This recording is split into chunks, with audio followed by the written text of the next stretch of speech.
Gets another jab in Penafield's face.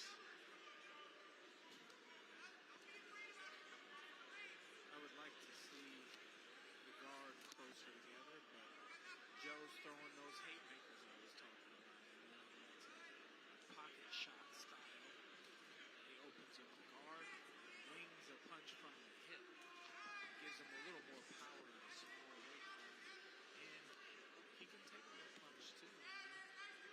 See the showboat there for Penafield trying to go to Saldana in a little bit as he's trying to figure out his opponent. Tries to throw that jab to his body. Gotta play the point game, though. You want to be winning on the scoreboard before you land that big shot. You don't want to give your opponent too much. No, keep the legs down. He's got to be careful because he just showed the kick there. You're not allowed to throw kicks. Again, we're talking some fighters having to get used to that. Saldana, right hand gets through. Penafield puts the head down and throws a right hand of his own. That jab gets through there from Saldana. You already see that lip maybe getting cut up a little bit there by Penafield.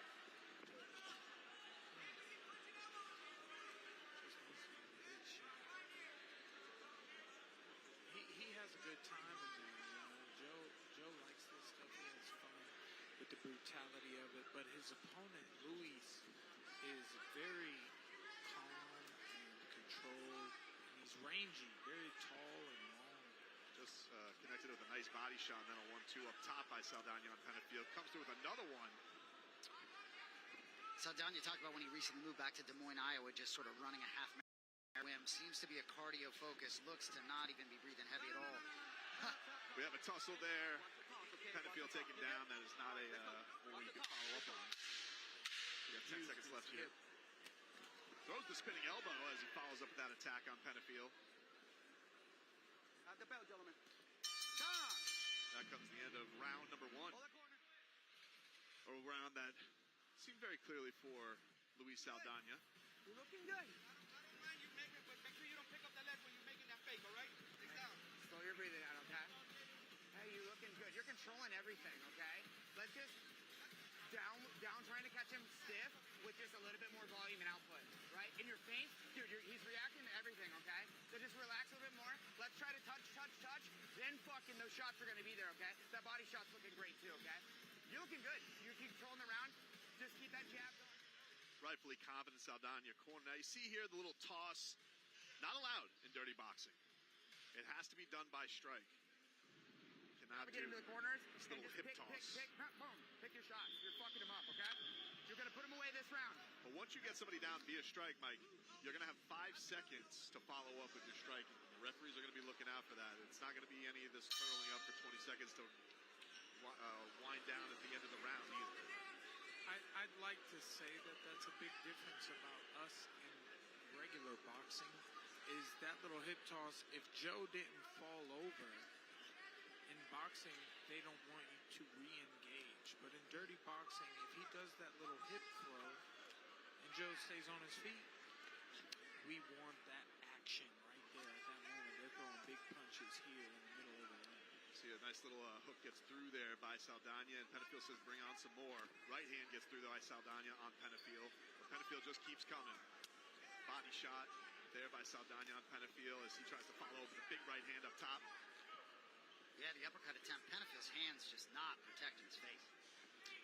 I gotta tell you, I want to yell at my boy right now, but you know that never matters unless you do it in training. What you do in training, you're gonna do in the ring.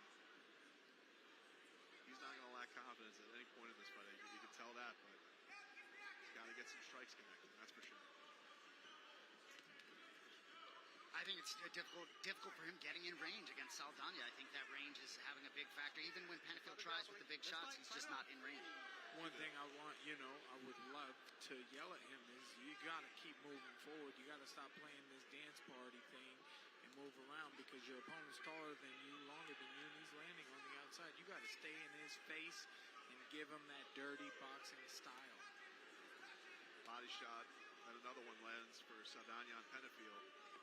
Blood pouring out of the nose of Penafield. And we get a Superman punch there by Saldana on Penafield. He is feeling very comfortable throwing all kinds of All right, different stop, strikes in stop. there. Step back. Let's go.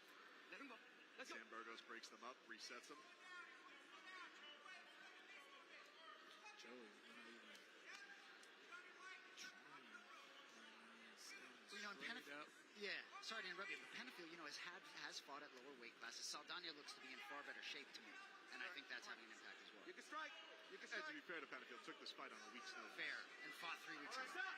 Stop. Step back. There's no excuses in the fight game, gentlemen. There he goes. He's winning some. He's having a good Let's go. time Let's go. in You can there. strike. Let's But go. Saldana came here to pick his points and play the game. Sticks that jab in Penfield's face as he has him up against the ropes. Penfield fights his way out.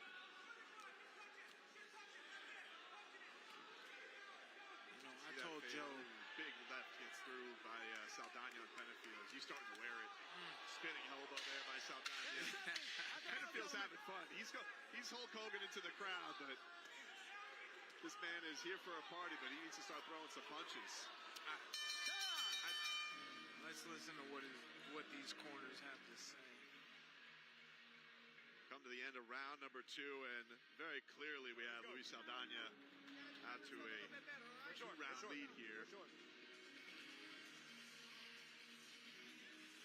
gotta throw, baby. You gotta throw. You haven't countered the body shot once. He's touching that body over and over. And one shot is not gonna work. I need you to, when you're countering, you're throwing the big shot over the top, go to the body off that. I need combinations. We're down 2 rounds. Okay? How you feeling? Deep breath, deep breath. Yes, sir. I mean, I've already said you need to defend better, right? We're not gonna win on theatrics. We need to get active, bro. We need to fucking touch him. we got a spinning back fist here, spinning elbow, if you will, and then, you know, leading into a couple shots on the outside. Joe's making silly faces while he's getting punched in the face. That's no good. We're underway here in our final round number 3. Luis Saldana clearly in control through 2. And as you heard, Penfield's corner looking for combinations, looking for him to get close and get in the clinch. I think easier said than done. Yeah, you got to come forward here with a Mike Tyson style. You got to put your hands up in your guard. You got to bend your knees, move side to side, lateral motions, and throwing combinations. 1, 2, 3, 2, and big hooks. Big right hand gets through there by Saldana as he's still finding home, comfortable in the range. There's the spinning back fist, and then a big right hand to follow it up. Well, the mouthpiece came out, I think, for the party. He don't seem to care. But the party's definitely got a chin on him. I tell you, he's taking a lot of shots. Looks like he doesn't necessarily feel the power coming back from Saldana. Ah, man, let's go. So he's wearing a lot of that power on his face. Joe's killing me. It's hilarious, not gonna lie. But you know, you want to be the guy winning the fight, and Saldana is doing everything in his power to do that. He's staying at range. He's landing clean shots. He's gonna go to the club tonight. Big Look stops, better, and look San Burgos is better. about to step in here as we have a finish. I'm good. San Burgos didn't want to see him taking any more punishment, but Luis Saldana just sniping from the outside, able to finish the job in a lopsided TKO win for Luis Saldana. But Joe Penfield was right. He came here for fun, and he certainly never seemed like he was worried at it, but you can only take so much punishment, Mike. You know, oh my goodness, Joe. We got to land our own strikes. You know, a big thing for me is when I get in the ring with somebody, I want to try to put that damage on them. If I'm unable to, then the ref has to do his job, but I want to make my opponent feel the damage as well. Good job. I tell you Good what, job, appropriate stoppage you can be sure, but what a dominant performance out of Yeah. Luis Saldana. I hope we see him back in DBX. Dude Totally can fight. dominant. And he's got to feel good because he came into this, talked about having a fractured hand coming into the start of the year, and now feeling healthy, feeling good, and we saw those hands unleash here as you can see the combination before San Burgos steps in. A great performance, able to fight and dictate this fight on his terms, from his range, never really endangered. An appropriate stoppage by San Burgos here as you can see the body shot here, setting up the work up top, the right hand, the left, and Now that big right hand probably where Sam Burgos thought that was enough. Too many punches in a row with no fight back. And the referee has to see that and say, I got to make a smart decision here for this fighter, no matter how tough he wants to think he is. You got to land back. You got to, defending yourself sometimes is an offensive maneuver. Let's head up to our ring announcer, Ben Jackson, to give us our official decision. Ladies and gentlemen, our referee has called a stoppage to this fight with 1 minute 21 seconds into the third round via TKO. Your winner, fighting out of the red corner, presenting Luis Saldana. Ladies and gentlemen, I'm here with your winner, Luis Saldana. How did that feel? That was impressive. Hey man, that felt great. First of all, I just want to thank God for giving me this opportunity. Thank you, Dirty Boxing, and all the staff. You guys have been amazing. But yeah, it's a great experience being here at Dirty Boxing, for sure. Very technical performance. You looked like you were comfortable right out of the gate. Poised, looked like the cardio held up. Joe was having some fun in there. Looked like he took a lot for a while, but looked like the volume and the power just was enough after a while. Yeah, for sure, man. I know he was a wild man, so he was coming out swinging. So I stayed a little bit composed. Just wanted to pick my shots. And once I felt him that he was fading, I kind of just knew I had it in the bag, and it was just moments before I would finish him. Looked like certain times you were tempted to throw a knee, but stayed true to the rule set. How'd you enjoy competing with this rule set? Oh, this was really fun, man, and I hope I get the chance to do it again. But yeah, this was super fun. I did want to throw, I was flinching at the kicks just to get him guessing, but that was just a little mind game I was playing with him. Well, we got a lot of talent here tonight, and you showed it, you can be sure. Ladies and gentlemen, Luis Saldana. Great performance there by Luis Saldana. Thank you, Jason. Jason Anik. Joe Pennefield coming over to Mike after that bout. And what did he think about his first step into the Dirty Boxing ring, Mike? He got sweat all over me. Our heads touched, and now I'm all wet on my left side. Joey had a good time. I understand what was happening in there with him. He was just unable to close the distance. He didn't have that boxing style. We got some highlights here. Here's round one highlights. Joey playing at distance. He gets thrown to the floor. A couple shots from Luis Saldana landing on the outside. Round two, and Joey's backed up against the corner with his mouth open, taking shots. Yes, he's got a tough head, but refs don't want to see that. Here Joey gets a spinning back fist landed on him. Saldana is working the range so incredibly, and the referee just had to step in there. Sam Burgos had seen enough after that big right hand there in the corner. And just a very, very impressive performance. Two great finishes to start here. Dirty Boxing 2. The action's been nonstop, Jason. We've gotten some very impressive performances. A lot of variety in strikes as well. Guys getting to unload the whole toolkit here in the hangar. 100% finish rate, baby. Hey, we'll take it. And you know that's going to happen. Nice matchmaking by our guy, AJ. Another great matchup coming up right now. Guillermo Bastos, Milos Janicic. A lot of heat on this one. Guillermo Bastos, really fascinating kid. Really talented striker and young.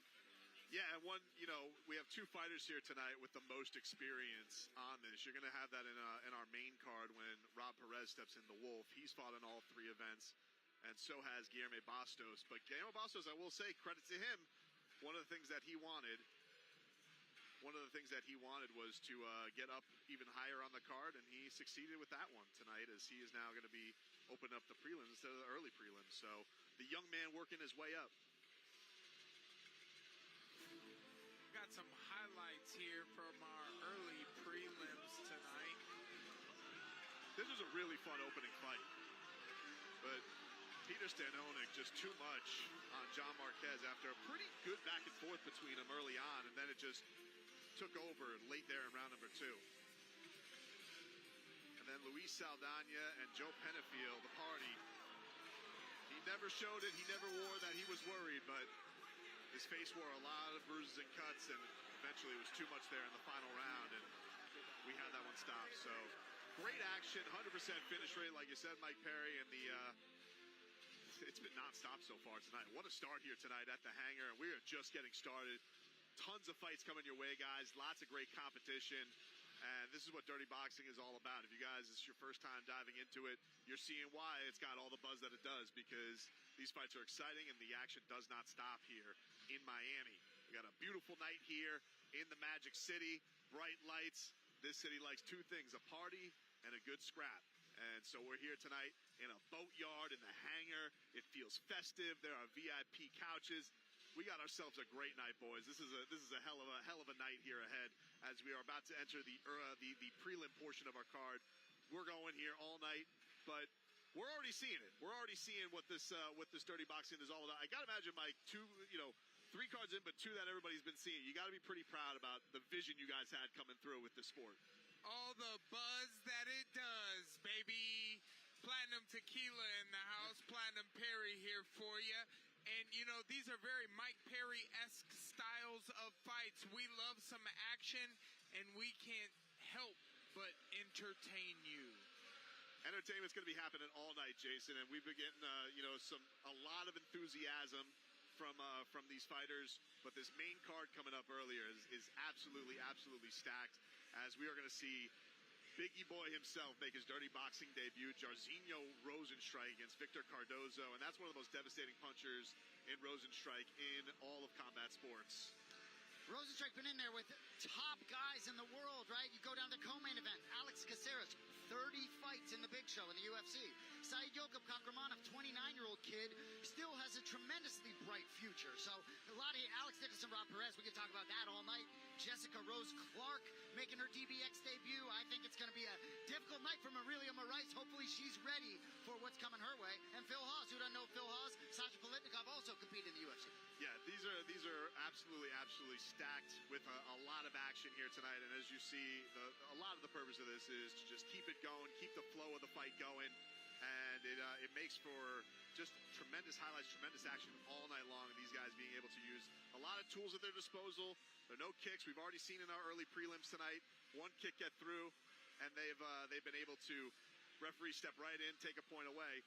But we're about to get underway with our prelims here, and we'll see what our card looks like here, as we got 4 bouts coming here for you to set up our main card. And we'll get this started off here tonight. We just talked about it a little bit, but Guilherme Bastos making his 3rd entry into the Dirty Boxing ring. This is a middleweight bout against Milos Janicic, as Milos, really dangerous fighter, Jason. 18 wins, 18 finishes. So even with the experience of Bastos, not coming into this one feeling like he is going to be backing down just because he's never been in the Dirty Boxing ring before. I had this fight circled all week. As we move on, though, Boston Salmon, Lamar Brown. Boston Salmon spent a little time in the big show, if I'm not mistaken, in the UFC. 2 fights there, lost them both. But downtown Lamar Brown is a little bit of an underdog in this fight, but I think he is live. Good athlete there on the other side. After that, we got Shaman Moraias in a welterweight matchup taking on Shlomo Boyd, who took this fight on short notice, but high of confidence coming into this matchup, and is looking to show Moraias that he's got enough in his toolbox to come and get the win here. And then we got the longtime veteran, the ageless wonder, Francisco Trinaldo, taking on E.C. Moon, our lone boxer on the card. And he's going to try and put the old MMA versus boxing debate in front of everybody here in the Dirty Boxing ring, Mike.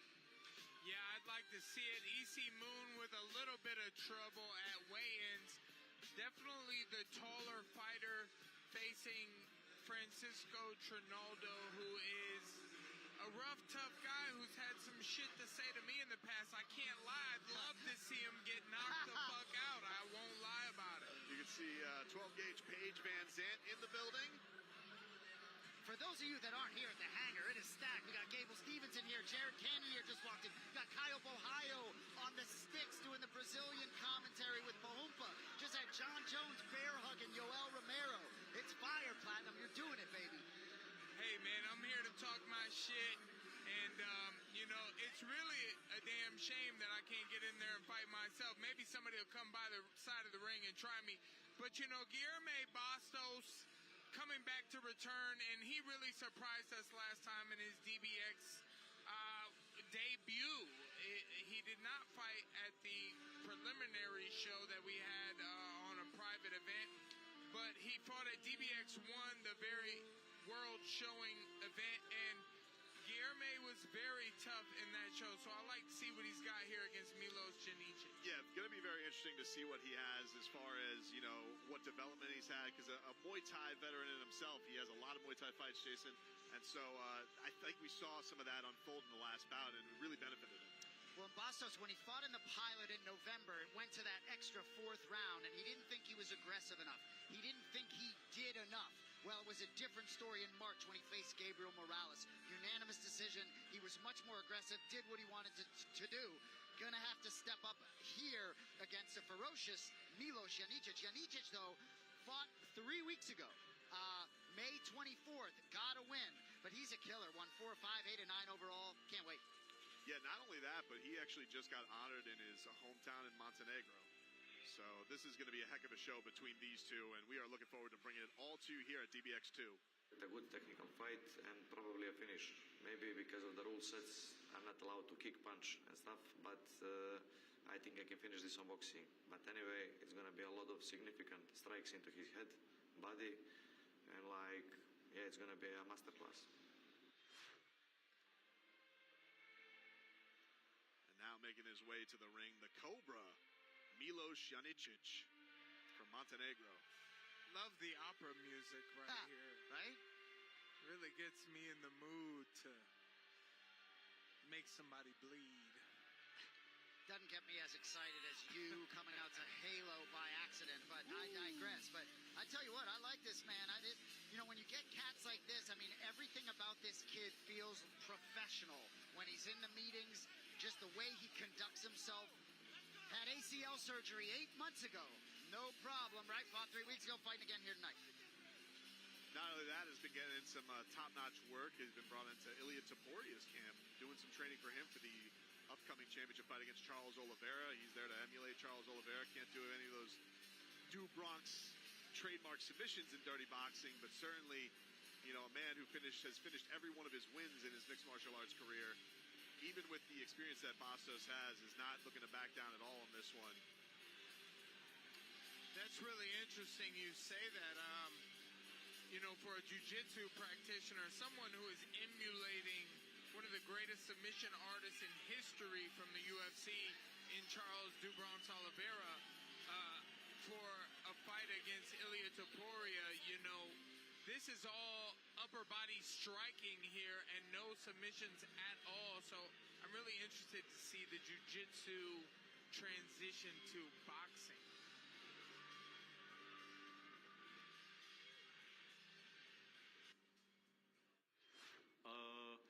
For that fight specifically, for be quite honest, I'm not looking so much for elbows. I'm looking for knock my opponent out. So probably with hands, I'm looking for that. But the elbows always help. So in the fight, we're going to see. And now making his way to the ring, Guilherme Bastos, 23 years old, lives here in Miami, Florida. And of course, one of our more experienced fighters on the card, Jason.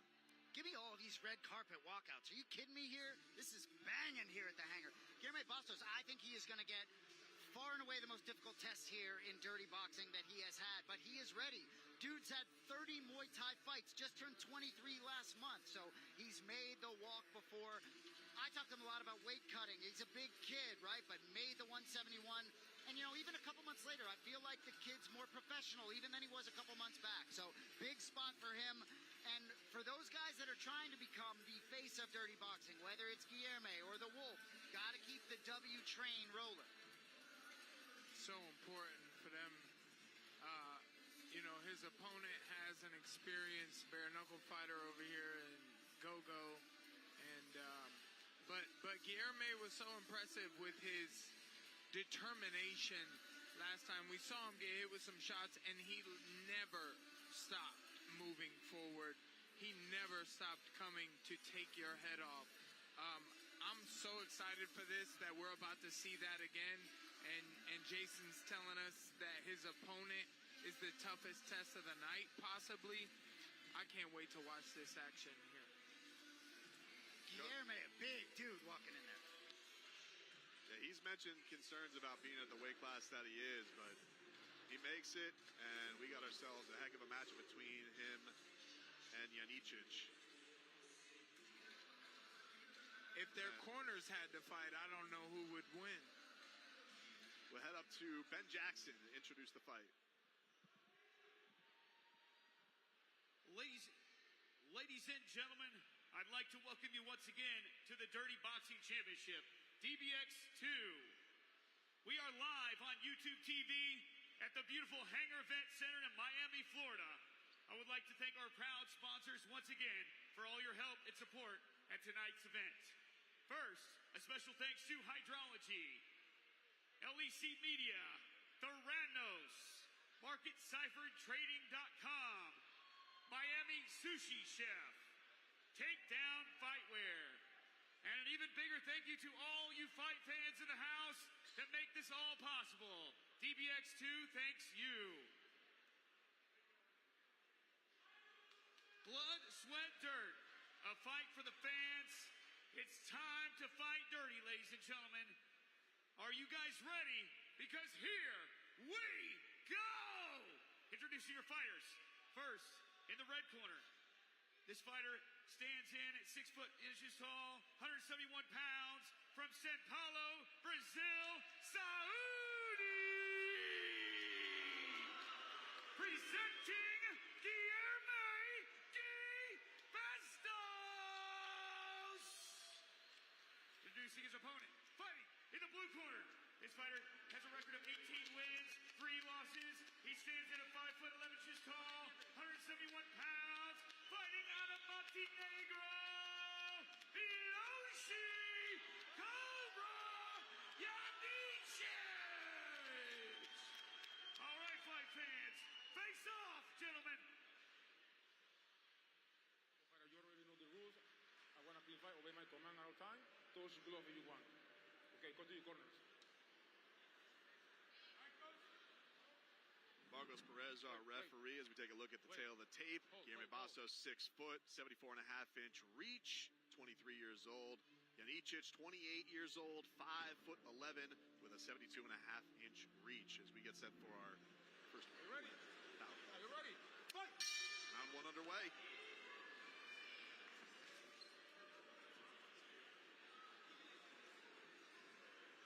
Janicic goes that right hand to the body, then goes up top with the jab.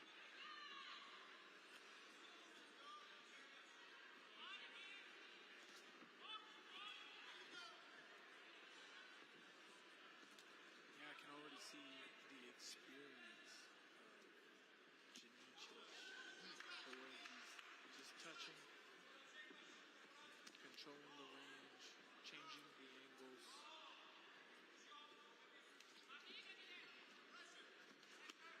Tries to go to the body there, Janicic. This is up top to the left. Body shot there by Bastos. Trying to get tangled up a little bit. Janicic retaliates with his own body shot that goes up top.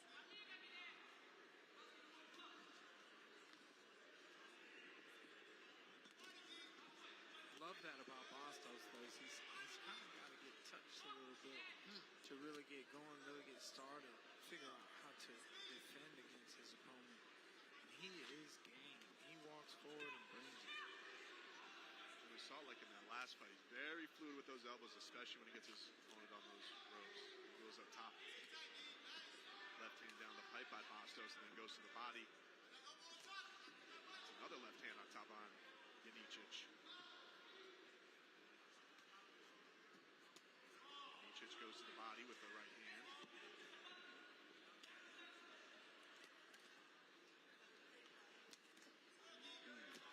Big left up top by Janicic lands on Bastos. Bastos sticks a left right up top on Janicic. The action starting to pick up here with a minute left in round number 1. Nice and evenly matched so far. Both guys throwing some decent volume.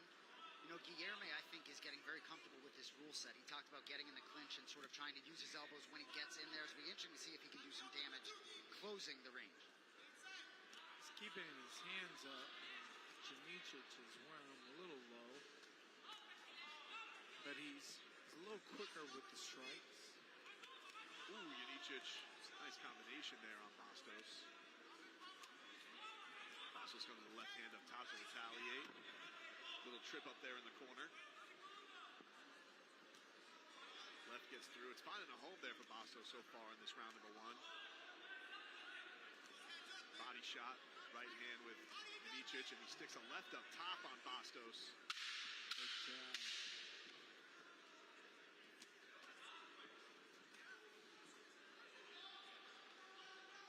Bastos' game, though. Stop.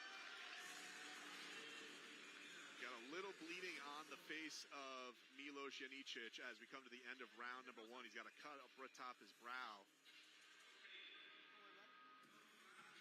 So, cut man's got to go to work early here.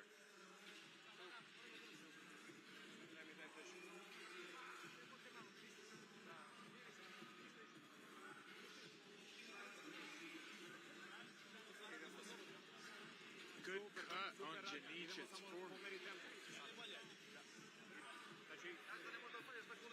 A spot like that, Mike, you think that's going to affect vision? We don't have a bag. Does it depend how much blood's going to come down in it?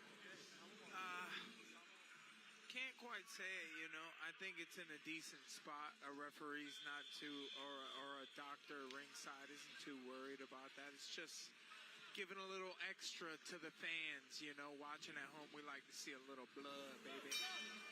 Tough round to score, boys. I think Guilherme certainly got more comfortable as it went along. We start round number 2 as these two getting to know each other very quickly with a lot of action there in round number 1.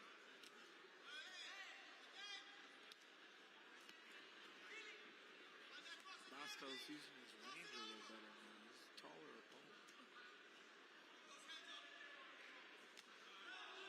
Janicic comes with the left up top and then throws a right down, goes to the body on Bastos. And hits with a big left up top. Hands in his pocket. He's letting it all hang out now already in the second round. Have to wonder if that cut woke him up a little bit. Yeah, that adrenaline gets flowing. Body shot for body shot, back and forth with these two.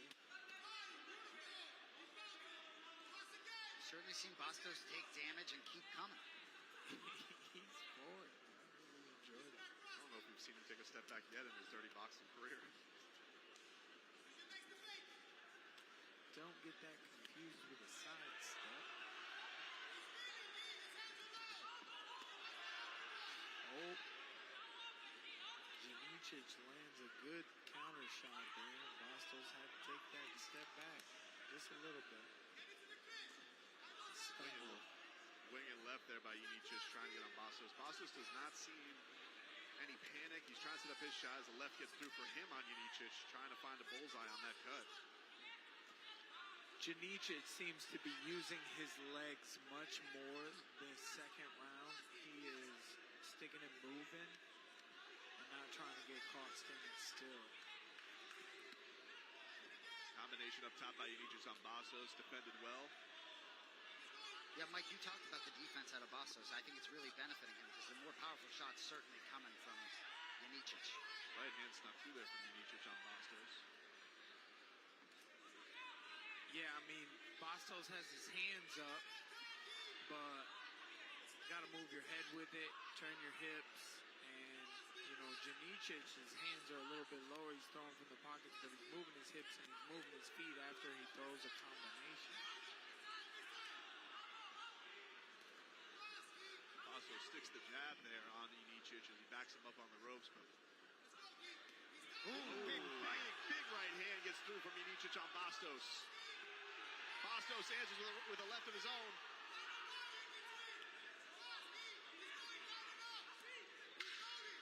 Seconds left in round number 2.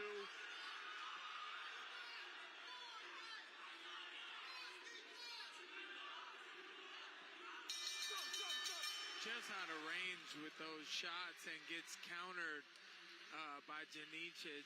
You know, Bastos can't quite find his range as we move here into the third round. That was a much better round for Janicic. Could say we could be going into a 1-1 so far, going into round number 3. He's trying to find that hook, man. He's going down and up. He's feeling that cross 100%. Okay, you're throwing it to the body, you're throwing it to the head. Okay, when you throw that cross, I need you to do something with this combat. He's able to keep it nice and tight. He's throwing 3 shots every time. 3 shots and up. 3 shots and up. Okay, so every time he goes down, Oh, you see that big right hand getting through from Janicic on Bastos.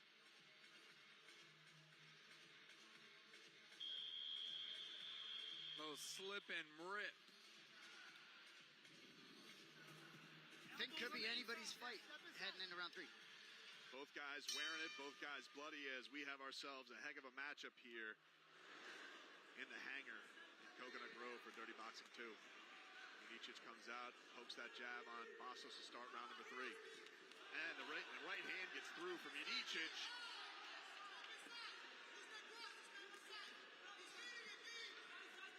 What do you think we have so far, fellas? 1-1? You never know. Can't leave it up to the judges.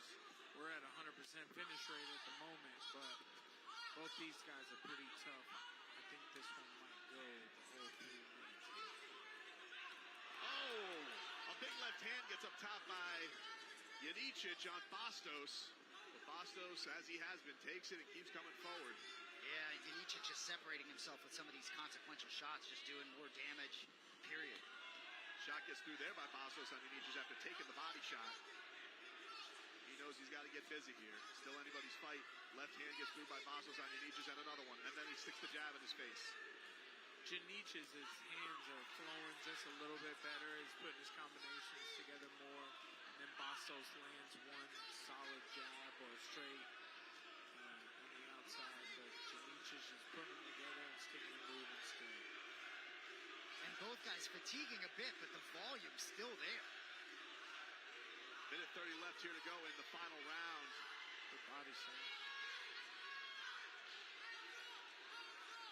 Bastos goes to the body there on Janicic. He ducks out of the way of that big left hand up top. Comes back with the left of his own.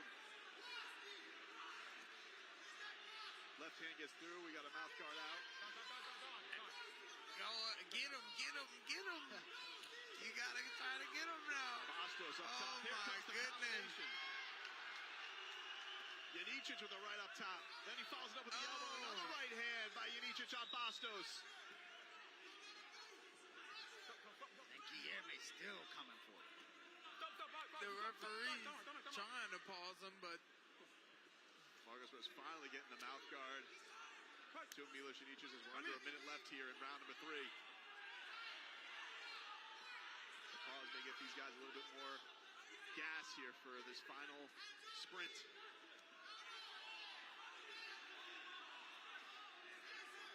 yeah, Janicic is just working a little more. He's putting more combinations together. More punches are landing from the outside. He's taking the angle. He's just getting out of the way, slipping, moving his head. I mean, it's really beautiful work. And then throws a 2-3. Yeah, just slicker. Left sneaks through there for Bastos, but don't know if it's enough after all the action here for Janicic, who gets a big right hand up top. Elbow to follow through there by Bastos. And we go the distance here to open up our prelim portion of the card. Great fight by these two. Milos Janicic and Guilherme Bastos, all action through the 3 rounds. You can see the punishment they're wearing on their face. Give me all 9 minutes of that. And yeah, while we didn't get a finish, could be the best fight of the night so far. Great work turned in by both boys. If this is a sign of what's to come, as these are the first 3 fights, let's go. I thought that was very action-packed. Both showed skill. Bastos shows that heart again, but Janicic just sticking and moving was the better boxer tonight, in my opinion. I think the cards are going to say he got the win.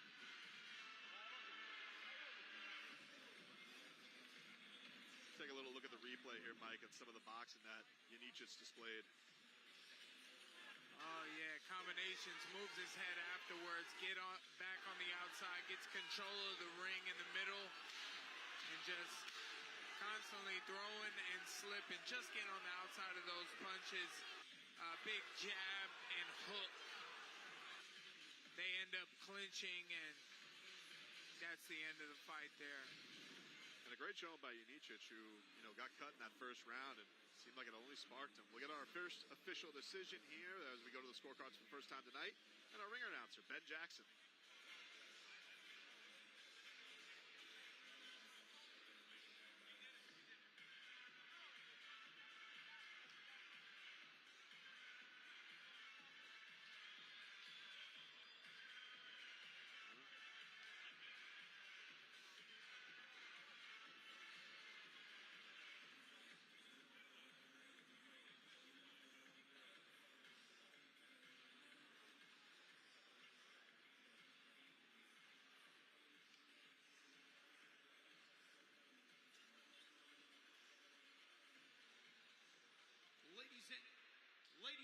gentlemen, our judges have come to a decision here today with your scoring via unanimous decision with your winner by the score of 29-28, 29-28, and 30-27, fighting out of the blue corner,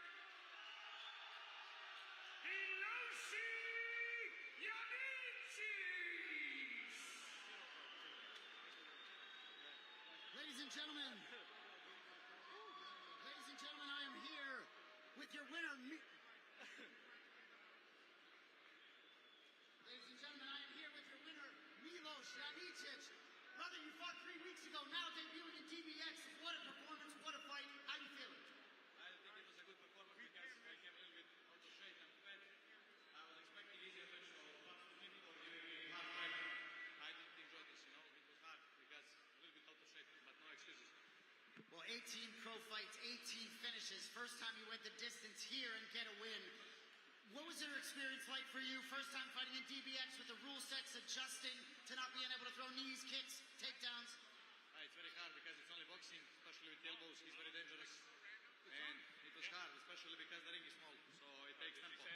Next time I'll get more ready. I'll get in good shape, you know. I think you got a bright future. When can we expect to see you back in here? I hope so. Good contract. I'm coming back. That's it. Ladies and gentlemen, Montenegro's own Milos Janicic. First time that he's gotten a win, Mike Perry, going to the scorecards. All of his other wins are by finish. I mean, he had him a good time in there, and he got to learn some things. He said he would love to come back and try it again. He's got some ideas. There's Gogo here saying hi out of his corner there. Gogo's a good upper body striker. Tough guy fighting out of BKFC. He'll be fighting Julian Lane soon, but his teammate gets the win tonight that he was cornering for. Milos Janicic gets his first decision win. He's usually stopping people, but in dirty boxing, he did land some good shots, good combinations. Now we saw here over our highlights, Bastos likely with an elbow there, cut Milos Janicic up top, but that really turned the tide of this fight because Janicic came out in round 2 slugging and looked fantastic. And then in round number 3, more of the same. He just got the better of the combinations. But Bastos is a very young fighter, so he'll take this and be able to learn from it for sure. But Janicic is impressive. And Platinum, I don't know how you feel about this, but I love hearing the honesty from a guy. And you could tell, right, frustrated with himself, not maybe being in the shape he would want to be. Because I can't imagine making a walk not being in the shape I want to be in. You know, maybe it wasn't the shape. Maybe it was the style of dirty boxing that some of these MMA fighters, there's tools he's got to take out of the bag. There's other things you got to work on when we're talking. It's just pretty much full-fledged boxing. When you want to be successful in here, his punches were a little wide, a little too loopy. I think he had to tighten things up, get his guard closer together. His hands are a little open. And, that's why he didn't get the finish. You see in the back as we're getting ready, we got Jessica Rose Clark and Moraias as they'll be coming up on your main card at Bantamweight bout. Looking forward to that match coming on up. Can't wait to see Jess fight. She is thrilled to not have to wrestle or grapple. She just wants to fight, and that's what she's going to do here. And Marilia Moraias comes in, I believe, having lost 3 straight fights, right? So you are getting a game competitor, but hey, she can get up the schneid. Jessy Rose Clark leaves the UFC, wins a couple of Muay Thai world titles, and now she's found herself in dirty boxing, throwing just the upper body striking. We'll see what those Muay Thai fights have done with boxing and elbows in this matchup. All right, let's get to our next prelim bout as we got Boston Salmon against downtown Lamar Brown, a welterweight matchup. This one also going to go 3 rounds.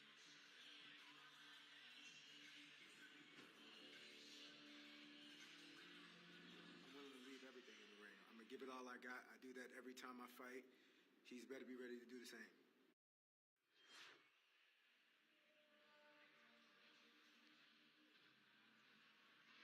Now making his way to the dirty boxing ring out of Sunrise, Florida, downtown Lamar Brown. Well, I hear rumblings that Amanda Nunes will be in the building tonight. You can be sure she's probably already here because this is one of her main training partners out of the Lioness studio. We know Amanda Nunes is about to come back in MMA, but tell you what, when you're in there with greatness, I expect we're going to see some great things out of downtown Lamar Brown. Slight underdog here to Boston Salmon. Salmon does have some UFC experience. Lamar Brown did have a PFL appearance back in 2023. Was finished in the first round, but he's a good athlete, played college football. Excited to watch him compete. Also done some training at American Top Team in Coconut Creek, trained with the likes of Dustin Poirier, who he said has a lot of respect for his hands. So excited to see what Lamar Brown brings into this matchup here. Said he was going to spend his week here going spearfishing in the Keys. That sounds interesting. I see he's training with a coach out of Wolfpack. ATT, Wolfpack ATT here. So, very experienced. He's got some good teammates in his corner. And yeah, there you see Amanda Nunes right there, giving her some love. Let's go. Lioness right there. I thought I saw her. There are some stars in the building already. We got the Island Boys over here. Jack Doherty. We got that GOAT, the GOAT champ, Amanda Nunes in the house to watch this fight already, and the night's just getting started. I wonder how many times Amanda Nunes and John Jones, both considered GOATs, have been in the same building. That's a photo opportunity. This is an absolute star-studded night here at the hangar, DBX 2. As we're getting set, you see the Lioness, the GOAT, the multi-time champion. Looking at returning and fighting again soon against the new bantamweight UFC champion. Right? Trust yourself. You feel me? You know what the fuck to do. You in there. Go beat this nigga's ass. Let's go. I'm going for the knockout. I'm just going in there to kill or be killed, basically. Obviously, I'm not trying to do anything stupid, but I just want it to be a night and a fight to remember. I want everyone to be talking about my fight specifically. I want to steal the show, and I want to have everyone remember the party and remember the guy, Joe, the Party Penfield from Orlando, Florida. My goodness. Oh, my goodness. I was going to say, doesn't he look a little bit like the party?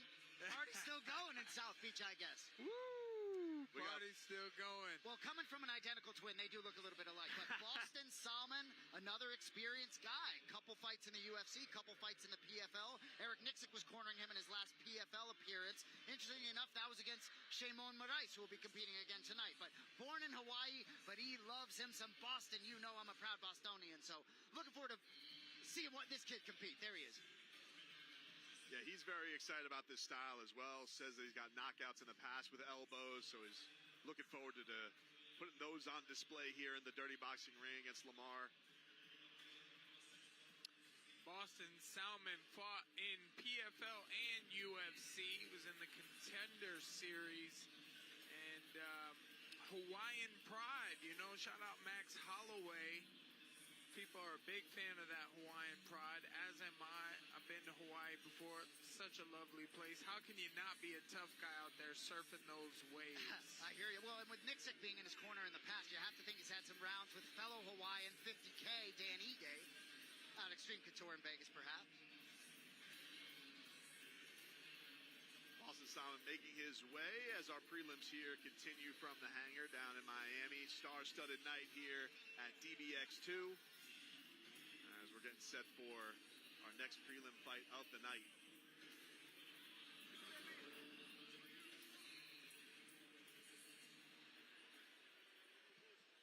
Fight fans, this is fight number 4 of Dirty Boxing Championship, DBX 2.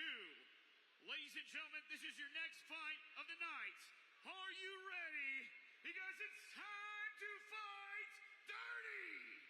Introducing your fighters. First, in the blue corner, his fighter stands in at 5'9" tall. He weighs 159 pounds from Sunrise, Florida, with a record of 5 wins, only 2 losses.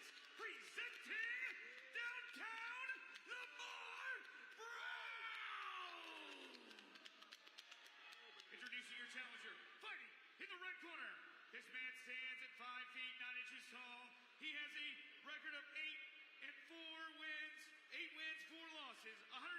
pounds, from the beautiful islands of Hawaii, mahalo! Presenting Boston Boom Boom Solomon! All right, gentlemen, please come to the center of the ring and face off. All right. Let's have a good, clean fight. Protect yourself at all times. Obey my commands at all times. Good luck to the both of you. Chris Spinioki, our referee for this bout. As we look at the tail of the tape here, Boston Salmon, 34 years old, 5'9" with a 69-inch reach. Lamar Brown, 36 years old, 5'9" with a 70-inch reach. Both had to come in for a 160-pound catch weight. Round one, ready? Ready? We're about to be on the way here. Round number one.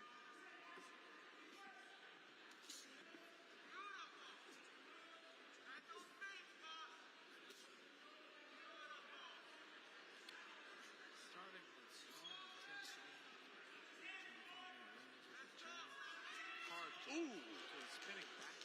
Spinning back is there by Lamar Brown on Boston Salmon. Like seeing the spinning back fist attempts earlier. We saw John Marquez do that in the first fight. I think that as this dirty boxing promotion continues to grow, you're going to see more versatile strikes. Watch the fingers. Salmon comes there with the elbow over the top of the misses. Lamar Brown getting out of the way.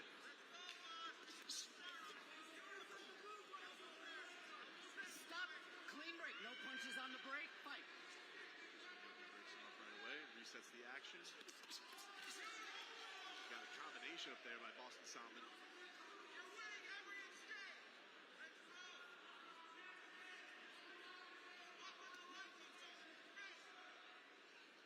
I'm liking how the referee is taking control. He's no nonsense for sure. I'm with you. I had the same thought in my head. We broke him specific instructions. You need that. Jab gets through there by Lamar Brown on Boston Salmon. And they're taking this seriously too. They know that they're unleashing a new sport and they're trying to get all the rules set right. Want to perfect it as much as possible and keep it flowing for the fans and fighters. Absolutely. Oh, big intensity here. The overhand left from Salmon.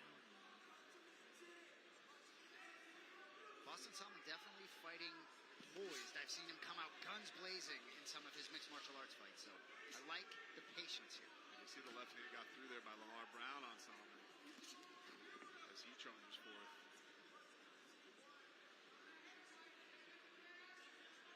Final minute of round number one. Stop, stop, stop. Clean break. Clean break. Watch Of the shoulder heads. action. Watch the heads. Fight. Chris Spinioki wants to avoid the headbutt.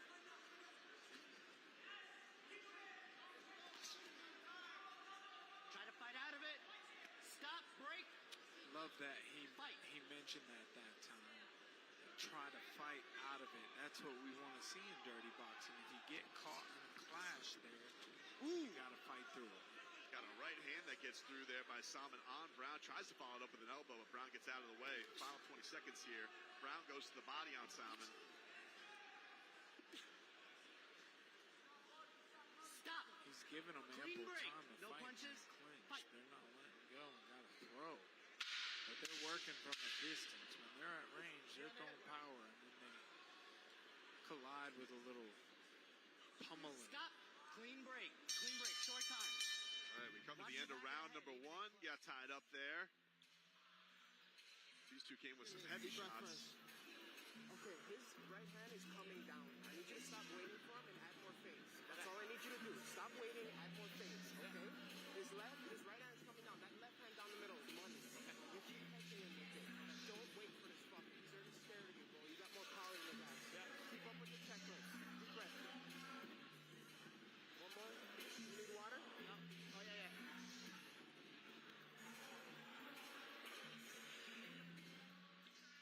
Little action here from round number one. There you see the spinning back fist by Lamar Brown on Salmon. There's the big overhand left that gets through a little bit on Lamar Brown. As we get set for the action here, there is the GOAT himself, Johnny Bones Jones in the building. Can we get Johnny Bones over here to throw a spinning elbow at me? We're back on the action of this fight.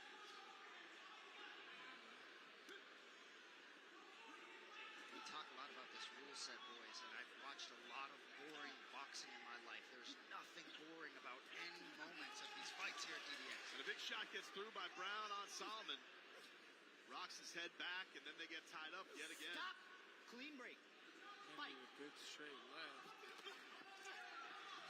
Oh, a little wobbly knees there from Brown. Solomon's corner was not liking his patience as much as I. They didn't want him to wait. They wanted him to go.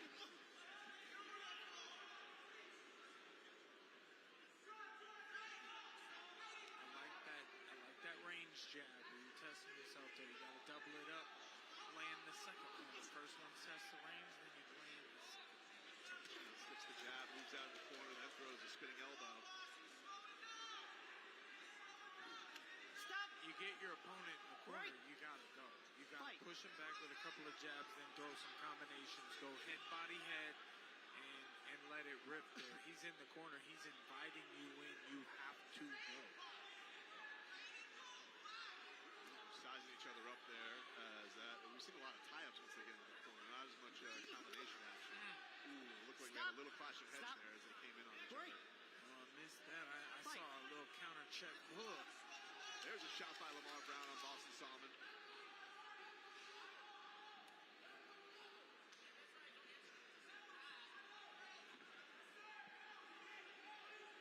lot of feints on the outside. They're really working their range.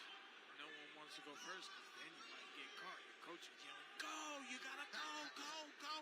And you're like, you go. Minute left here in round number 2 as he tries to throw the spinning back fist. Brown on Solomon again. He looks at the corner. Yeah, those are being telegraphed a little bit by Brown. Solomon's ready for him at this stage. Brown jab to the body. Goes a little elbow to Solomon's face. Break! Clean break. Stop, break. We got to work in that clinch. Fight.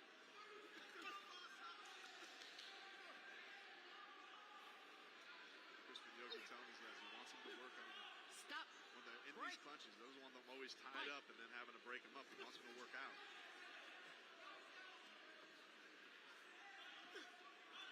Stop. A lot of shoulder strikes out of Brown. If we're going to clinch, we got to work, gentlemen. Fight. I like what the ref is saying. You know, he was trying to work with the shoulder strikes to speak of ego. Maybe not effective enough to give the ref what he wants to see. End of round number 2. Let's go back and see what the corners are telling their fighters to give us an exciting round 3. It's an action-packed matchup already, though. We definitely see Boston Solomon wearing some of that. I think it's 1-1 right now. The only reason that you watched that first, I said it. The only thing that's going to win this round is if you go all out. I need activity, I need volume. He's freezing on everything. When he freezes and twitches in that face, you need to drive and go. Stand in your shit, short feet, give me combinations. We got to fight now. We got to make this definitive. You don't got shit for him. He's frustrated. Take a look at all the action here in round 2, and there you got the spinning back fist from Lamar Brown on Boston Solomon. Then a left that gets through there.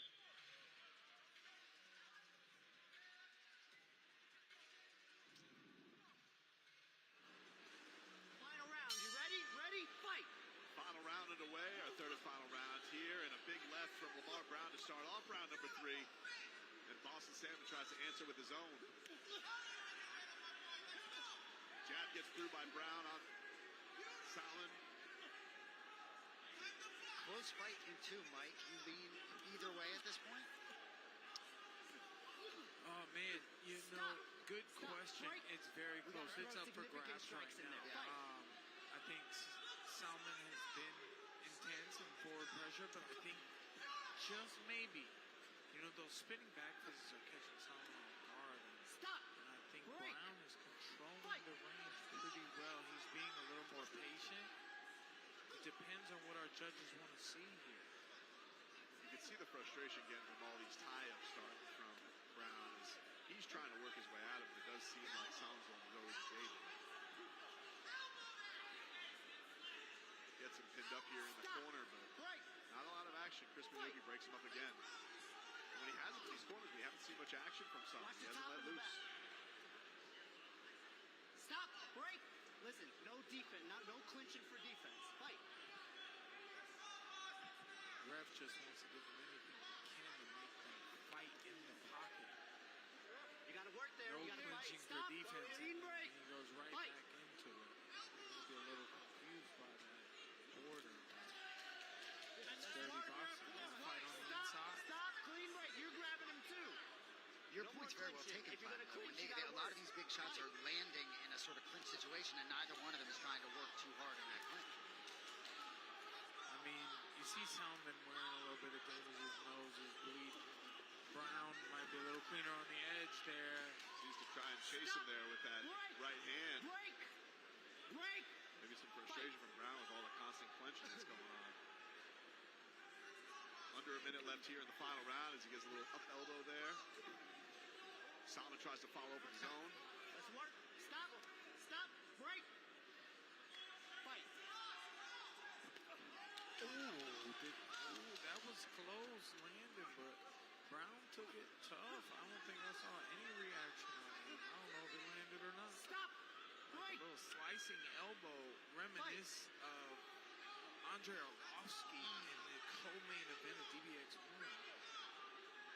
20 seconds left here in the fight. Follow-up elbow there by Salmon on Lamar. Turn around. Fight. Takes the back. No strike. Salmon trying to point it center of the cage. Trying to create a Holloway Gaethje moment. Leads with the elbow again. They get tied up. Salmon tries with one little right hand to the body to end it. Very competitive fight, in my opinion. It was a great attempt by both men. They gave their hearts in there. Very intense combinations out of both of them. You know, they hit to land strong, but I'll be interested to see who the judges choose. I think Brown did just a hair better. Seemed like he made the most of his opportunities. We saw a lot of moments where Salmon just couldn't pull the trigger, even when he had him in the corner. Too worried about what was coming back at him.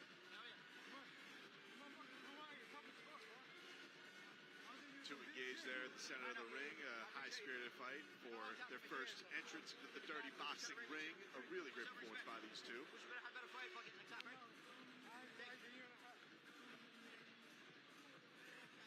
Definitely more tie-ups as we saw in the clinch, more so than any other fight tonight.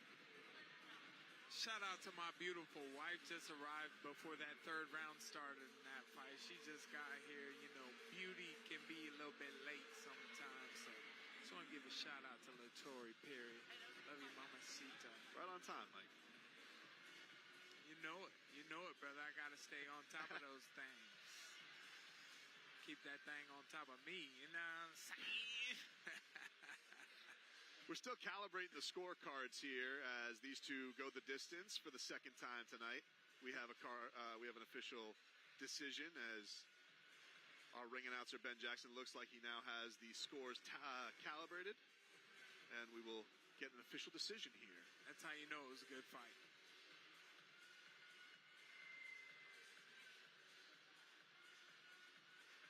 Boston Salmon, Lamar Brown both going the distance here in the prelims at DBX 2. Let's go to Ben Jackson with the official decision. Ladies and gentlemen, our judges have come to the final decision of this contest. Our judge, James Lazaro, scored it 30-27, blue corner. Judge Robert Edgehill scored it 29-28, blue corner. And Richard Green Sr., 29-28, blue corner. With a unanimous decision, fighting out of your blue corner, Mr. Brown. In the house, make some noise for downtown Lamar Brown. There you go. Ladies and gentlemen, I am here with your winner, downtown Lamar Brown. Amanda Nunes off our way. Big opportunity here for you at DBX. You delivered. How you feeling?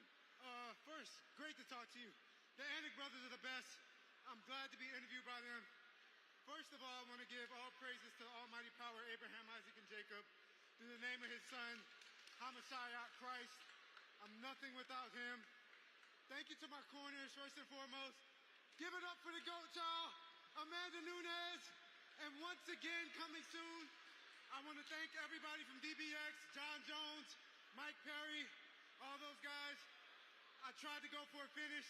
I was trying to give Johnny Bones, I was trying to give him the spinning elbow, couldn't catch it clean. But thank you. A lot of versatility in your striking. It was a close fight. It felt like you got a lot of power in there, but it ended in a clinch. Clinch sort of tough to work out of there. What was this rule set like for you? It was great. I was overextending a little bit on my shots, crashing. So just got to get back to the drawing board, clean some things up. I promise you the next time I step into the dirty boxing ring, I will get a spectacular finish. Well, we enjoyed every moment of it. Ladies and gentlemen, one more time, downtown, Lamar Brown. Shout out Jason Anik, man, doing an incredible job. Doing incredible. His hair looks incredible even in this humidity tonight. Shout out Lamar Brown getting that win. He's there with the GOAT, Amanda Nunes, the Lioness. It's great to have that kind of support. And he told us next time he'll get a finish. He said he was trying to get that spinning elbow. Takes the GOAT to land that shot. Johnny Bones, that's a tough shot to copy. It'll be a thrill to see Amanda Nunes back in action when she resumes her legendary MMA career. We say round number one. There you see the spinning back fist right out of the gate. The overhand left by Lamar Brown. Setting the pace of this one, Mike. Round two lands a good straight left over the top. You know, they always ended up in that clinch position. It really slowed the action down. I think that was Salmon's fault. That's kind of what lost him the fight, in my opinion. You got to stay at range and land those shots. Lamar Brown just staying right on the outside of Salmon's attempts there and landing counter shots.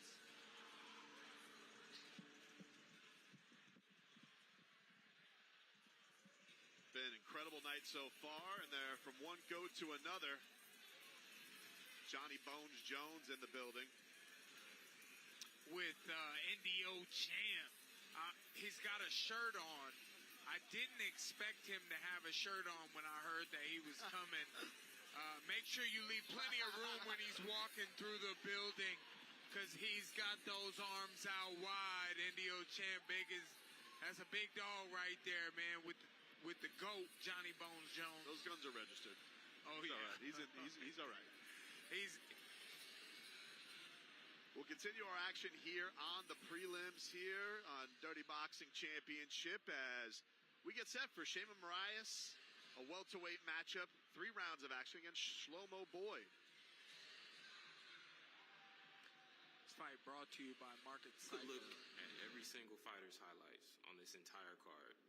Nobody on this card's style is dirty boxing more than mine. Dirty boxing is literally how I fight. I made a video years ago with Yoel Romero in it talking about Frazier beating Ali with the dirty boxing, and I put it on there because that's literally my style. My style is to go forward, clinch, beat you up, uppercuts, elbows. That's literally how I fight. And I told that to the promotion. I didn't get this fight through a manager. I sent them my highlights. I said, this is my entire fighting style. And if an opportunity comes up, including short notice, that's what I told them, I'll do it. Like this rule set, if you can make a rule set for me, it'd be dirty boxing. So I'm more than excited, trust me.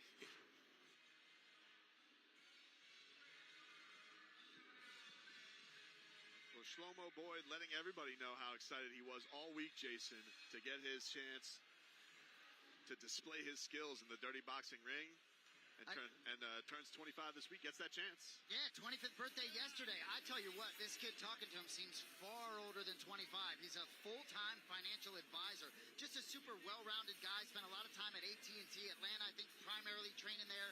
You know, originally tried to play football at West Point, then transferred to Georgia State, where they had sort of a full MMA, Brazilian Jiu-Jitsu program. But coaches wrestling just seems to be a very well-rounded human and fighter. King Shlomo Boyd, excited to watch, see what he can do in DBX. There's something about him. Something about this guy, man. He's got an aura. You know, he shocked me a little bit. I didn't expect, you know, that's my fault that he, and, you know, he wears the Israeli flag proudly on his walkout and before they faced off yesterday. So, you know, his opponent, Shayman Moraias, is an experienced PFL fighter. who was itching to get a matchup. He was willing to take fights above weight classes, below weight classes. But it looks like Shaman has a test on his hands here with Shlomo, yeah. I mean, like, Shlomo, one of the things you got to like too, Mike, is, made it known. Like, he wants his opportunity in dirty boxing, short notice, whatever. And we're hearing a lot of that, of people excited to get their opportunity to do this in this promotion.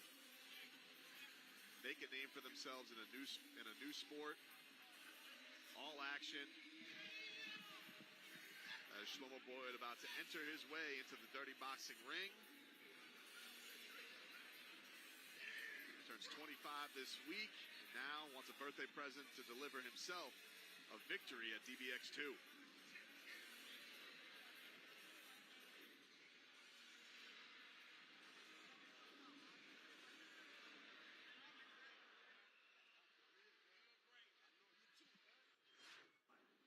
Yeah, I feel excited because my specialty, my mark, when they used to fight Muay Thai is elbows. I love elbows. I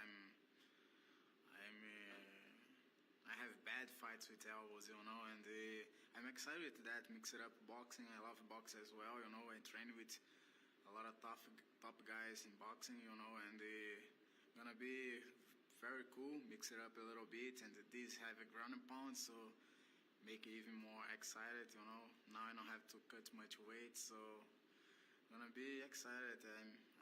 I'm ready to bring some aggressivity and some blood. And now making his way to the dirty boxing ring, Shaman Moraias.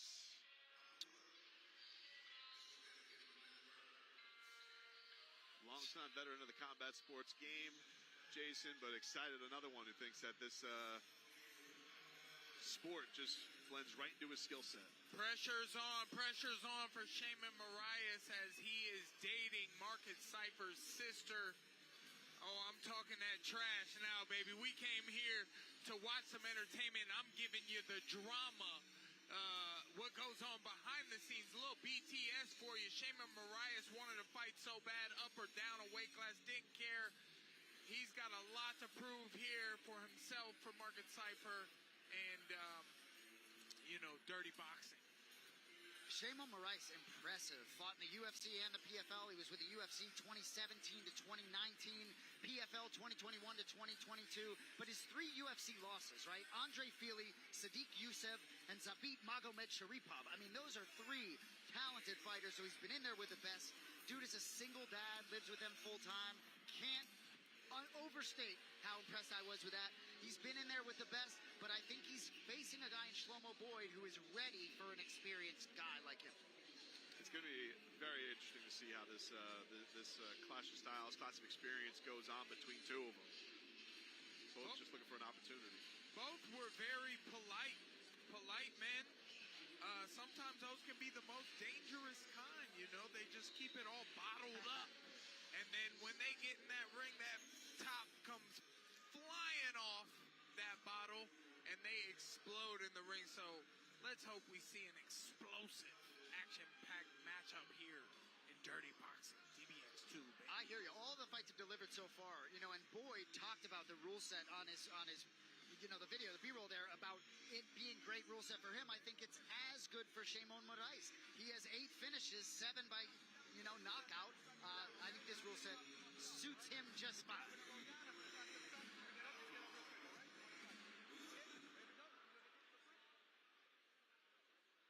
Fight fans, welcome to fight number 5, Dirty Boxing Championship, DBX 2. Ladies and gentlemen, what are you waiting for?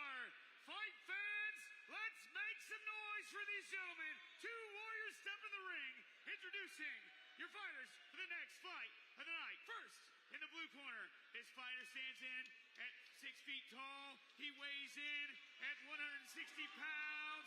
He has a record of 7 wins, 6 losses. From Atlanta, Georgia, the ATL King, Shlomo Boyd. Introducing his challenger, fighting in the red corner. This fighter has a professional record of 16 wins, 6 losses. He stands in at 5 feet 8 inches tall, weighing 160 pounds. from Rio de Janeiro, Brazil, Boa Boa, let's go! Presenting Shimoni Marilia! Oh, man, I'm hyped up for this one. So is ring announcer Ben Jackson. Gotcha. Remember, gentlemen, get the instructions at the back. Obey my command. Protect yourself at all times. Right here. Touch him if you like. With the belt. Sam Burgos gives him the final instructions. Blue, mouthpiece. Red, mouthpiece. At the belt, gentlemen.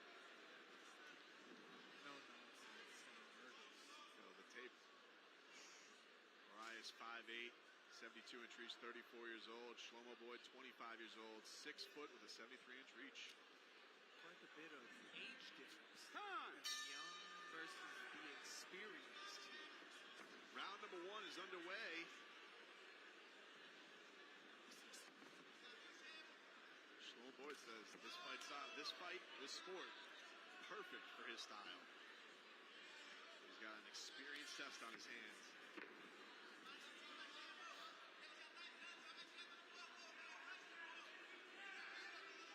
Shaman prepared to use that 18-foot ring. He's sticking and moving. He's playing defensively. He's a very smart guy. Really calm and collected. Watch ahead, gentlemen. Watch ahead. Great skills. Let's see if we see him open up to the inside.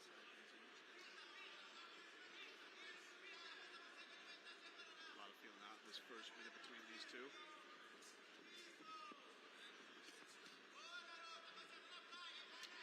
More than one way to open up inside the dirty boxing zone. Could be a bad one.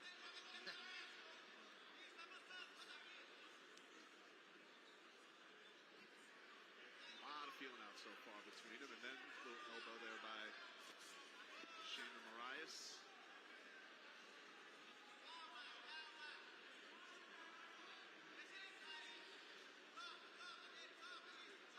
Gotta love a smart, patient fighter sometimes. Fans can say what they want, but you don't want to go walking into something. Get yourself some damage you didn't need to get. Well, and I think you talked about the age. You can sort of see the experience too, right? Moraias just been in there with everyone. He fought Marlon Moraias in 2015, lost to him, came back and fought him in the PFL in 2022, avenged the loss. Just a lot of experience, 16-6 overall. That matters. Shlomo Boyd trying to charge there at Moraias. Moraias answers with an elbow, nothing of significance connecting yet. Got under a minute here in round number 1.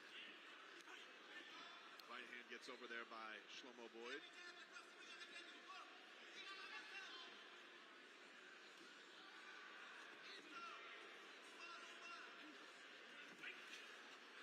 Shows the spinning elbow and then All right, stop. Step back. time against the ropes. Let's go. Turn around. Sam Burgos resets him. Market Cypher last night says, you know, Shaman Moraias doesn't have that nickname, that extra pop. He said, brother, we should call you Slice. Ooh, I like that. Maybe he can earn that tonight. We gotta see it first. All right, stop. See if he'll earn Stop. Step back. Slice In a second. with some DBX elbow. Stop at the bell, llame la campana. Round number 1 comes to an end. As these guys feeling each other out a lot. Not too much connected there in round number 1. Tough round to score. I'll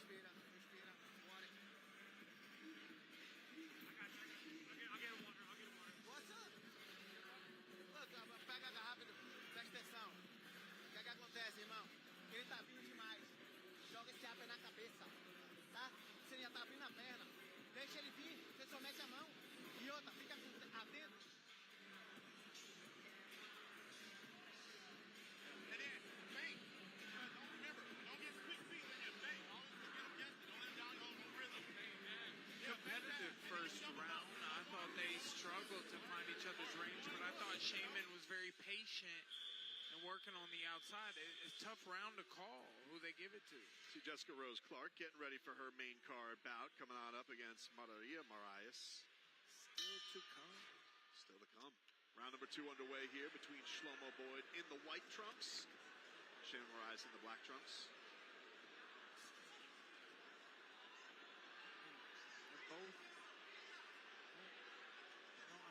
both southpaw there for a second. Nice penetration. Let that snuff through there by Boyd. They get tied up trying to fight through it. Burgos resets them.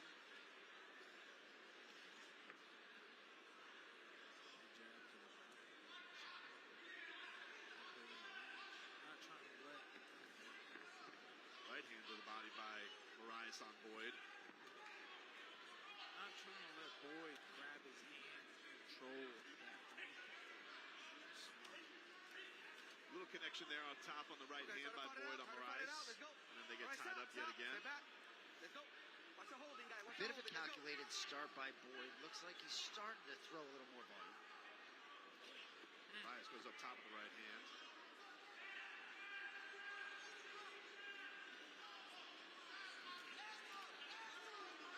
Goes up top with the left. Another right hand to the body by Moraias. He's found something. Then he goes up top with it.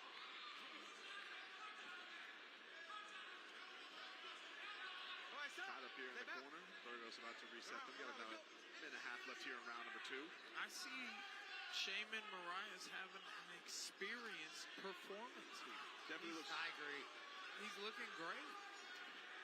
Much more comfortable. Big uppercut there. Then a right hand up top by Moraias on Boyd. Another right hand. He's found some comfort with it there.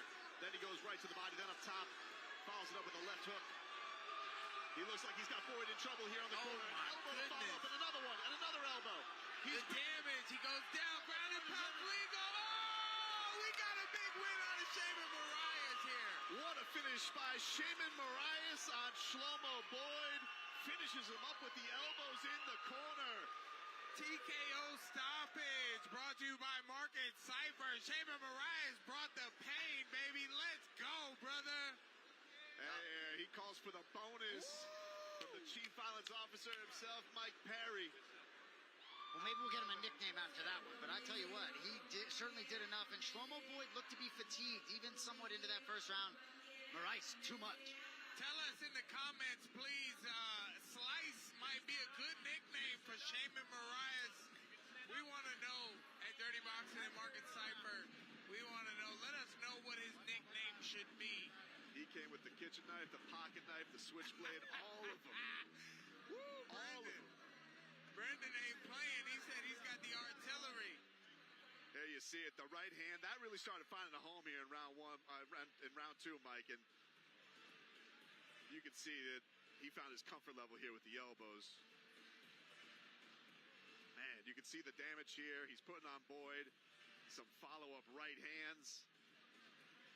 And Sam Burgos steps in. He had seen enough.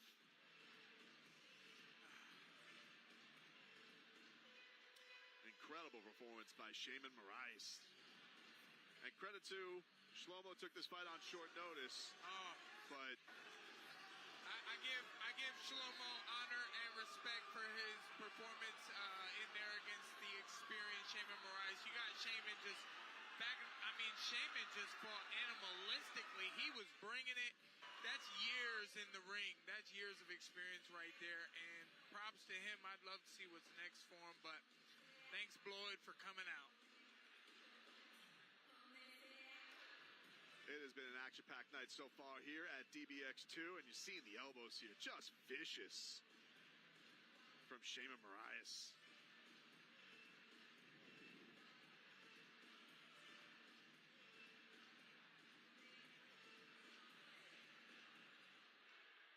Ladies and gentlemen, we have called a stoppage to this fight with 2 minutes, 4 seconds into the second round via TKO with your winner, fighting out of the red corner, Shaman Moraias. Ladies and gentlemen, I am here with your winner, Shaman Moraias. Congratulations, brother. How you feeling getting a finish here at DBX? Thank you, brother. I feel amazing, brother. Blessed to be able to fight, and that's a big show. Thank you, Mike, for the opportunity, Man, I'm a blessed. Thank you, Jeffrey. You're the man, brother. I'm here, I'm here to stay. If you have another show, I'm ready. I'm welterweight, I fight 55. I can fight well, 45, but I'm glad I catch the knockouts, you know. I'm happy tomorrow Fighter Day. I go back home with big checks, with the bonus, you know, for the baby. So I'm happy with that.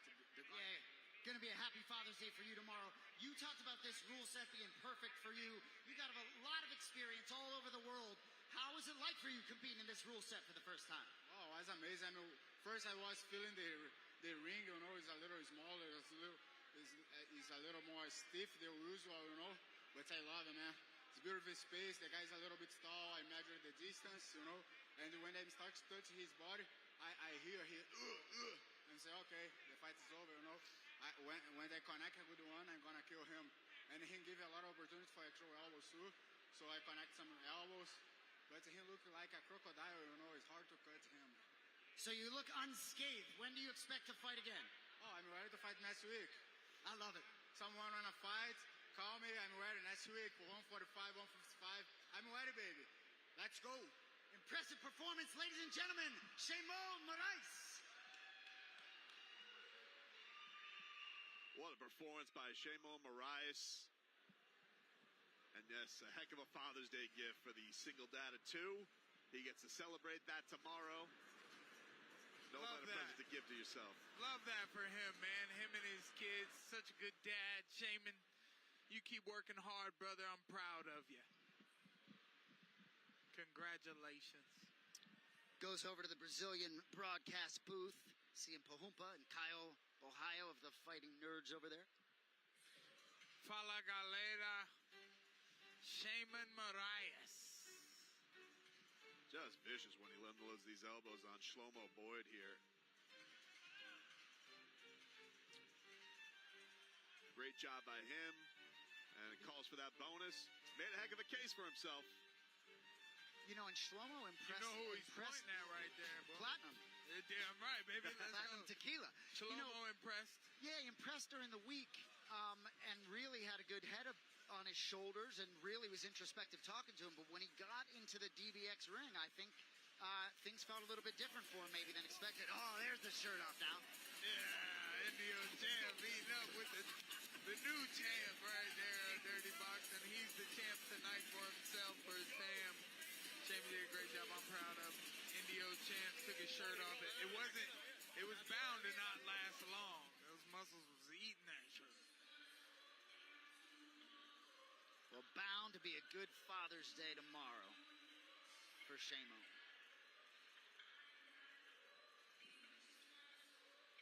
We got our feature prelim coming up here from the hangar in Coconut Grove. Dirty Boxing Championship, DBX 2.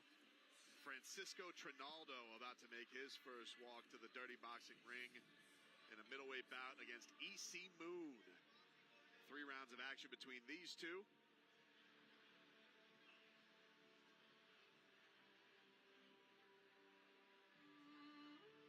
I mean, pretty much it's the same thing, like sparring, training. It wasn't really too much difference. It was just being like a little bit more aware, being on point because of smaller gloves, but it makes no difference. To me, these gloves feel like the boxing gloves, the same. Like I said, you just got to be more aware, defense tight. Everything just got to be on point, right? But at the end of the day, it's a fight. You're going to get hit, so you got to prepare for that too. So pretty much just the same way I prepare for like an 8-round fight or a 12-round bout. But I know this is 3 minutes, right? Exactly. And now making his way to the ring, EC Moon, traditional boxer. Tough guy here, man. Very sharp, very smart fighter. And I'm very excited to see how his clean boxing style does against such a rugged fighter. I know what I said about Trinaldo earlier, but he is a rough and tough son of a gun for sure.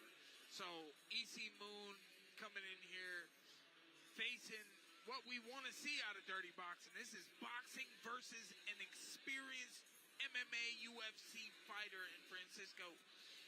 Oh man, I hope we see some fireworks in here. Coming to us from Mobile, Alabama, this kid had a very, I shouldn't say had, but has a very bright future in boxing, was big up-and-comer Roy Jones Jr. cornered him and worked with him for a long time. It's interesting, his last fight back in October, his coach actually threw in the towel in the third round. Somewhat of a competitive fight, he was covering up a lot, coach in the towel. EC Moon didn't look too happy about that night, so maybe something brewing, he maybe take that out on Francisco Trinaldo. The damaging shots in small 4-ounce gloves. Oh man, I hope to see it here. Brock Weaver in his corner. I think it's just boys handling business here. The fellas said, let's go to Miami. Let's have us a fight in the dirty boxing ring with the small 4-ounce gloves. We want to see the impact, baby. Let's go, easy.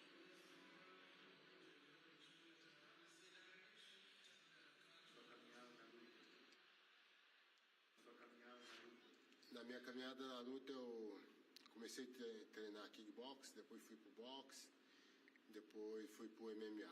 E hoje eu tenho mais de 20 anos que eu luto o MMA, né? Fiz uma grande carreira dentro do UFC. E... Rough and tough. And he walking out to the Roy Jones right now, which EC Moon trains with Roy Jones up there in Pensacola area of Florida. Oh, this is about Duba. Dude, this guy's a pro, man. 26 fights in the UFC between 2012 and 2022. Wins over King Green, Jim Miller, Paul Felder. That was a doctor stoppage. Been in there with Chiesa, Kevin Lee, James Vick. It goes on and on. After his loss to Michael Chiesa, won 7 straight in the UFC. He's my age, though, bro. Born in 1978. See what he'll have for a bigger EC Moon. But certainly, Francisco Trinaldo is not worried about this moment, given his dearth of experience. Well, as we saw on the last DBX card from Yoel Romero, age is just a number. So Francisco Trinaldo going to try and show himself to be an ageless wonder as he walks in there to take on EC Moon. You got MMA, you got boxing. You always want the debate between it. You got it right here coming up in dirty boxing. And I think a little time off for Massaran Duba. Last fight was, I believe, at the end of 2023. It was a game-bred bare-knuckle MMA fight. Beat Sasha Palatnikov, who's competing later, who tapped because of injury. So I'm sure he's anxious to get back in there. Looks to be in terrific shape, as usual.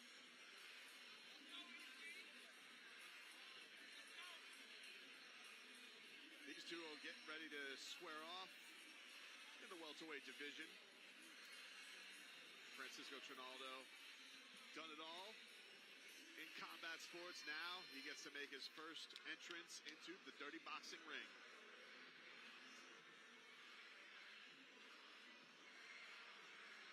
Dude just looks like he's been there, done that, huh, Trinaldo? He sure has. I give it to him.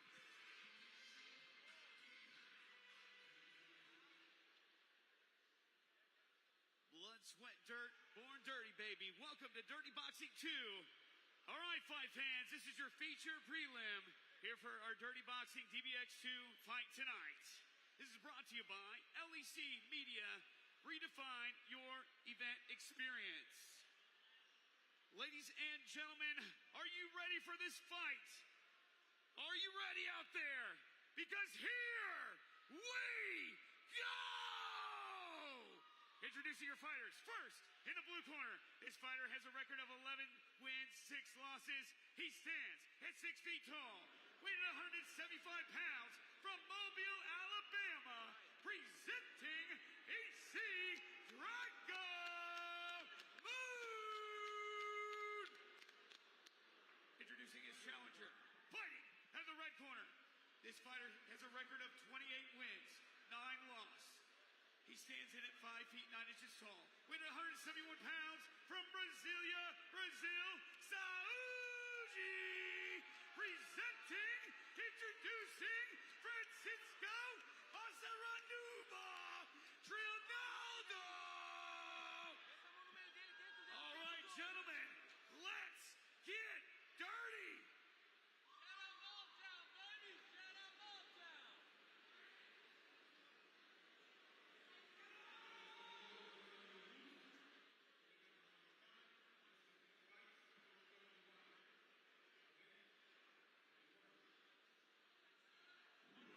Marcos Perez, our referee, giving him final instructions. And there you see the tail of the tape. Francisco Trinaldo, 5'9".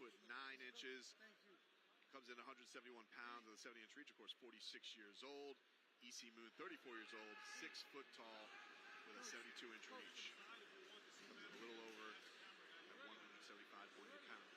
Round number 1 underway. And a body shot big time by EC Moon to start off this bout. B, I need to worry for TV. Just catch it at the bottom.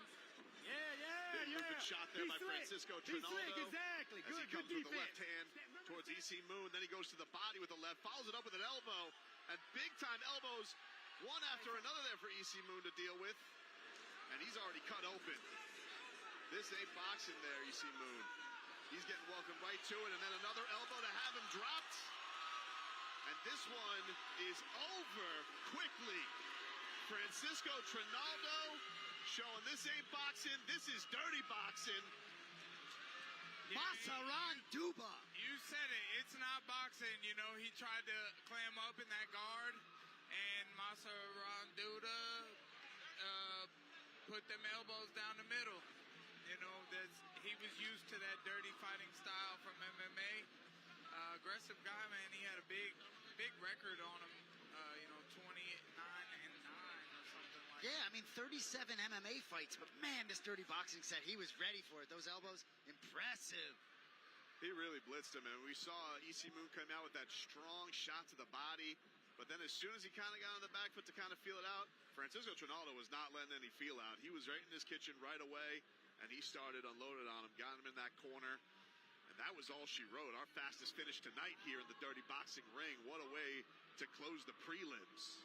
Little sad for my boy EC Moon, man. I know he's a good boxer. He just wasn't ready for that rule change in dirty boxing. It's a violent sport. We'll take a look here at the finish here from Francisco Trinaldo. But you can see there, he starts pinning him up. Gets him into the corner, goes with the left hand to the body, follows up with the elbow after elbow after elbow, Mike Perry. Once you feel that pain and that sliced open, you know, you're already bleeding. You might as well try to hit him back. Sometimes that's something that's not taught. It's born with or learned. I mean, EC's a great competitor, but Trinaldo was the much better competitor here tonight in the dirty boxing ring. Good for him. He got the win over an experienced boxer. Really, really impressive performance by Francisco Trinaldo, and EC Moon upset with himself, but I think credit to him, stepping into a new sport. Got the first shot, but he didn't get the last.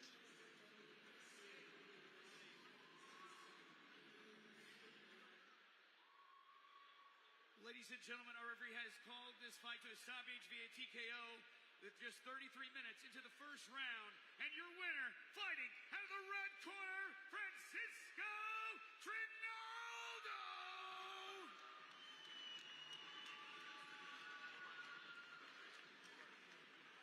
Ladies and gentlemen, I am here with Masaran Duba, Francisco Trinaldo.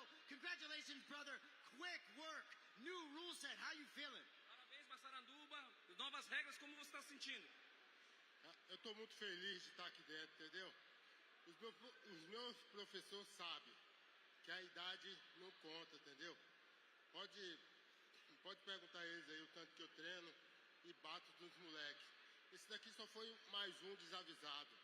Pode escolher o próximo aí. I'm very glad to be here fighting for you guys. You can ask for all my coaches. I train so hard for do this. Age is just a number. I'm here to prove that I'm ready to fight anyone in this division. So EC Moon was the only boxer on the card, came in overweight. You have just such a wealth of experience, but it looked like you'd been in here before. How much did you enjoy competing in this way? Those elbows cut him early, and it was over. Você, como se sentiu lutando com esse peso e nessas novas regras? O que você pode esperar para você no futuro? Eu espero lutar com o melhor, entendeu? Tem muito neguinho aqui, o ex-FC, que fica contando lorota, entendeu? Mas na hora de lutar, não quer lutar com um lutador de verdade, entendeu? Então eu quero pegar esses ex-FC que fica conversando demais. Só quero lutar com galinha morta. I'd like to fight with the best. I saw many former UFC fighters talk a lot of shit. So I would like to fight with these former UFC fighters to prove that I'm the best former UFC guys here, and I can fight against anyone in my division. Well, you're a legend of the sport. It's a pleasure to have you here at DBX. I hope to have you back again. Ladies and gentlemen, Francisco Trinaldo. What a performance by Francisco Trinaldo. First round TKO. Congrats to Trinaldo. He did a great job. EC Moon is a tough competitor. He is a slick boxer, but EC just showed, you know, all these years and all this experience in mixed martial arts, such a brutal style of fighting. You know, that's where I come from as well. Trinaldo has talked shit to me online before, which is why I was a little excited to maybe see him get hit. But here's another look at the fight. You know, Trinaldo landed a couple elbows up the middle, and EC just was not used to it. He did not like that damage, so he took the knee, and Trinaldo was too powerful for him. You know, reminded me so much of Andrei Arlovsky at DBX1, where you get these tenured, you know, over 45-year-old fighters from the UFC, and they get in here and they utilize their elbows and they bloody their opponent and move it to a finish. Wow. And once again, just the elbows just really proven to be a big difference maker for everybody tonight. Whoever can seem to execute it the best, it seems like it's given them a real leg up in these bouts so far tonight. And that one was the most impressive out of all of them tonight. Because EC Moon looked like he came out guns blazing on that, but Francisco Trinaldo took him to a different level of waters after that one with those elbows. Kids, there you see the GOAT, Amanda Nunes. Yeah, this ain't no joke, kids. This is not no joke here. You know, this is not something you want to try if you've been fighting and competitive because we got a platform that people are going to watch. It's because we got an aggressive style of fighting people are going to watch. And, you know, Francisco had a ton of experience. You know, I got over 30 professional fights. And, you know, he did a good job tonight. You could kind of see it on him. I saw it at the face-off. There's Jared Cannonier with the GOAT Amanda Nunes right there. Jared, the Gorilla Cannonier. Such a powerful guy, man. Such a good, humble guy. We've had him on Overdogs podcast before.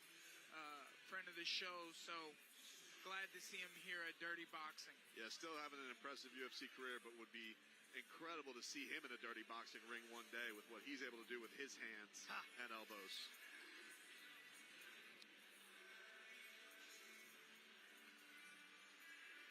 Just an impressive night here in the prelims, and we still got an entire main card coming your way here at Dirty Boxing Championship, DBX2 from the hangar in Miami. Lots of great action here along the way in the prelims. You saw here, this was Milos Janicic with a great performance, went the distance. A good, clean fight. Lamar Brown getting himself a win, and his teammate Amanda Nunes, proud of him. Johnny Bones in the building. Shayman Moraias with a great performance of his own right.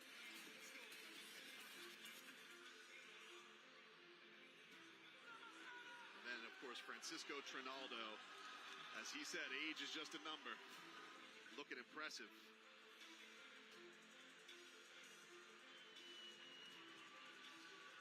We got a lot more action coming your way here from Miami, Florida, as the main card's coming your way.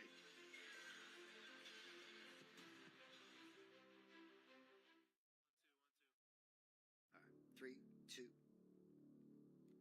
For over 100 years, real fans and real fighters have gathered in places like this. Abandoned warehouses, cracked concrete gyms, old hangars like this one hidden off the beaten path in Miami. Anywhere tough people live. This is where it's always gone down. Men and women settling scores the way it's been done since day one. Fists, grit, heart. For the grizzled veterans, this is another shot at glory. Another notch on the belt, another night to solidify a legacy. For the young blood, this is where it all starts. The first chapter in a story that could become legend. Real fans, real fighters, real fights. This ain't just hype. This is history. Welcome to Dirty Boxing 2, live from the Hangar.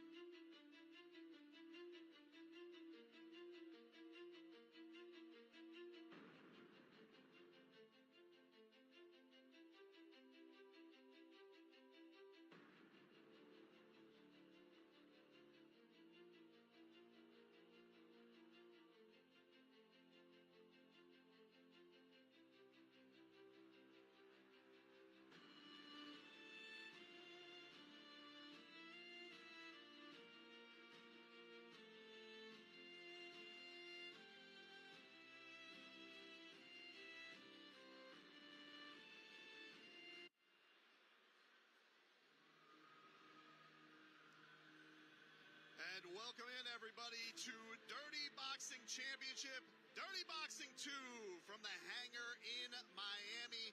And welcome on in here for an action-packed night, a sport that has taken over the combat world. As we have been getting all action here tonight, and coming here from the Hangar in Coral Gables, we got another set of slate here, a main card of non-stop action. Brendan Tobin here alongside Mike Perry and Jason Anik. And boys, it's already been a fantastic night, and it's only going to get better from here. I'm so excited. I'm feeling the energy in the building. We're here for the main card. The house is packed, and the action is really about to start. There's been some blood already, but it's really going to get nasty now. And I've had some friends lose tonight, so I'm starting to get a little ticked off. Yeah, Platinum a little fired up. You know, this underground, vintage boxing scene that we've created here with Dirty Boxing is being elevated by the atmosphere here. It's a VIP scene here, right? Feels like one of the biggest shows on earth. We got all the great fighters in history. John Jones in the building. Amanda Nunes is in the building. It's been a phenomenal night so far. I can't believe we're only getting to the main card. And what I will say, we talk a lot about this rule set. Boxing can stall. MMA can stall. Dirty Boxing, there is no stall. Referees have done a great job at driving this where we want it to go. I'm all fired up over here. It's been fast-paced all night tonight, boys, and the building is on fire right now. We got celebrities in the building. We got greatest fighters of all time in the building. It's Goosey's on top of Goosey's here in Magic City, and the magic is going to continue here tonight as we got a heck of a card ahead of you. 5 fights of action that are going to be absolutely incredible. Starting off tonight in the light heavyweight division, Phil Hawes stepping in the Dirty Boxing ring for the first time as he takes on Sasha Palatnikov in what proves to be, it's going to be a heck of a matchup between these two. Following them, the ladies get down in the bantamweight division as this is a very exciting matchup. Jessica Rose Clark is going to be going up against Moraias in a bantamweight fight. 3 rounds of action there in the Dirty Boxing ring. That one is going to be proved to be nonstop action. It's going to be absolutely amazing. Coming up after this has been probably the grudge match of the week. There's been a lot of bad blood between these two. Alex Nicholson, the Spartan, close with Mike Perry, taking on a Dirty Boxing veteran in the Wolf, Rob Perez, a guy who is absolutely not afraid to try and back up what his mouth says. That is going to be an incredible heavyweight bout coming up tonight. In our co-feature, making his return to the 305, Alex Bruce Leroy Caceres fighting in Miami for the first time in 15 years. He's got a lightweight bout against Saidyokub, Kakhramonov. That is going to be proven to be a lot of action. Some testy moments this week between these two as well. And then in our main event, a heavy hitter, one of the biggest punches in all of combat sports, Jairzinho Rozenstruik, in a 5-round heavyweight main event against Victor Cardoso. Boys, that is a loaded main card coming our way here from the Hangar, and it is going to prove to be an unbelievable matchup. But Alex Caceres, a guy who's such a veteran, Mike, stepping into a arena like this, what are you excited to see from him tonight? Alex Caceres had a lot of anger and animosity at the weigh-ins as they both had to cut an extra 0.4 pounds. His opponent was ready to make him work a little bit harder to get into the ring with him. Alex made that weight, his opponent made that weight, and they're going to step in there tonight and let all that anger out. I can't wait to see it. Bruce Leroy has an exciting style from MMA, so I want to see how that translates into Dirty Boxing. Jason Jason, Saidyokub, though, very confident coming into this one. A very dangerous fighter to go up against Bruce Leroy. Without question, 29 years old and a gifted mixed martial artist across the board. He was adamant, Saidyokub Kakhramonov, at the weigh-in. He was adamant about making the weight. There were times Alex Caceres this week wanted to catch weight. Saidyokub was professional, wanted nothing to do with it. This fight I've had circled for 2 weeks. I can't wait to get to this one. This is the closest fight on paper in terms of the betting odds. But all 5 of these fights on the main card, we talked about earlier, 72 combined UFC appearances out of all these fighters. Caceres with 30 of his own. And biggie boy Jairzinho Rozenstruik headlining this card. Let's go, boys. Those are going to be 2 guys throwing absolute bombs in the main event. And Alex Caceres, as an aside, also really excited. The first time that he's gotten to fight down here in his hometown a long time, been doing all of his training usually in Arizona. So he's excited to make the return to the 305 as well. But the main event, as you said, Jairzinho Rozenstruik, one of the absolute most devastating punches we've seen. We've seen what he can do to faces, Mike. What is Victor Cardoso in for here tonight when he steps in the dirty boxing ring? I mean, Jairzinho ripped the lip off of Alistair Overeem. I just want to take a second to talk about the featured bout, the people's main event, because everyone knows that Alex Nicholson, the Spartan, is taking on Rob the Wolf Perez, and they have been talking absolute trash to each other, and it's not a good night so far to be one of my friends. They try to fight like Platinum Perry in there. You got to tuck that chin, put your head down, and swing for the fences, baby. I want to see some knockout. Well, you know, and Alex Nicholson's your boy, but so is the Wolf. Rob Perez fought twice for DBX, trying to make himself the face of DBX. You ain't kidding me. We got a co-main and main event, but that will get us into it, you can be sure. You have to know, I mean, there was bad blood yesterday at the weigh-ins between these two. They've been sizing each other up basically the entire lead-up with social media posts. Lines felt like they've been crossed. Spartan is not happy with the Wolf right now with all of the antics that he's brought to the table. And so you have to wonder, what's that going to mean for him as he comes out in this style? What will Nicholson try and do to Rob Perez coming out right out of the gate? Yeah, you know, and starting off our card tonight with Philip Hawes, you know, an experienced UFC fighter, known for some of his wrestling, and he's coming in to throw big bombs in the dirty boxing ring. We saw what happened to a boxer in the last fight as Francisco Trinaldo threw some short elbows down the middle. There are no takedowns here for Philip Hawes, and there we got to look at Jairzinho Rozenstruik before the main event tonight. He's in the back, starting to loosen up, maybe starting to get his hands wrapped, and before he faces Victor Cardoso. Victor Cardoso may be an unknown factor in the main event. A lot of people might not know about him, but he was very big. He had a little bit of size on Jairzinho, and, you know, it's tough to say. It's hard to know someone when you haven't seen them fight, so we can't guess, but a lot of people online are saying Jairzinho's going to clean his clock. Well, you know, Victor Cardoso, I agree with you. It almost looked like he was slightly bigger, which I couldn't believe seeing them face up. Jairzinho Rozenstruik is a special human being, right? He's got this barbecue food truck down here. He's trying to conquer the world down here, but he's not too happy about how the release happened with the UFC. So I think Jairzinho's going to have something to prove tonight here. But Cardoso, as we said up the top, a very experienced Muay Thai fighter. He will be ready tonight.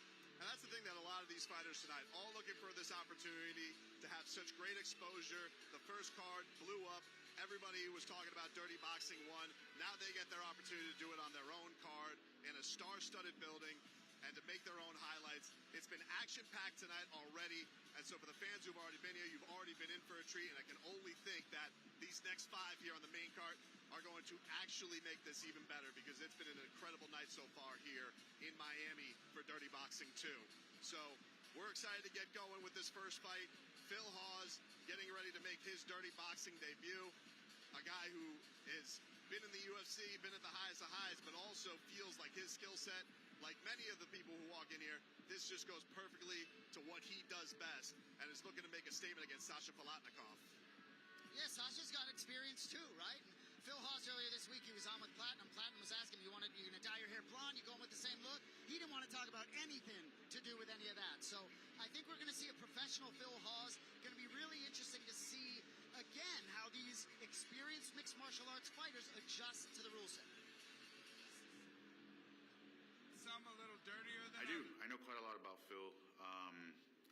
I'm a huge fight fan. I've known about Phil from the Contender series, so I've had my eye on him for a while. Not that I thought we'd ever cross paths necessarily, just because of different weight classes and whatnot. But now that we've fast forwarded to kind of I guess you could say, the prime of our careers now, coming in to Dirty Box. He comes from a wrestling background where he's now converted more to a boxing striking. This is my world, so it'll be an interesting fight on Saturday. I think if I'm not mistaken, it's the opener to the main card, so I think a lot of people are going to be tuning in for that. I have a lot of fans from all over the world who are very interested in this fight, and yeah, 2 ex-UFC guys going head-to-head in an all-striking fight. I don't think anyone's going to want to miss that. And here we have our first fight of the night on the main card. Sasha Palatnikov getting set to make his way to the Dirty Boxing ring.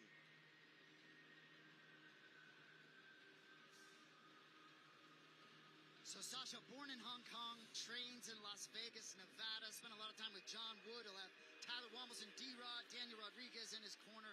Really interesting guy. Been in the UFC, 3 fights in the UFC. There he is, Tyler Wamos, D-Rod right behind him. But really interesting guy to talk to. Was a graduate of the University of Buffalo. Dude tore his hamstring right after his UFC debut, but I liked his term. He said he's pro-anti-grappling, which is perfect for us here at DBX. That's definitely been the case. It's just been all action all night so far tonight. And he's excited about getting a chance against somebody like Phil Hawes in his first DBX matchup. Getting an opportunity here to open up the main card of Dirty Boxing after his last opponent back in 2023 was our featured bout on the prelims.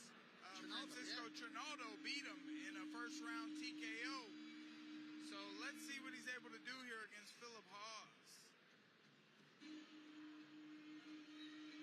And I will say, in watching back some of his UFC fights, the wrestling and the grappling was a little bit of an issue for Sasha, so should be right at home here.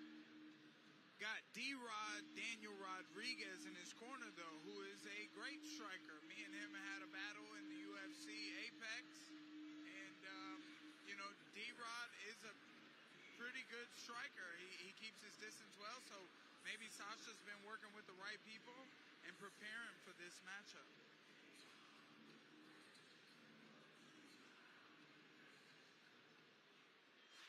I don't plan to endure nothing. Like, I just plan on going there, jab, boom, sit him down. Like, that's never an option for me. It's like, if it's a dogfight, it's a dogfight. But me, I go in there straight dominance and the perform. So, if it's a dogfight, we'll make it that. If he doesn't want to go down quick, we'll make it a dogfight. But for me, I'm going straight dominance.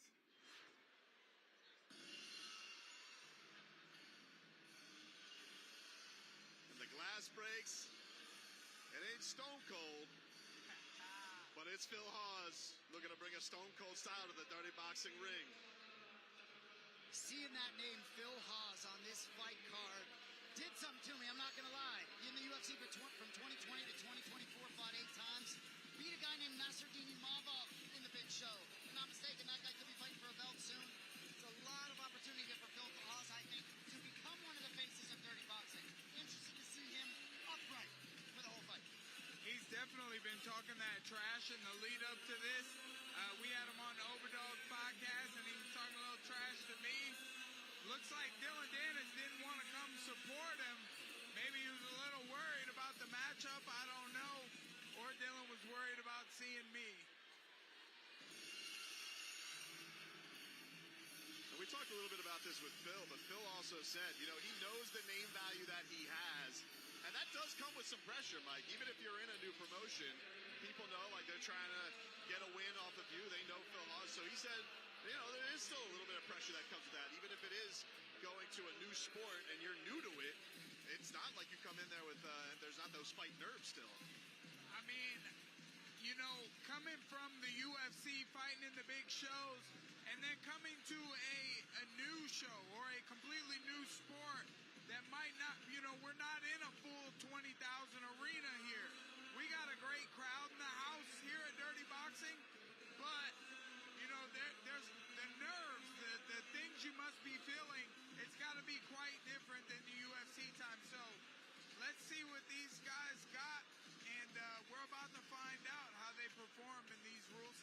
This is the first of 5. Let's go to our ring announcer, Ben Jackson, with all the introductions. Ladies and gentlemen, we are live on YouTube TV. Welcome to the start of the main card for Dirty Boxing 2. We are here at the Event Center in Miami, Florida, the Hangar, ladies and gentlemen. Special thanks to Miami Sushi Catering, doing all your catering needs here in Miami, your #1 catering service. Thank you, Miami Sushi Catering. Special thanks to our UFC legend and star in the house tonight, John Jones, ladies and gentlemen. And your MMA star and entrepreneur, Mike Perry, is in the house as well tonight. Thank you, Mike. Fight fans, I just want to know, are you ready? Because it's time to fight dirty! Introducing your fighters. First, in the blue corner, his fighter has a record of 8 wins, 5 losses. He stands in at 6 feet, 1 inches tall, weighing 195 pounds. He is from the British Hong Kong and hailing out of Las Vegas, Nevada, presenting Sasha Palatnikov. Introducing his challenger, fighting in the red corner. His fighter has a professional record of 12 wins, 6 losses. He stands in at 6 feet, 0 inches tall, 195 pounds, from Little Ferry, New Jersey, presenting Phil Megatron Hawes. All right, gentlemen, come to the center of the ring and let's face off. Bring it in. All right. Please protect yourself at all times. Obey my commands at all times. If you want to touch gloves, go ahead. Good luck to the both of you. Our referee tonight, Chris Minyoki, as we get set for our first fight on the main card. Phil Hawes, Sasha Palatnikov, and you see the tail of the tape there. Phil Hawes, 6 foot, 195.4 pounds with a 77.5-inch reach at 36 years old. Sasha also 36, 6'1", coming into this fight with a 72.5-inch reach. And round number 1 is underway in our main card here at DBX 2.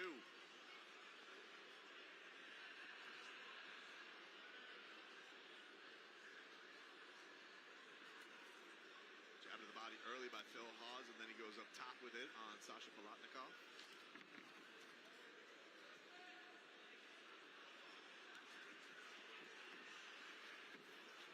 Palatnikov in a little bit of an awkward scramble there.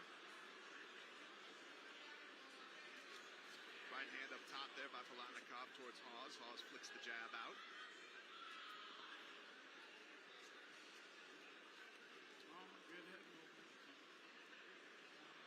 Hawes avoids that right hand by Palatnikov. Still sticking that jab out there, just kind of feeling that range out early.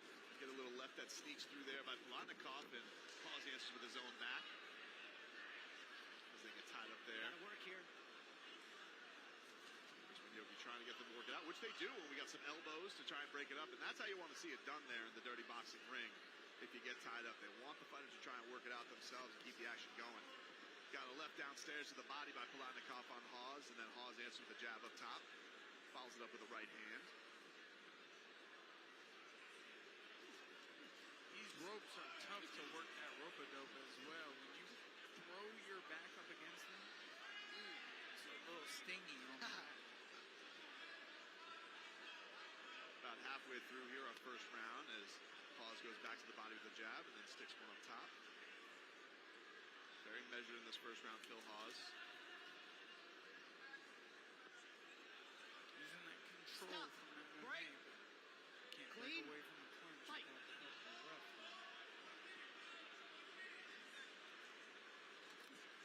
Right hand up top by Palatnikov, and he looks like he got a bit of an eye poke. Time. Chris Minyogi going to go look at Palatnikov. It looks like he's in a lot of pain. That is the first eye poke with these dirty boxing gloves that we have. Gotta keep the fingers in. We've implemented a curve to the glove for this specific thing. We didn't want fighters to be able to keep those fingers spread out. I see you. Okay, yeah, you got 5 minutes. You want to see the doctor, maybe? All the dirty boxing fights. Take a little look here as Phil Hawes came up top, and it kind of grazed with the thumb there. That's what it was. as they got into an exchange and trying to avoid each other. And come Caught here, him with his come right thumb. here. And actually, Doctor hey, about to Red, enter right the ring here. here as Chris Minyoki, our referee, wants to get Sasha checked out. Give him a rag. Give him a damp rag.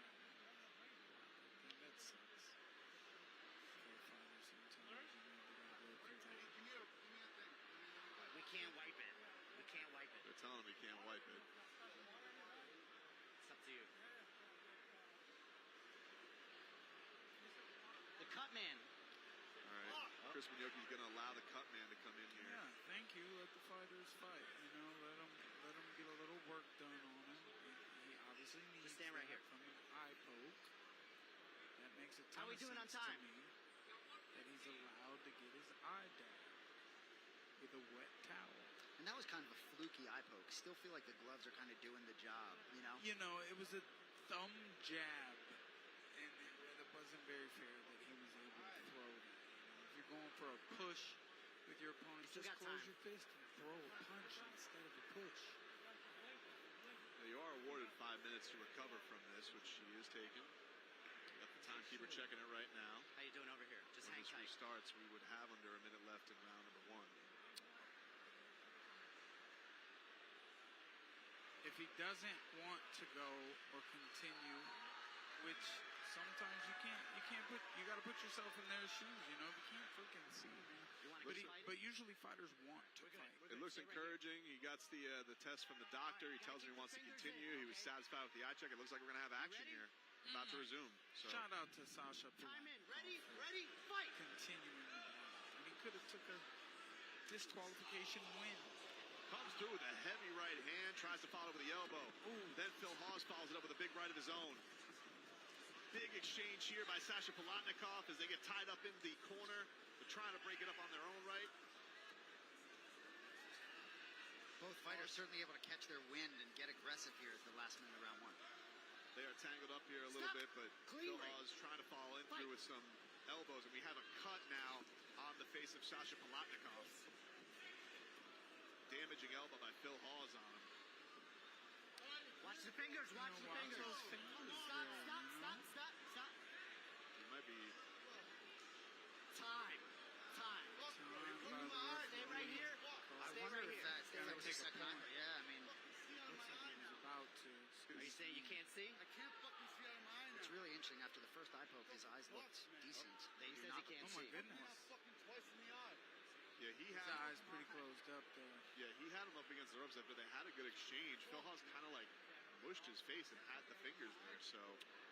You know, we'll have to take a look and see if a finger got in there, but he's obviously very, very upset right now. It's just so unfortunate. That's it. It doesn't, that's got to be, you know, we'll see what they call it. Stay The ref right here. just We're gonna waving it sort it. off. Don't It worry. doesn't mean he's saying one, you know. His eyes swollen shut. His eyes swollen shut. What's going to Listen. happen here? I have to DQ because he got the warning in first. It's terrible. Very, very upset, Sasha Palatnikov right Yeah, he now. waved it off. Fight's over. Hopefully we get a replay of that second poke. Palatnikov is telling the official he wants him disqualified. Hate to see that. DQ. Very. DQ. And you hear the referee, Chris Minyoki, says that he's going to call him disqualification. DQ.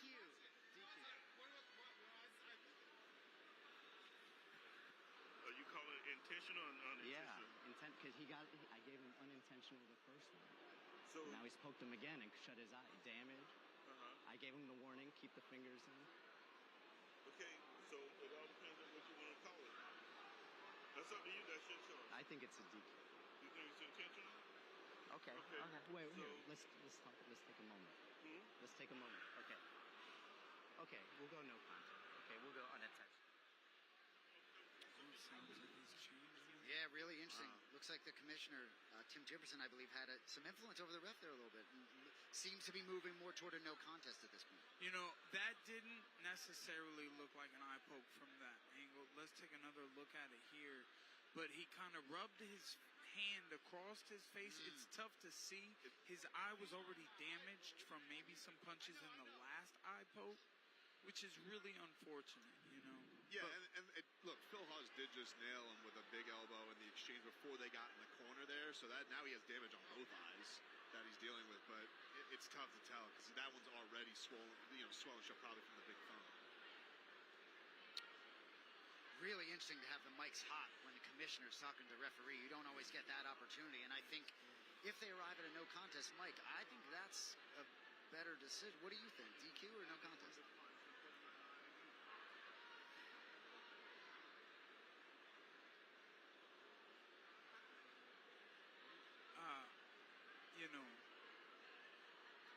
Hot mic's there, but I'm a hot mic myself. I'm a hot wife in the crowd.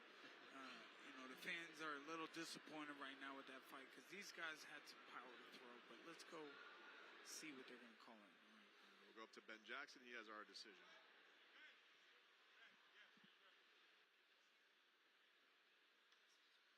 Ladies and gentlemen, our referee and our judges have called a stoppage to this fight via disqualification by intentional eye gouging. Your winner, fighting out of the blue corner, Sasha Palatnikov.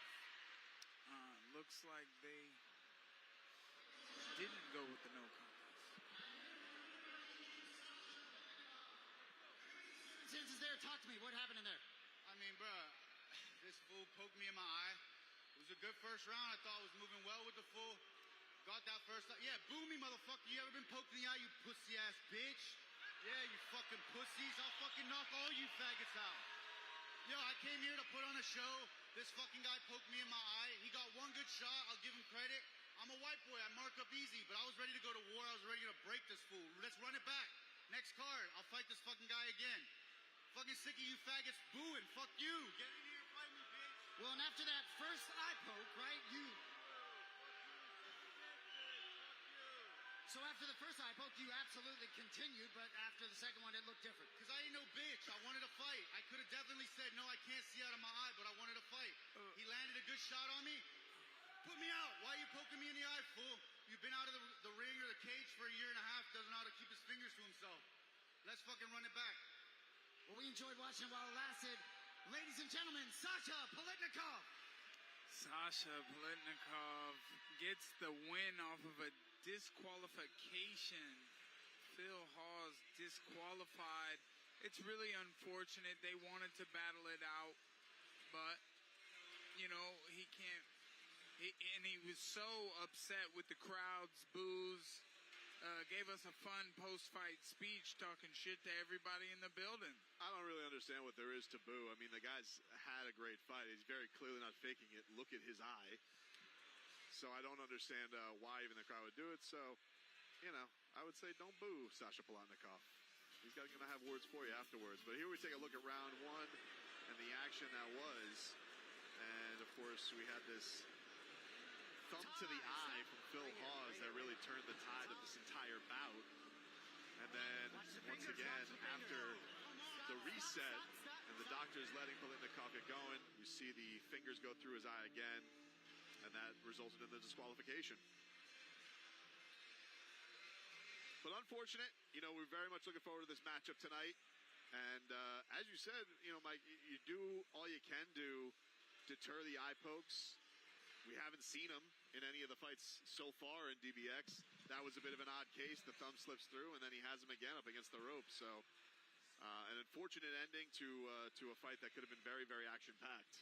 It was the style of Phil Hawes in here trying to figure out his own dirty boxing style. It just was not fair, so that's why the call goes against Phil, and Sasha Palatnikov gets the win. Disqualification is still a win. But, hey, if they do want to run it back in the dirty boxing ring, I'm all for it, because that seemed like it had the makings of a heck of a matchup, Jason. I agree. Sasha does get booed on the mic, but he's also the guy who has to win by DQ and sort of get on the mic. So it sort of is what it is, but I'd love to see it again. Both guys seem to be built for this rule set. We got the merch store here, the QR code. You guys can scan it here. You scan the QR code, 10% off the online store. Get your dirty boxing swag. Was wearing that on the radio show this week. Get your dirty boxing eye patch on there. Yeah. Got Gotta protect yourself at all times. So, an unfortunate ending to the last fight, but now we got a good one coming up here. Jessica Rose Clark about to step in the dirty boxing ring against Marilia Moraias in the bantamweight division. Check them out. Eu sempre digo que as pessoas vão ver tudo de mim, porque todas as minhas lutas eu quero, independente do resultado, eu quero sair dali deixando tudo que eu tinha para dar. E eu acredito que no sábado o que eu quero dar é o meu melhor, o meu tudo. E o fato de eu estar muito feliz lutando essa regra, eu acho que vai influenciar para que eu dê mais do que o meu melhor.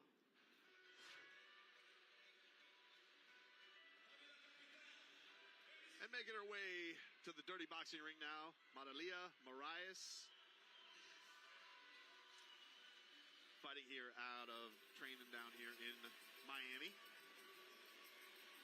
Marilia Moraias, originally born in Fortaleza, Brazil, 3-3 as an MMA pro. Lost her last 3 fights, though most recently was back in April against Joy Pendel, arm choke in the first round. So she's been finished in 3 straight as well. Obviously a different rule set. She ain't going to be choked out tonight.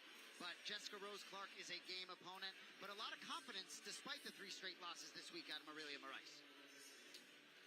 Very good there, Jason. I love how you mentioned that, you know, she won't be worried about no submissions in here tonight in dirty boxing.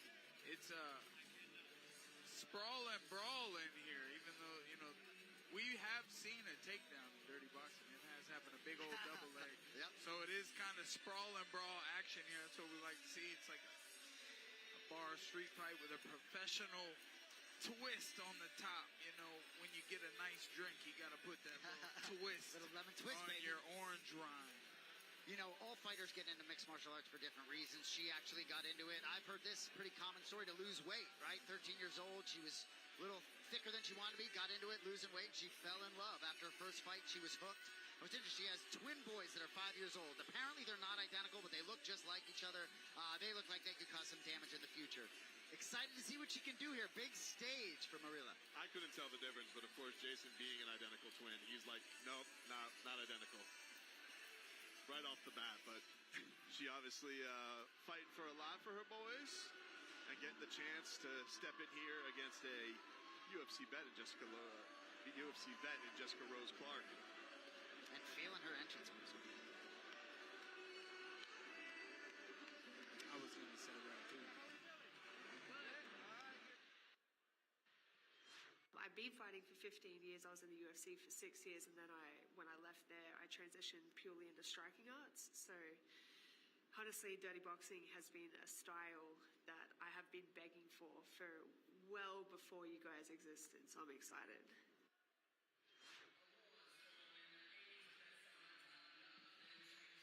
Now our second fight of the main card about to get underway here as Jessica Rose Clark makes her way to the dirty boxing ring down the red carpet. Jessy J, a face and a name that I'm sure everyone knows well, obviously based on her UFC career for 6 years from 2017 to 2023. But since her UFC career ended, she's won 4 Muay Thai fights and a world title.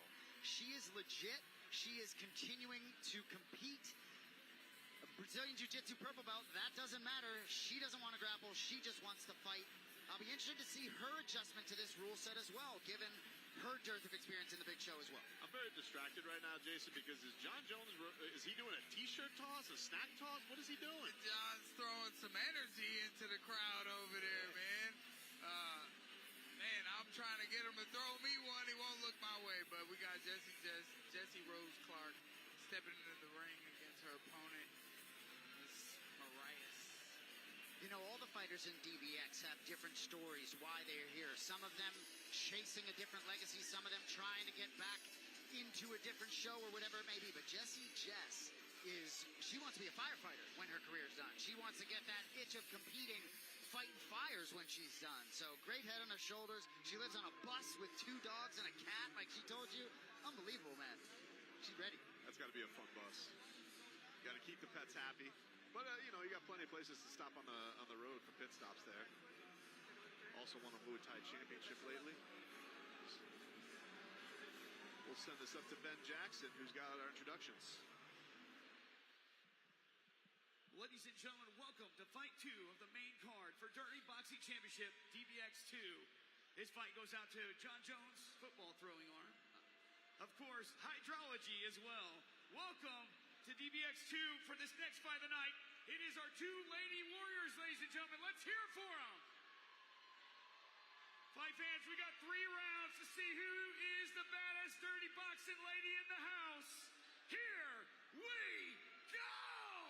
Introducing your fighters. First, in the blue corner, she has a record of 3 wins, 3 losses. Standing at 5 feet 7 inches tall, she weighs in 135 pounds. From Fortaleza, Brazil, and fighting out of right here, Miami, Florida, presenting Marilia, the Tigress, Moraias. Introducing your challenger, fighting in the red corner. This young lady has a record of 11 wins, 9 losses. Standing at 5 feet 5 inches tall, she weighs in 135 pounds. Originally from the down under, Australia, baby, but hailing from Dublin, California, presenting, introducing Jessy, Jessica Rozenstruik.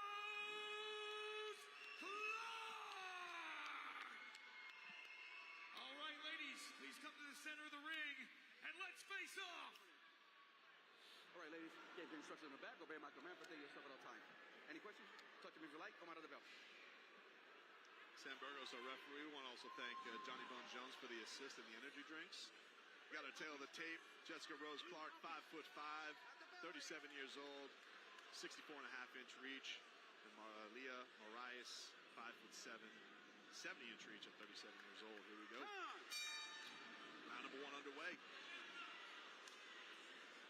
Man, as that thing was coming down for the catch, hit the light, and I couldn't see it anymore. No excuses. Feel like that, like you're a Tampa Bay Devil right back at the old Trop. Here we go, girls are right into it. Jessy, the body shot. We'll see if Marilia can keep that distance with that 5.5-inch reach advantage. Jab sticks for Jessy there. Body shot for Rose Clark down low. Jessy in tremendous shape at 135.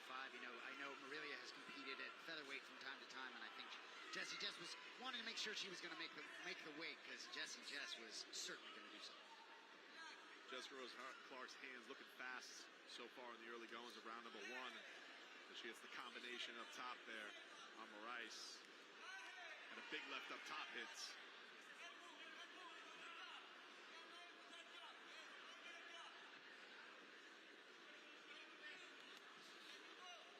Other left sticks up top for Clark upstairs. She goes right hand to the body on Moraias.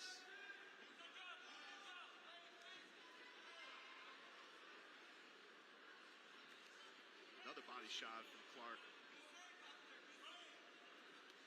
Yeah, Jessy looking really comfortable on her feet. That Muay Thai experience after leaving the UFC certainly apparent to me. And she has her first follow-up elbow there as we put a little time in the corner. Sam Burgos resetting them. And the action continues with just over a minute left here in round number 1. I was waiting for the elbows from her. She's got those Muay Thai championships.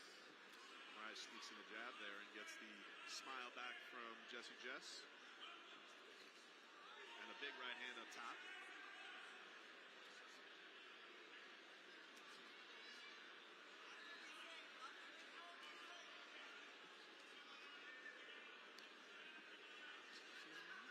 Good shots. She's keeping a good pace on. Can she keep up that pace? You know?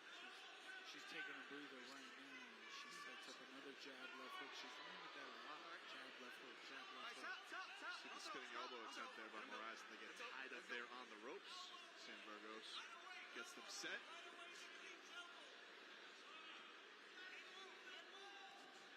Come to the final seconds here in round number 1. Those 3 minutes go quick. 10 seconds, lady. We stop at the bell.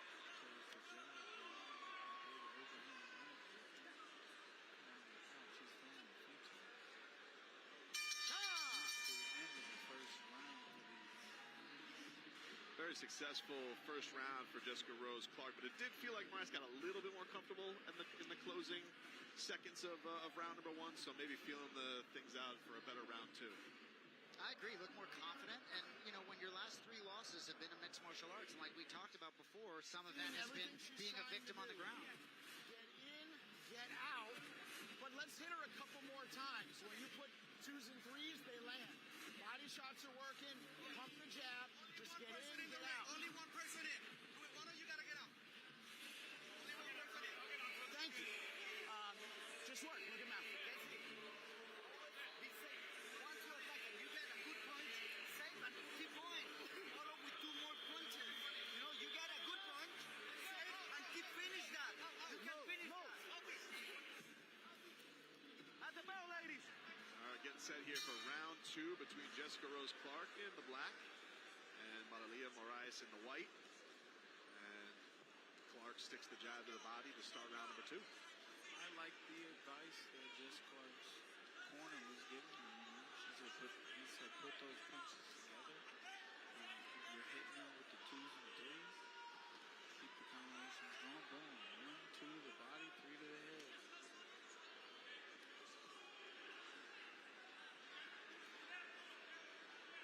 Right hand up top, Clark on Moraias. Moraias switching stances here a little bit. Level change. Slip the jab. Try to counter the left hook. Body shot.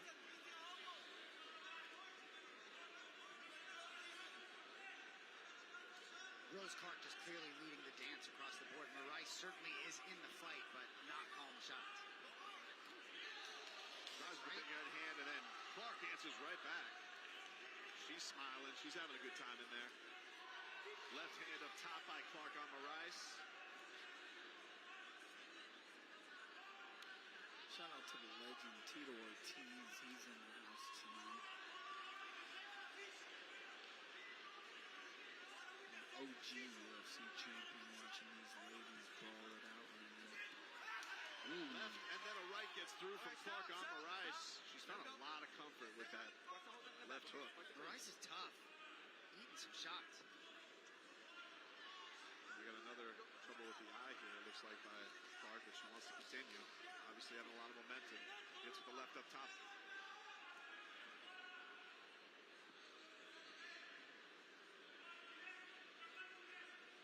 Jab sneaks through there by Moraias.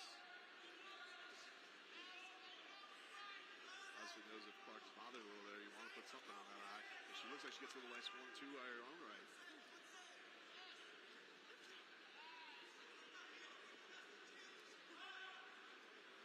Just under a minute here in round number 2.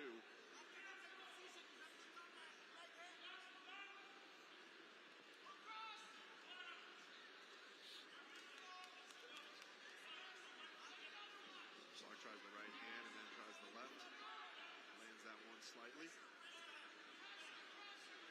I like the versatility in the attacks out of Rose Clark. A lot of combinations, not just one and done. Trying to mix some things to the body and then come upstairs. Good stuff. Nice combination there by Rose Clark. There it is. Right hand gets through by Moraias, then a right hand up top by Clark. 10 seconds, ladies. Little left on the break, and then she gets her stumbling to the back. Jessica Rose Clark feeling it here at the end of round 2 as we have probably our most impactful exchange between these two opponents in their 2 rounds so far. Acredita nesse direto. Acredita nesse direto. Vamos, ela tá sentindo com a mão. Não hesita, não. Anda mais pra frente, quero você pressionando. Não quero você sendo pressionada. I said there it is because Jessy kept slipping to her right, slipping to her right. She would slip that jab. And I was like, when you going to slip to the left, load up that left hook. And she did it right there at the end. And then you saw her get her opponent off balance with that. She wasn't ready for it. She landed a good left hook. And here you see the big right hand.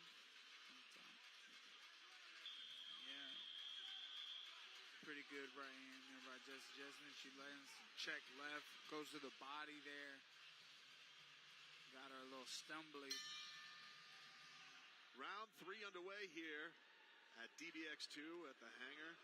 Jessica Rose Clark and Marilia Moraias in the bantamweight division. Oh, big right hand up top, and then Moraias answers with a combination of her own. Moraias with a different sense of urgency here. Probably knows she needs to finish here in round 3 to emerge victorious. And Clark, every time Moraias does land a good exchange, always gives her that little smile back, so she's enjoying the action.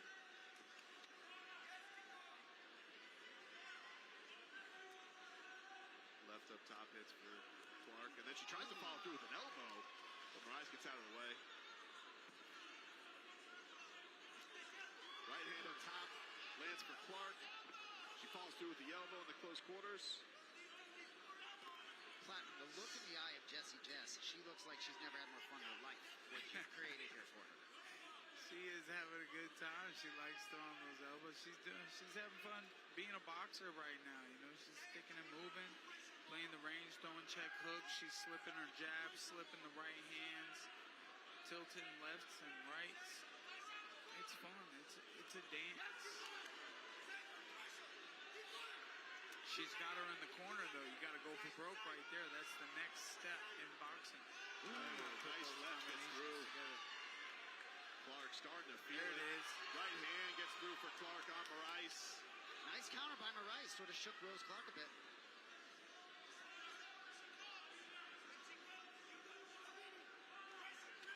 You can see a little damage on Clark's little mouse under the eye starting to grow. But she sticks that jab right into the face of Moraias once again. Which is interesting. I saw Clark landing some significant strikes in this fight. Her opponent's wearing it well.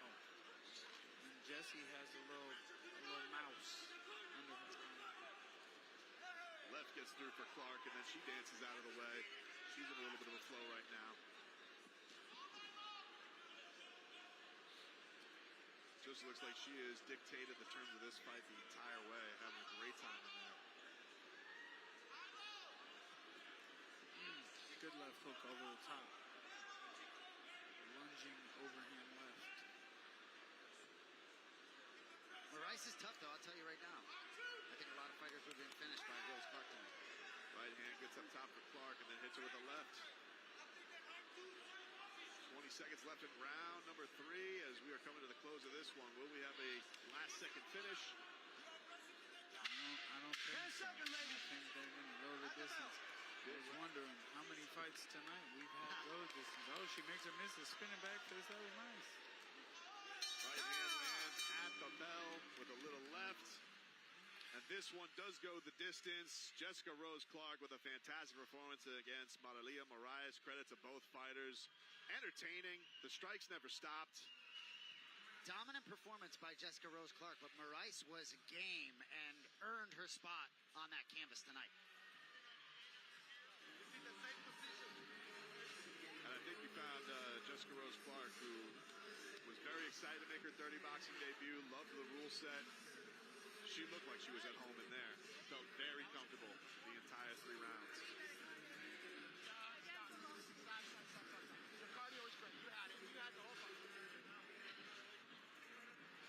And we hear so many, the fighters, Mike, with the experience that somebody like Rose Clark has. To get an opportunity like this in a new sport, she says it feels like a student again. Like she gets this fresh set of her career. Really, really was excited to get in here, and it showed tonight. I hope she had fun. I think she's going to get the win here, and it'd be great to see her come back and find another experienced dirty boxer. And Moraias showing well in her hometown.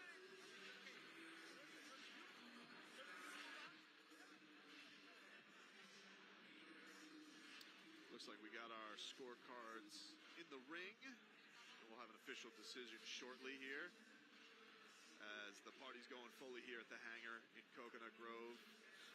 The stars are out. The goats are out.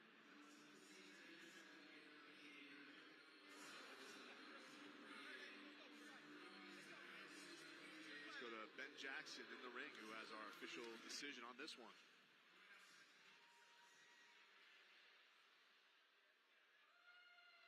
Ladies and gentlemen, our our judges have scored this decision 27-30, 27-30, 27-30 by unanimous decision. And your winner, fighting out of the red corner, Jessy Rozenstruik.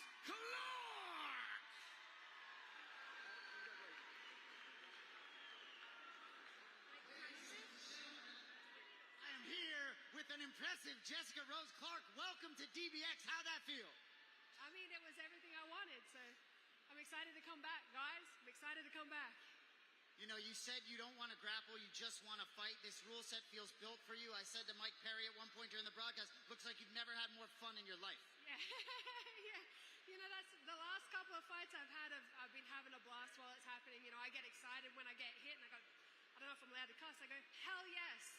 This is going to be a good fight. So. Well, I got a sense from you this week that it wasn't going to be one and done in DBX. I think you'd like to be back in here. Anyone else perhaps you'd like to see in here at some point? You know what? I'm going to be back on the next event. Coach, who do we want to fight? It's your call out. We'll fight anybody. Where's Cat at? Where's Cat Nelson at? I think maybe they're looking for Cat Nelson. I think someone we're looking for maybe over there sitting behind John Jones. Paige Van Zandt, perhaps, could make an appearance at Dirty Boxing. She appears that. Me and Paige Van Zandt for the DBX belt. Let's do it. Looking for Paige Van Zandt, the DBX Bantamweight Championship. Either way, you enjoyed us tremendously. Congratulations. Thank you, sir. Thank you, everybody. I'll see you guys again at the next event. Ladies and gentlemen, Jessy Jess. For those of you that haven't seen it, check out the incredible artwork in the corner. We got 10 custom DBX pieces, all up for auctions. All proceeds going to St. Jude's. Go check it out. Donate it to charity. We appreciate you all. Thank you. That looks like some great art there. Nice shout out there by Jason. Nice little matchmaking in the midst of things as Jessica Rose Clark sees Paige Van Zandt in the crowd. Paige Van Zandt, no stranger to doing all kinds of combat sports, so maybe dipping her toe in the water of the dirty boxing ring. Great job of matchmaking there, Jason. Seems like we got that going. Sorry, man. You're meeting some celebrity here. Gable Stevenson just came over, but I tell you what, man. Paige Van Zandt wants to be in dirty boxing, and Jay was talking about her all week, didn't want to get ahead of herself. If you don't win the fight, not much calling somebody else, but I tell you what, Paige Van Zandt, Jessy J, give me all of that. And we can see a little meeting of the minds here as Paige Van Zandt and Jessica Rose Clark both meeting there and hugging it out. So it seems like we got some respectful matchmaking going on here, but that would be a heck of a debut for PVZ if she does make her way over to dirty boxing. Looks like they had Jared Cannonier in there making sure everyone stayed well behaved. What a scene here at DBX at the hangar. Been incredible. John Jones was out here throwing energy drinks. Goats on top of goats. There is the aforementioned Paige Van Zandt and her husband Austin Vanderford. Of course, both veterans of the combat sports game. Was interesting to hear Jessica Rose Clark talk about a belt, right? We haven't talked about all that. Mike Perry's not on the sticks right now. He's meeting and greeting with the fans, but it will be interesting to see when we get to the stage where we got belts in the promotion. Absolutely. I mean, that is definitely going to be the next exciting chapter of it. We're talking about championships in an event like this, but so far right now, the championship is the show. Everybody's having a great time here tonight. And it seemed like Paige Van Zandt was keen on the idea of possibly fighting Jessica Rose Clark, who put on a really, really great performance. You talked about her spirit all week this week, Jason, and really just, I thought, looked as comfortable as anybody did in the ring tonight. I agree 100%. And, Moraias showed up to fight, and I think probably had one of her better performances that at least I've seen in my film study. I really believe that Jessy J is in a very unique mental and physical place in her life. I think she has everything sort of in the proper compartment. She looks ferocious. Here's the thing, though. The niceties are over, because we're about to get to probably the grudge match of the night. And that is going to be our heavyweight bout. The Spartan Alex Nicholson taking on the Wolf, Rob Perez. Rob Perez, a veteran of the dirty boxing ring. 3 events, 3 fights. He's about to step in there, and this man is a show stealer, Jason. Oh, as he would say, you already know, right? You already know the Wolf is here.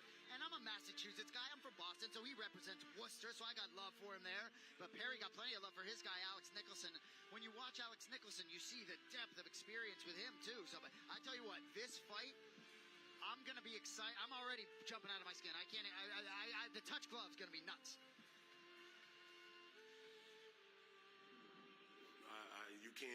You can't take nothing from a man that don't fear nothing but God, man. Alex ain't gonna take nothing from me, win, lose, or draw.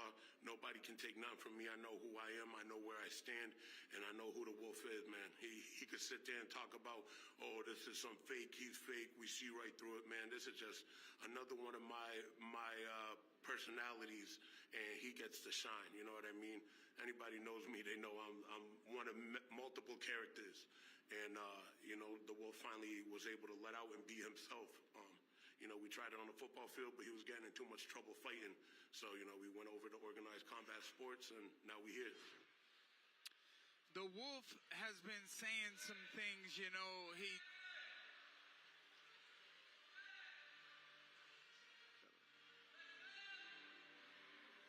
got a performance here.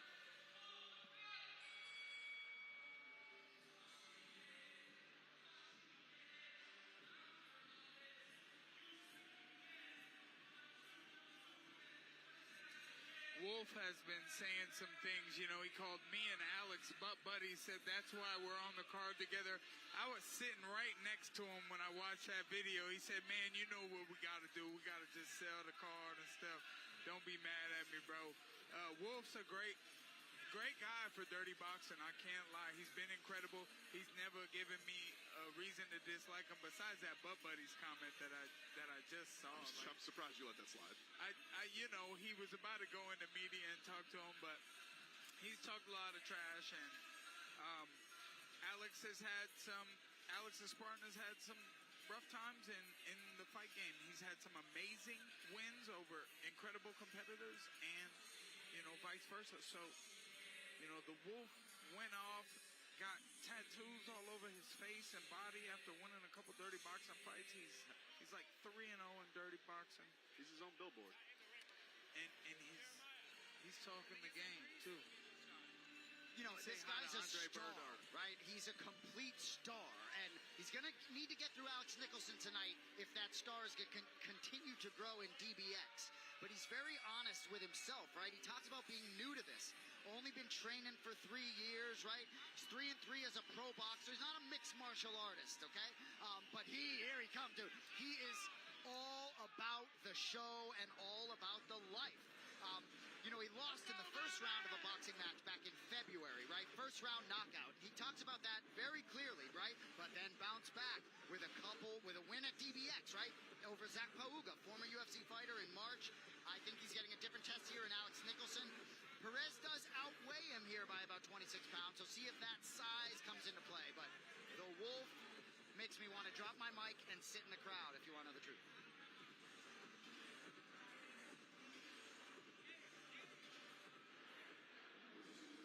The combat sports grow. As an athlete, there was, boxing and MMA, and coming up, it was just, couldn't even ground and pound in amateur MMA, and now there's guys throwing, bare elbows at each other at the amateur level. The sport's grown, it's evolving, more opportunities for money, more opportunities to showcase your abilities, so it's a blessing. And this is, if you followed my career, it's right up my alley. I finished the majority of my fights by elbows, and I was a Golden Gloves boxing champion, so it's going to be, I see Saturday night being a good night. And now making his way to the ring, Alex Nicholson from Apopka, Florida, getting set to settle the score. A very animated build-up, and now the words can go out the window, and the fists and elbows can fly. Listen, Mike. The GOAT, John Jones, if he wants a selfie, he gets a selfie. The broadcast stops for the GOAT. Johnny Bones, come take a selfie with you. Yeah, a little drop on the mic. Johnny Bones was over here in the booth, but that's your guy, Alex Nicholson. You must be excited to see your boy in this promotion. Andre Berto just came over to take a picture with me as well. Shout out to him, but I am nervous as all heck right now, brother. It has not been good to be one of my friends tonight, and I want to see the best out of the Spartan right now. He's such a great guy. He's such an incredible warrior. He truly is. And the Wolf has only been incredible in dirty boxing as well. He's always been great in here. And this fight, there's a lot on the line here for both of these guys, and I'm hoping their freaking abilities just pour out of them, and we see the most incredible fight right now. Rob Perez won fight of the night last time with his opponent to get that bonus, and you know, I just want to see an incredible fight from my brother Alex as well.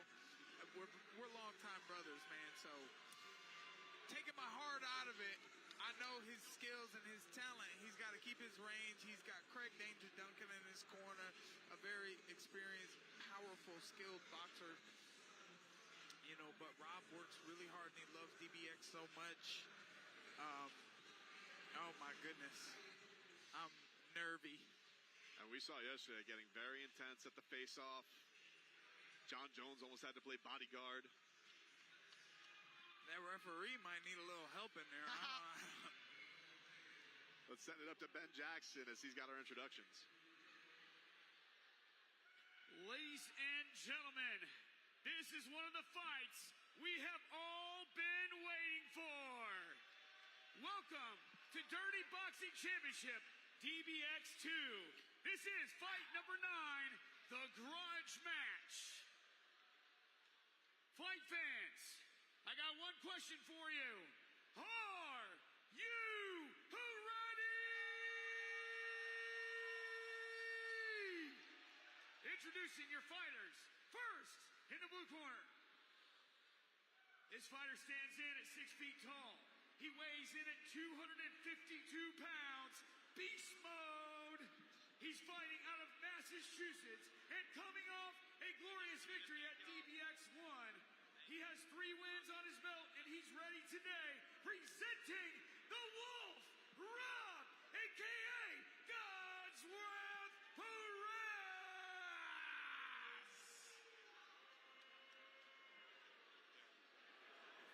Presenting your challenger, fighting at the red corner. This man has a record of 20 wins, 13 losses. He stands at 6 feet 4 inches tall, weighing at 224 pounds. From the great state of Florida, fight fans, this is Sparta presenting Alex the Spartan Nicholson. Gentlemen, to the center of the ring, let's get dirty. Great. Okay. You know the rules, obey my command at all time, okay? Check out you one. Okay, go to your corner. No touch of gloves there for the Wolf, Rob Perez. Quick look at our tail of the tape. Alex Nicholson, 35 years old, 6'4", 224 pounds with a 77.5-inch reach. Rob Perez, 32 years old, 6 foot, 252 pounds with a 73-inch reach. The words are done. It's time for action. Round 1 underway. Big right hand attempt there by the Wolf up top. As he's hitting it, throwing heavy shots, and looks like he's got Nicholson in a little bit of trouble there. He hits him up top with the right hand, following through with an uppercut. Spinning elbow by Nicholson. Nicholson then hits him with the right. They get tied up. You're not allowed to take down as they get tied up. But the haymaker's flying early. Just feels like whoever hits the clean shot. Uppercut gets through by Nicholson.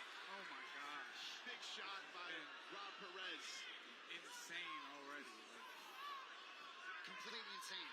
That is the fastest sprint we've had to start a fight tonight, boys. Oh, big uppercut gets through there by Rob Perez. Big over top right. Perez looked like he had him on the ropes early with some punches. Nicholson came back with an elbow. Ferocious sits. Watch out for the damn overhand. Right, my brother. He's powerful as all heck, and he can take a shot too. Jab gets through there for Nicholson, then he follows it up with somebody's mouthpiece went flying. He didn't like that body shot. No, he did not. Took a big time body shot, Perez on Nicholson. The 4.5-inch reach from Nicholson is a goal, brother. Oh my goodness. Stop getting hit with the damn right hook. Wolf gets followed with a little bit of a left, and then Nicholson trying to follow up with an elbow as they get in the clinch. Nicholson tries a right hand. Big left by Rob Perez. He goes to the body again. He's had success there. He goes Damn it, Alex. Damn it, Alex. Big left hand. He's damn it. Come on, my brother. You're holding yourself well. Rob Perez with another left up top. Damaging shots. He attacks the referee and throws a spinning back fist. These two are throwing incredible action. We got a minute left in round number 1. Oh my God, there's still a whole minute in the first round of this fight.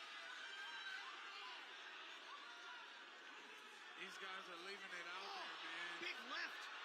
And then a right by Perez. Get up. Nicholson goes Get down. up. It looks like You he's wanna hurt his get feet. ground-pounded. Shots. Oh no, brother. Perez is stepping inside, and this one is going to Rob Perez. Congratulations to Rob Perez. The Wolf victorious yet again. Congratulations, Rob. Rob Perez comes on over to Platinum Mike Perry. It also looks like Rob Perez, the Wolf, he said it should be dirty wolf boxing this week. Hard to argue 3-0 in dirty boxing and taking another step to really making himself one of the big faces of this promotion. Pissing in the cage, pissing in the ring. He's certainly marked his territory so far in dirty boxing. The chin on him. Alex had some moments. Alex had a lot of elbow moments. Looked like the more experienced guy in there.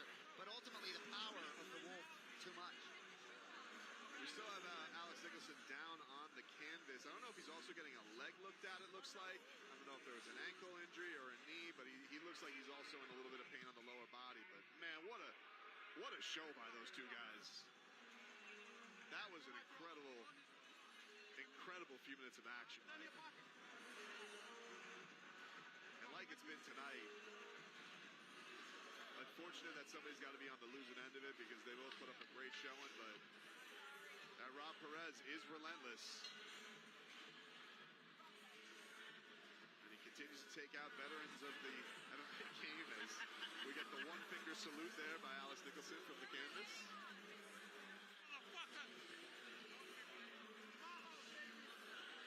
Rob Perez getting the gloves cut off, and certainly Rob keeps on ticking. Dirty boxing. He's 4-0 in dirty boxing. And he's a man of the company yelling at me in my face. Rob, we're going to have to talk about that later. This is an executive. You can't just yell at an executive. I guess you can here. I mean, you can. You can do whatever you want, but, you know, I had to root for my brother Alex. We've been together, training together for years and years and years. So I had to root for him and see, but I never had anything bad to say about Rob. Rob, the Wolf Perez, has always been a company man in dirty boxing, and he fought.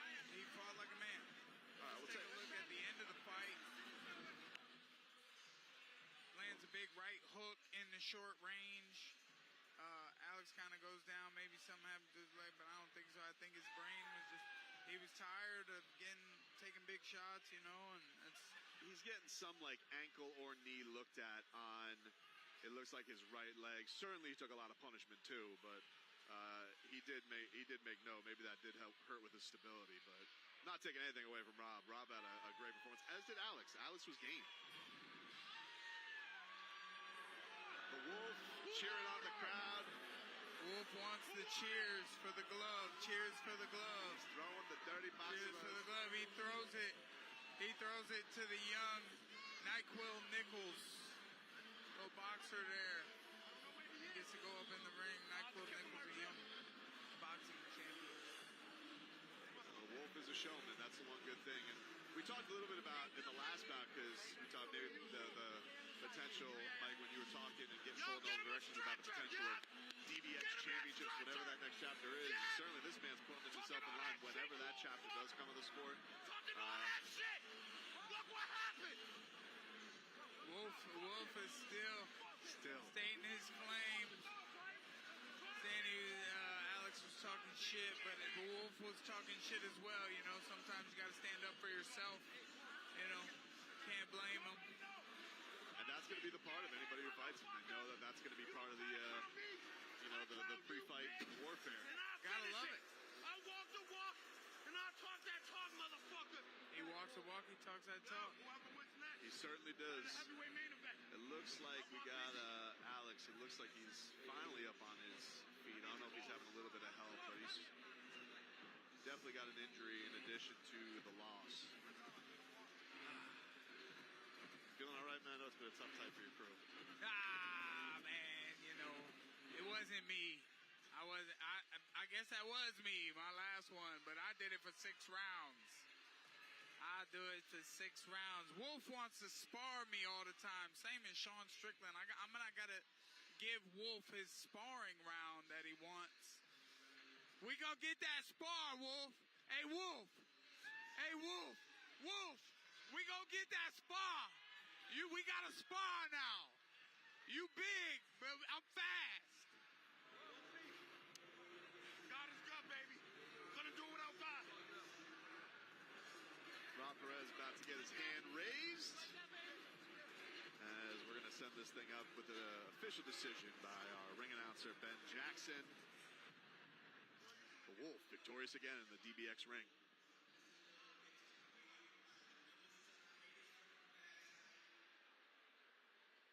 Fight fans, we have an official decision by referee stoppage within 2:23 into the first round. Your winner, fighting out of the blue corner, the Wolf, Rob Perez!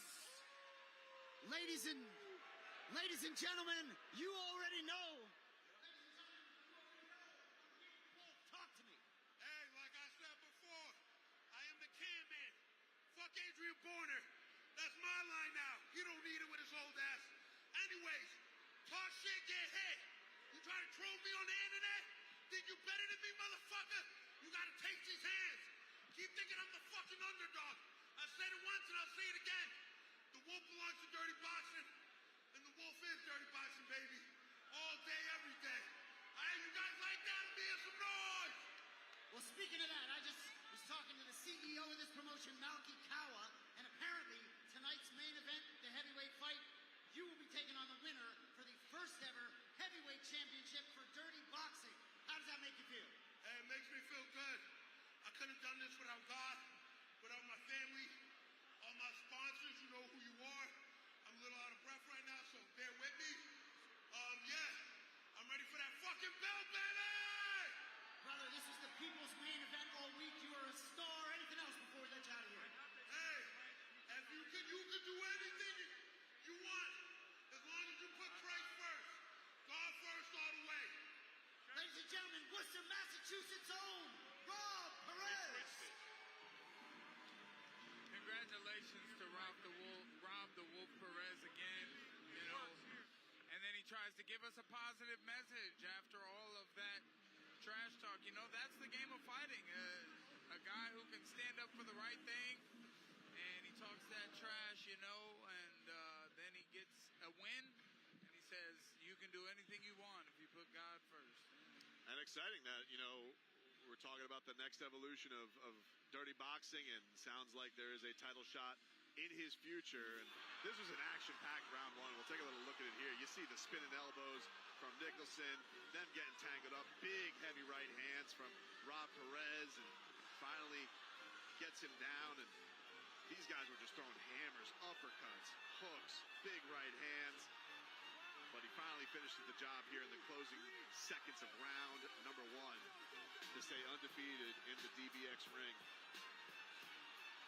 Ultimately, just the power of the Wolf, I think, was too much. As I said before, I think Nicholson has his moments. And Mike, when you were doing your celebrity meet and greets, I know you're the biggest celebrity here, but we got a championship fight. We were sitting here, Brendan and I, talking about when we're going to see championship. Malky said it. Rob Perez is going to fight the winner of this, whether it's Rozenstruik or Cardoso, for the first DBX heavyweight championship of the world. How do you feel about that, boss man? That was big. I thought that was a huge announcement.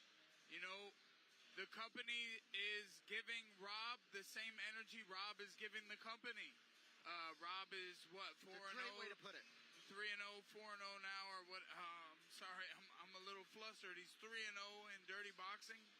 and Jairzinho or Cardoso. Yeah, will get the win tonight, and you know, I guess they're gonna fight for the heavyweight world championship in dirty boxing. That's great. I can't fight for a heavyweight world title. I'm not big enough, so I gotta get that spa with Rob Perez, though. He's always asking me to spa. He wants to punch There me you go. You got a good like Boston Sean accent there. Strickland. And I got to give it to him after he beat up on my boy. I tell you what, no relief from Perez. He was still giving it to Nicholson, talking about the stretcher going out. Man, that was a great fight. You knew Nicholson was going to wave off that stretcher no matter what. He wasn't going to let Rob Perez send him out on the stretcher, even if he was conscious with the leg. But it's been an exciting night. Star-studded here at the hangar in Miami for Dirty Boxing Championship DBX 2. So nice, going to do it thrice. DBX 3 coming your way July 26th in Miami, Florida. Let's go! That is exciting, ladies and gentlemen, as the promotion is rolling strong, and you can just feel the energy here in the building, boys. Not only just the fans, the stars, the action. The hangar's been a great home so far for Dirty Boxing. That's big. If you don't know, now you know. Dirty Boxing 3 around the corner. Next month, 5-6 weeks away. Unbelievable. And I don't know if the turnaround's going to be that quick for a championship bout, but you know, if you gave the Wolf the offer, he'd be ready. That's how game that guy is as a fighter. And we still got some great fights coming here tonight. We still got our co-main event. Bruce Leroy, Alex Caceres going to step into the Dirty Boxing ring for the first time against Saidyokub, Kakhramonov. A co-main event in the lightweight division.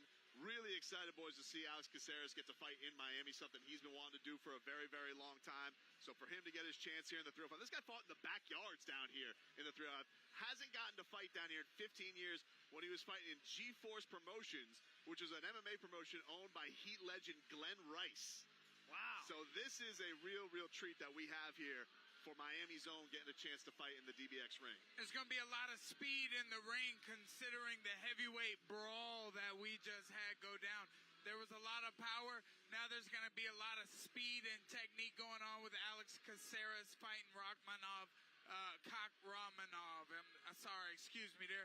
But, you know, I think it's going to be a very technical bout, but I want to see who has the bigger power punches. As we can see how effective they are, and you got to put your foot down in dirty boxing, step forward, put them against the ropes, and throw some heat.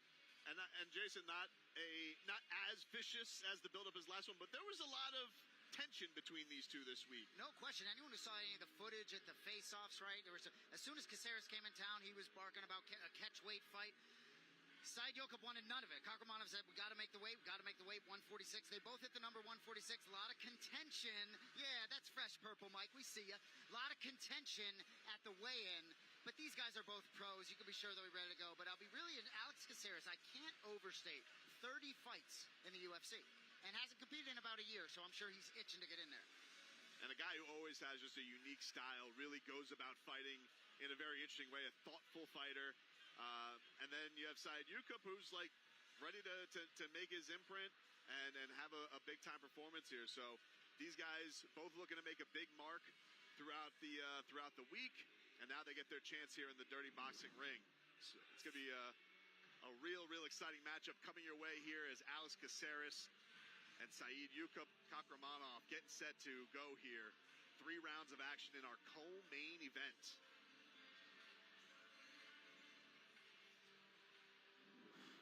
What you can expect on Saturday night is calculated fight, me coming out, dominating the whole fight. And if there's a knockout, it's knockout, decision. I'm ready for everything.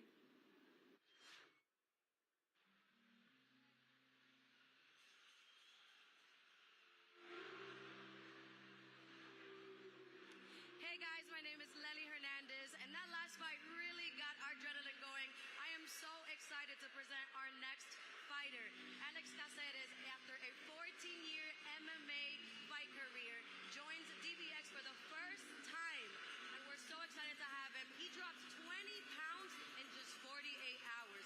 That's insane. I don't even know how he did it, but we're so excited to have him, and we're so excited to see him kill it tonight.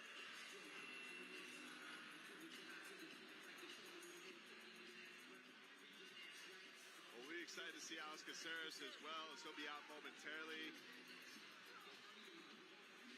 His opponent, Saidyokub Kakhramonov, making his way to the dirty boxing ring. But Lely's she's not joking when she's 20 pounds in 2 days. And that was Kakhramonov. He wanted them, some talk of a catch weight between these two, and Kakhramonov says, no catch weight. And Alex Caceres was game for the challenge to lose all that weight on short notice. He was fine with it. Kakhramonov, a really underrated fighter, a 2-1 UFC record, his one loss back in 2022. He was dominating Said Nurmagomedov and then got choked out at the end of round 2. He's since won 5 straight fights outside of the promotion. This kid is the real deal. Alex Caceres is the real deal too, but I think Kakhramonov has real big ambitions for his mixed martial arts career. And we talk a lot about dirty boxing. A lot of different fighters coming here for different reasons. This kid still believes in his championship caliber as a mixed martial artist, and hopefully, maybe he can have a big future in DBX here. He trains with the UFC former champion in the welterweight division, Bilal Muhammad, and he says he's been boxing for a long time. He spars with boxers all the time. So, but he also said he's never been hit by an elbow. Ha. So, let's see what happens. Well, definitely think that this sport is intriguing. The fact that, that's how I started. I started in doing the backyard street fights, and I started doing kickboxing, amateur kickboxing fights. So I started doing just stand-up. So it is kind of refreshing, to where you can't have a fight without having to worry about somebody just trying to implement a strategy that would allow them to win, like holding you down or slowing you down. Even though I know it's a part of fighting, but I do like the scraps.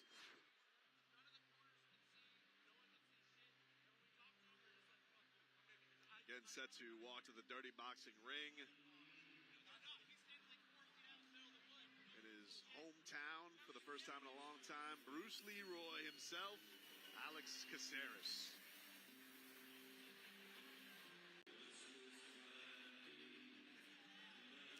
Dude has such a presence inside and outside of the ring. I talked to him about Sean O'Malley and Merab Dvalishvili, who just competed for the Bantamweight Championship, how Sean O'Malley said the day after the fight, he was still going to be happy. He's a good mental place.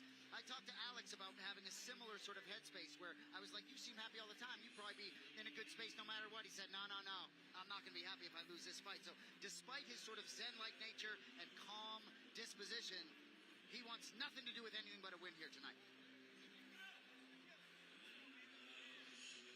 And not only that, we've seen like the plenty of the viral sensations, the legends like Kimbo Slice in the backyards here in Miami. So while Alex Caceres may have a different zen about him, he says he's cut from that cloth of fighting in the backyards. And so excited to see what he's able to do here in his dirty boxing debut. We'll send it up to Ben Jackson, who's got our introductions. John Jones, T. Ortiz, Jake Shields, Mike Perry. We got a lot of champions in the house tonight, and this fight is nothing short of that. Ladies and gentlemen, DBX fans, welcome to Dirty Boxing Championship, DBX 2. It's time for your co-main event. This fight is brought to you by TheranosLabs.com. Ladies and gentlemen, for all those in attendance and watching around the world, let's hear it for your fighters. This is one of the fights we've been waiting for. Special thanks to all our proud sponsors, YouTube TV and the Florida State Athletic Commission. Fight fans, let's fight dirty!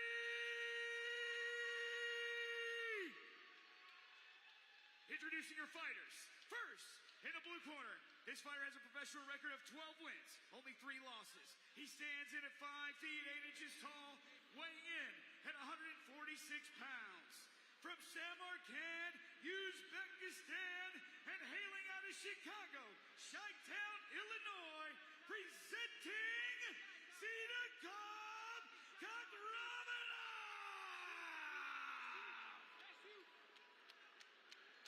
Introducing his challenger, fighting in the red corner. This young man has a professional record of 20 wins, only 15 losses. He stands at 5 feet 10 inches tall. He weighs in at 146 pounds. Hailing from Phoenix, Arizona, introducing Alex Bruce Leroy Caceres!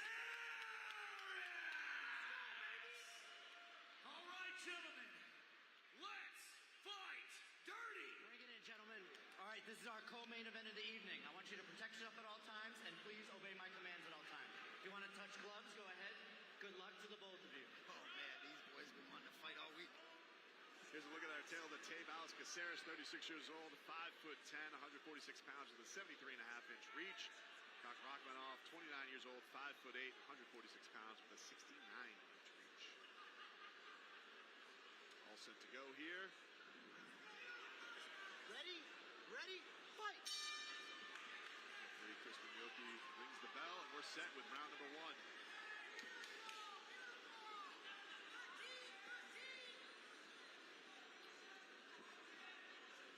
Kakhramonov says people don't know I have hands.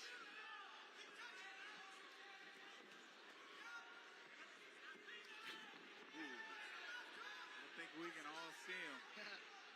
Big swing of left there by, and then a big left hand there by Caceres. Sticks on Kakhramonov, stumbling back Caceres to the ropes as he resets himself. You know, you heard Lely talk about the 20-pound weight cut. Caceres looks big in there, huh? Put that all back. Looks tall and in shape for sure. He's all ripped up. No hooking over the head. Fight. I'm still a little flustered from the wolf yelling in my face. I want to go yell. Right hand there by Kakhramonov.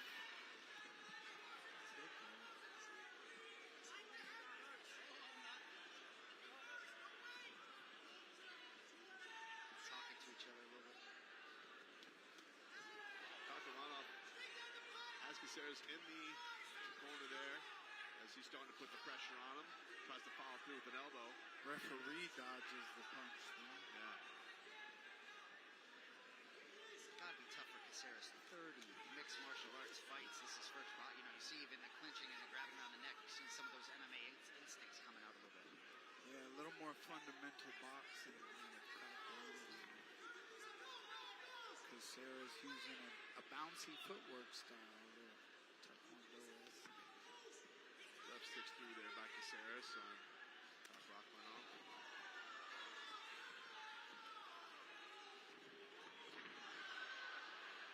Got a slip there by Caceres. Good reset.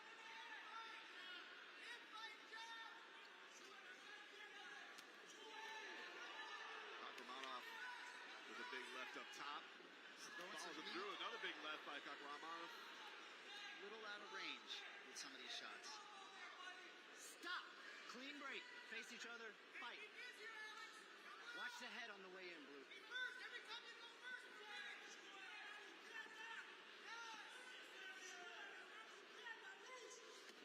30 seconds left in the round. We have a little bit of a takedown. Not able to follow up with that. That was like a slip. You have to earn taking your opponent down with a strike to follow up with ground and pound. But you got a left by Kakhramonov up top. He's finding a hole with that left all round on Alex Caceres. Stop! Clean break. Short time fight. Spinning elbow there by Alex Caceres. Double punch. Interesting style from Caceres for the dirty boxing rules. But I don't know the fundamentals of Kakhramonov.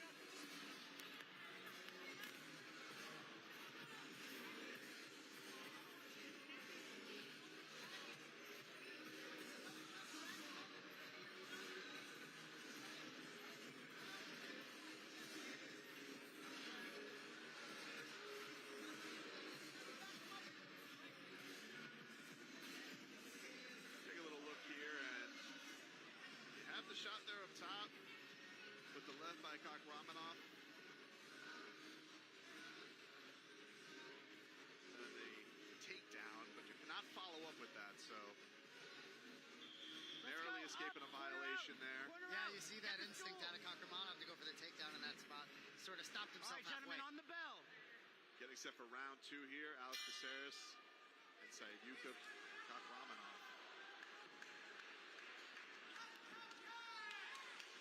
that sneaks through there by Alex Caceres. Then a right hand by Kakhramonov. Another right hand by Kakhramonov on Caceres.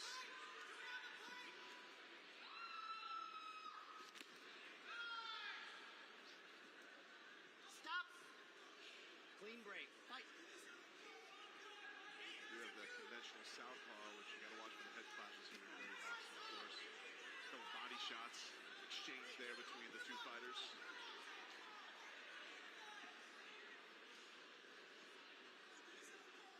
And Kakhramonov loving that left hook up top. That's been a right hand gets through on Caceres. Nice shot there by Kakhramonov. Stop. Great. Not a lot of damaging blows on either side here.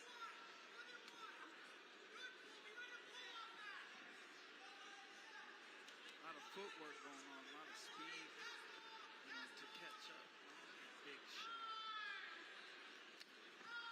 Caceres tries a little uppercut, and they both get tangled up. So they're going to get reset by referee Chris Bignacki here. Are you good? Fight. It's fair by both fighters. Willing.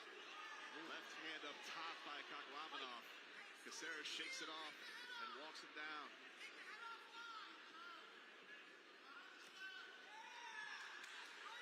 Caceres tries the jab.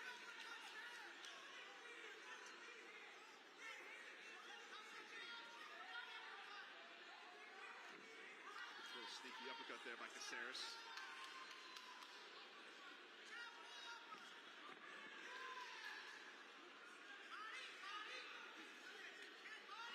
Right hand sneaks through by Kakhramonov on Caceres. Caceres loving it, just like Jessy, huh? Yeah, he's having fun in there. Right hand up top by Kakhramonov on Caceres. He tries to follow up with a big looping shot again, but Caceres gets out of the way. Caceres so quick. Just under a minute left here in round number 2. Mike, who do you think's winning? Spinning elbow by Caceres.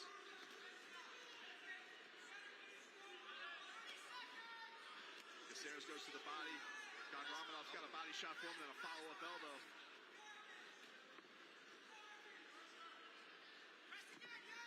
Jab by Caceres, then tries to go to the body on Kakhramonov.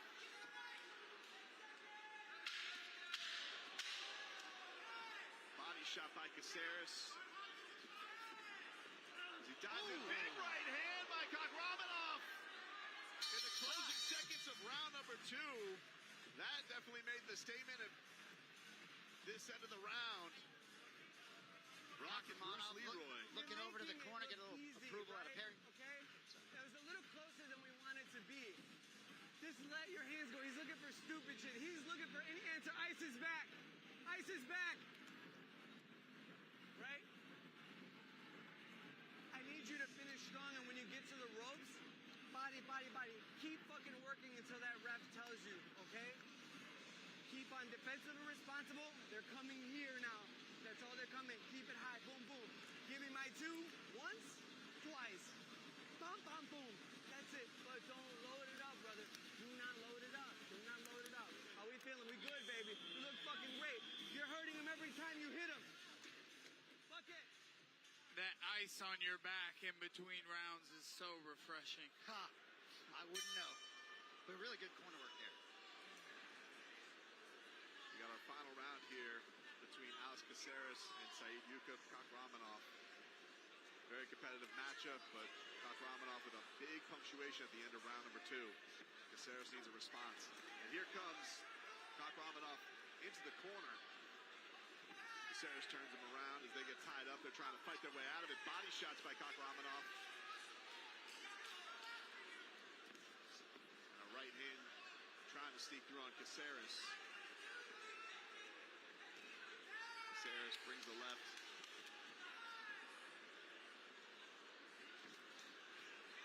Body shot sneaks through there by Caceres on Kakhramonov. Right. Fight. He goes to the body yet again on Caceres. Caceres goes up top and he gets out of the way. Sticks that jab, and then we got Kakhramonov down on the canvas, but he pops right back up. Caceres throwing uppercuts, trying to find something to land. Oh, they're throwing heat now. Sneaks that lead right through. A Superman punch by Caceres. He's feeling it now. Oh, he tries to return one. Caceres dodges it. Body shots by Kakhramonov.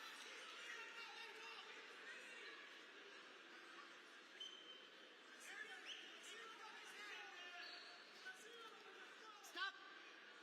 Break. Halfway through the final round here in our co-main event.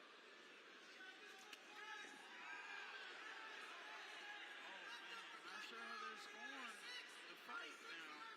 This round is looking like Caceres' round. 9 minutes might not be enough for these boys. Another minute left in our final round of the co-main event. To get to this final minute, Caceres starting to really find his flow in this dirty boxing, but a left gets through by Kakhramonov on Caceres. Oh, and another one lands. He's found a home for that all fight, and a big right hand by Kakhramonov on Caceres. Caceres Kakhramonov trying to finish it off. He got some follow-up shots. Caceres to his feet. Oh my goodness. 30 seconds left in our final round. Stop. Break. Good job by Bruce Leroy getting back to his feet and not letting this fight get finished. They warmed up. They're really letting it all hang out there now. Maybe Kakhramonov stole the fight back there with that big knockdown and ground and pound action. Yes. Spinning elbow. Watch the fingers. Fight. Short time. Short time. He got.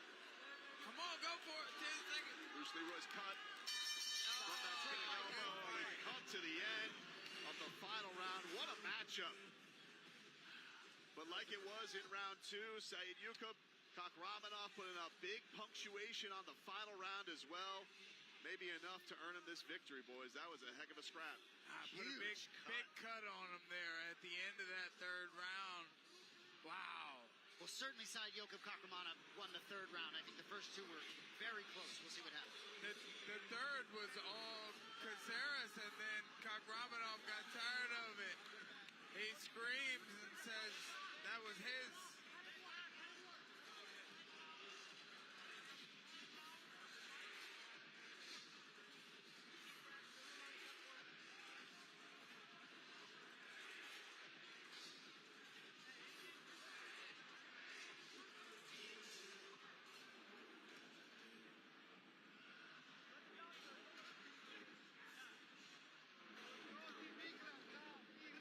I think his coach was calling for a bonus there.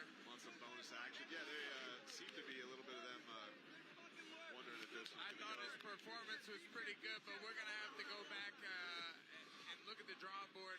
You know, after DBX 1, I think people looked at DBX 1 and they came in here to DBX 2 and put a different plan together on how not to let themselves get too damaged in here, and Caceres stayed stick and moving that whole fight. But in the third round, you know, Kakhramonov was doing well in the first 2 rounds, and then the third round, he was actually getting out tagged by Caceres. And then with a minute left, he put his foot down and hit him with some damaging shots and split his eye wide open to solidify his win, I think. Yeah, I think you make some great points there, Mike. And one of the other things is I think we've seen even more versatility in the striking. I think guys are getting a little bit more creative as they feel comfortable. Elbows have played a big part. And that was a nasty one that Kakhramonov ended that round with in round 3. As you could see, Alex Caceres wearing it on his face. We'll take a little look at that right here. It was real impressive as they were in this clinch and doing a little body work. And then you see, boom, cuts him open right away with that spinning elbow. Dang. Caceres took it tough, too. Not a big, it just sliced him just right. Just perfect little spinning elbow for a damaging shot. I think that kind of solidifies his victory here. We'll get our official decision here soon as we're gathering the scorecards. Judges still collaborating, trying to figure out. It was a tough fight to score. I mean, listen, I would say it was a Caceres round, that round 3 up until the end. But, I mean, you get the knockdown, you get the cut. If you're looking at damage, I agree with you, Mike. I think it's kind of hard to take that one from Kakhramonov. I thought that he snuck that one away, and he definitely had that punctuation at the end of round 2 as well. So, you know, Caceres was game. It felt a little bit like, you know, it took a little bit for him to get the timing of him as well, whereas Kakhramonov was just very comfortable. He had that bread and butter left hand that he was always good going to. And it looks like we finally have a decision, and we'll get it here in just a minute in our co-main event here at DBX 2.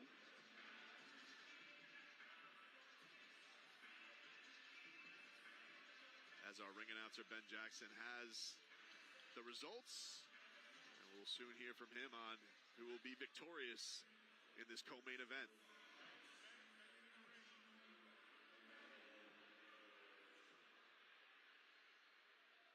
Ladies and gentlemen, our judges have scored the decision following 30-27, 29-28, 29-28, with a winner fighting via unanimous decision out of the blue corner, Saidyokub Kakhramonov.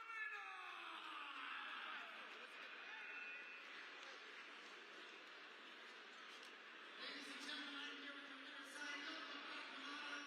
You must be feeling great right now. Really impressive performance. Rocked him at the end of round 2. Really rocked him at the end of round 3. Certainly did enough on the cards. Oh, yeah. First thing first, I want to thank God for this victory. I want to thank my parents, my coaches, my management, and Dirty Boxing for giving me this opportunity against a phenomenal fighter.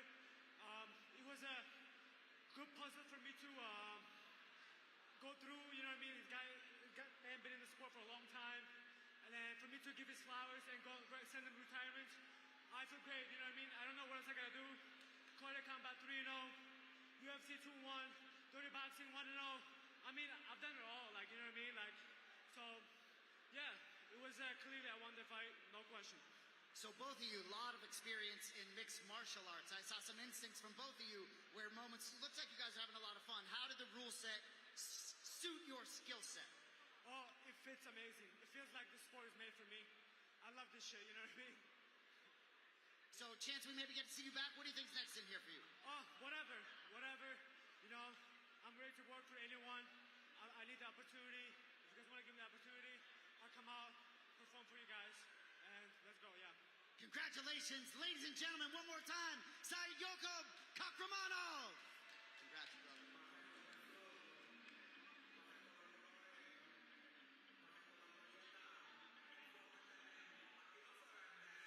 What a performance by Kakhramonov.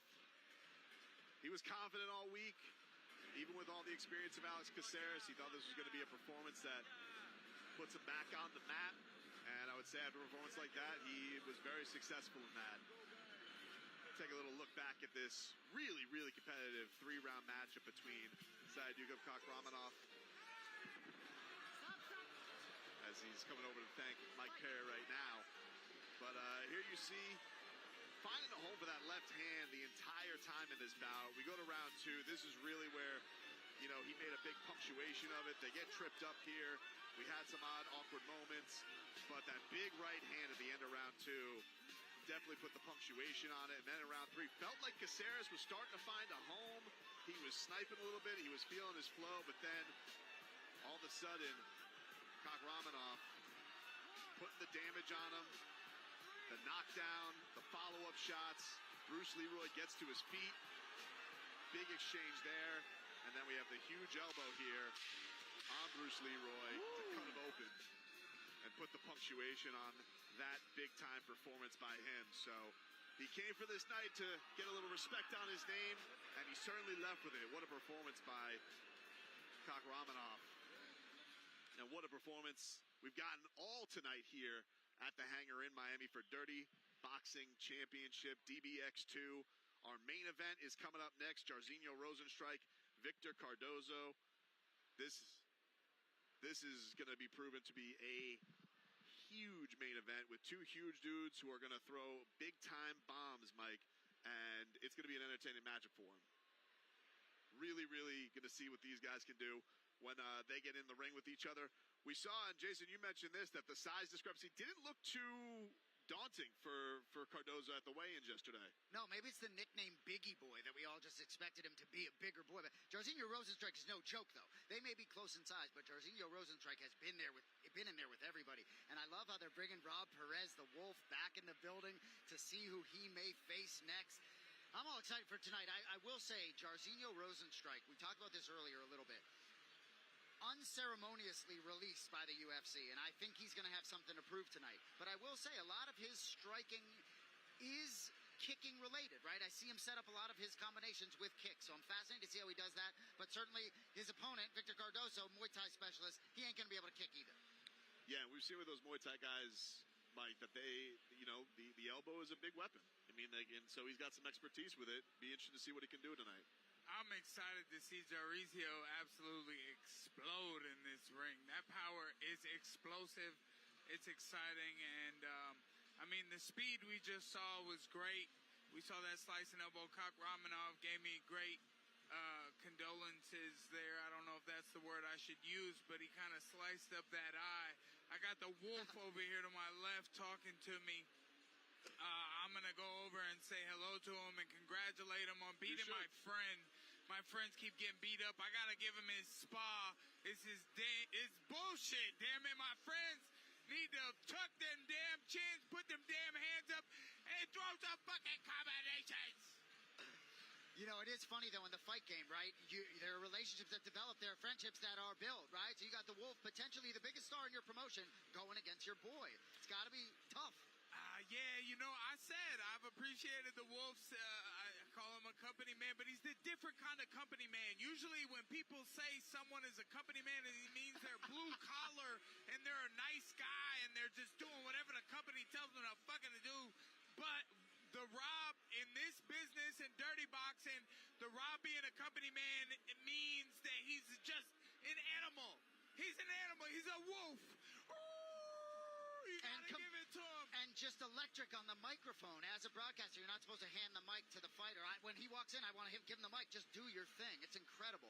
And I really think it's great for the promotion. Nicholson fought well, but I think having the Wolf continue to sort of raise his stock is big for DBX. Well, not only that. Let's hear the crowd in here, man. Let's hear the crowd in here. Let's go. Y'all having fun at Dirty Boxing or what? This shit's been really good. It's been really explosive. The fighters came with some game plans tonight, and they're showing us their techniques. Dirty boxing is changing. It's growing into the future. It's the next wave of exciting entertainment. You rap it, bro. Mike Perry, what else needs to be said? I love it. We got the stars in the building here tonight. There he is, Johnny Bones Jones, UFC heavyweight champion. 12-gauge Paige Van Zandt, longtime UFC veteran, the GOAT, the legend, Amanda Nunes, two-division champion, the great Andre Berto. Then we got Jonnu Smith, record-breaking tight end for your Miami Dolphins, in the building tonight. Michael Moraias, sensational UFC welterweight. The stars around here tonight. Unbelievable night here in the hangar. I didn't know if it could top the first one, Jason, but man, this one has been incredible tonight. Well, when you see a guy like Alex Caceres with 30 fights in the biggest show on the planet, and you see the joy, and Jess too, you see them loving it. And I'm telling you, we talked so much at DBX1 about this perfect rule set. Talked about it over and over again, but you just see it. It is totally different than anything I've experienced in mixed martial arts, boxing, anything like it. And that's why DBX3 already on the books. DBX3 is going to be coming there in July 26th, right back here in Miami, which has become the haven right now for Dirty Boxing 3. Dirty Boxing got to get ready for that platinum energy. It needs to get ready for that platinum energy so I can get my ass in this ring and fight under these dirty boxing rules. Look how excited Mike Perry is. Straight up. That's why we're getting ready now for our main event of the evening in the heavyweight division. Jairzinho Rozenstruik stepping in there for 5 rounds of action against Victor Cardoso.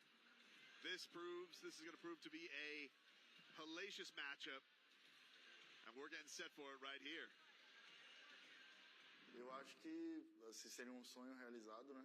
Seria um sonho realizado em estar lutando num grande evento. Foi o que eu sempre, desde criança, sempre eu comecei pensando nisso. Eu acho que será um sonho realizado. E meu sentimento vai ser de gratidão à minha equipe, gratidão à minha família por ter escalado até aqui comigo. E acho que isso, mais gratidão. E eu espero sábado sim sair com a mão levantada.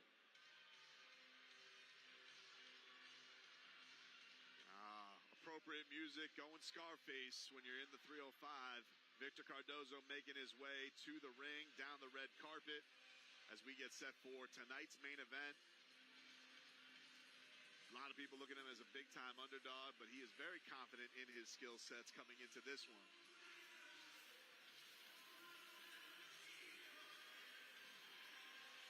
Comes out to a very Miami song right here. This is GTA Vice City right here. He's walking out to the Scarface. I love it. This kid, 28 years old, he's experienced. He says he doesn't feel like an underdog. He's not scared at all. This is actually the third time he's been offered Jairzinho Rozenstruik. I guess the first time was on about 1 week's notice. He couldn't do that. But, you know, he's from a small city with about 70,000 people. He thought he could do bigger things. He will put himself on the map and change his family's life with a win here tonight. Still a little bit short notice matchup for him. Jairzinho had another opponent who thought, you know what, I'm going to sit this one out. And then Cardoso comes in and saves our main event. He's coming in guns blazing. He knows he's got to swing for the fences and hit him really hard because Jairzinho's got some damaging shots. You know, when he said through a translator, if you're looking at Tapology, it's not going to paint the full picture of his career. 3-2 as a pro, but 30-6 in Muay Thai, a Muay Thai champion in Thailand, trained at Chutabox, the home of Charles Oliveira in Brazil. So this guy's sneaky. We talked about him measuring up physically better than we may have thought against Jairzinho Rozenstruik. Still going to be a big test, though, against a man who has been there with the best in the world. And also said to us that, you know, he made it a point when he did come to America that he wanted to move to Miami because of all the talent down here fighting-wise. And now he gets his chance to main event in Magic City. But a tall task ahead when he's got to take on Biggie Boy.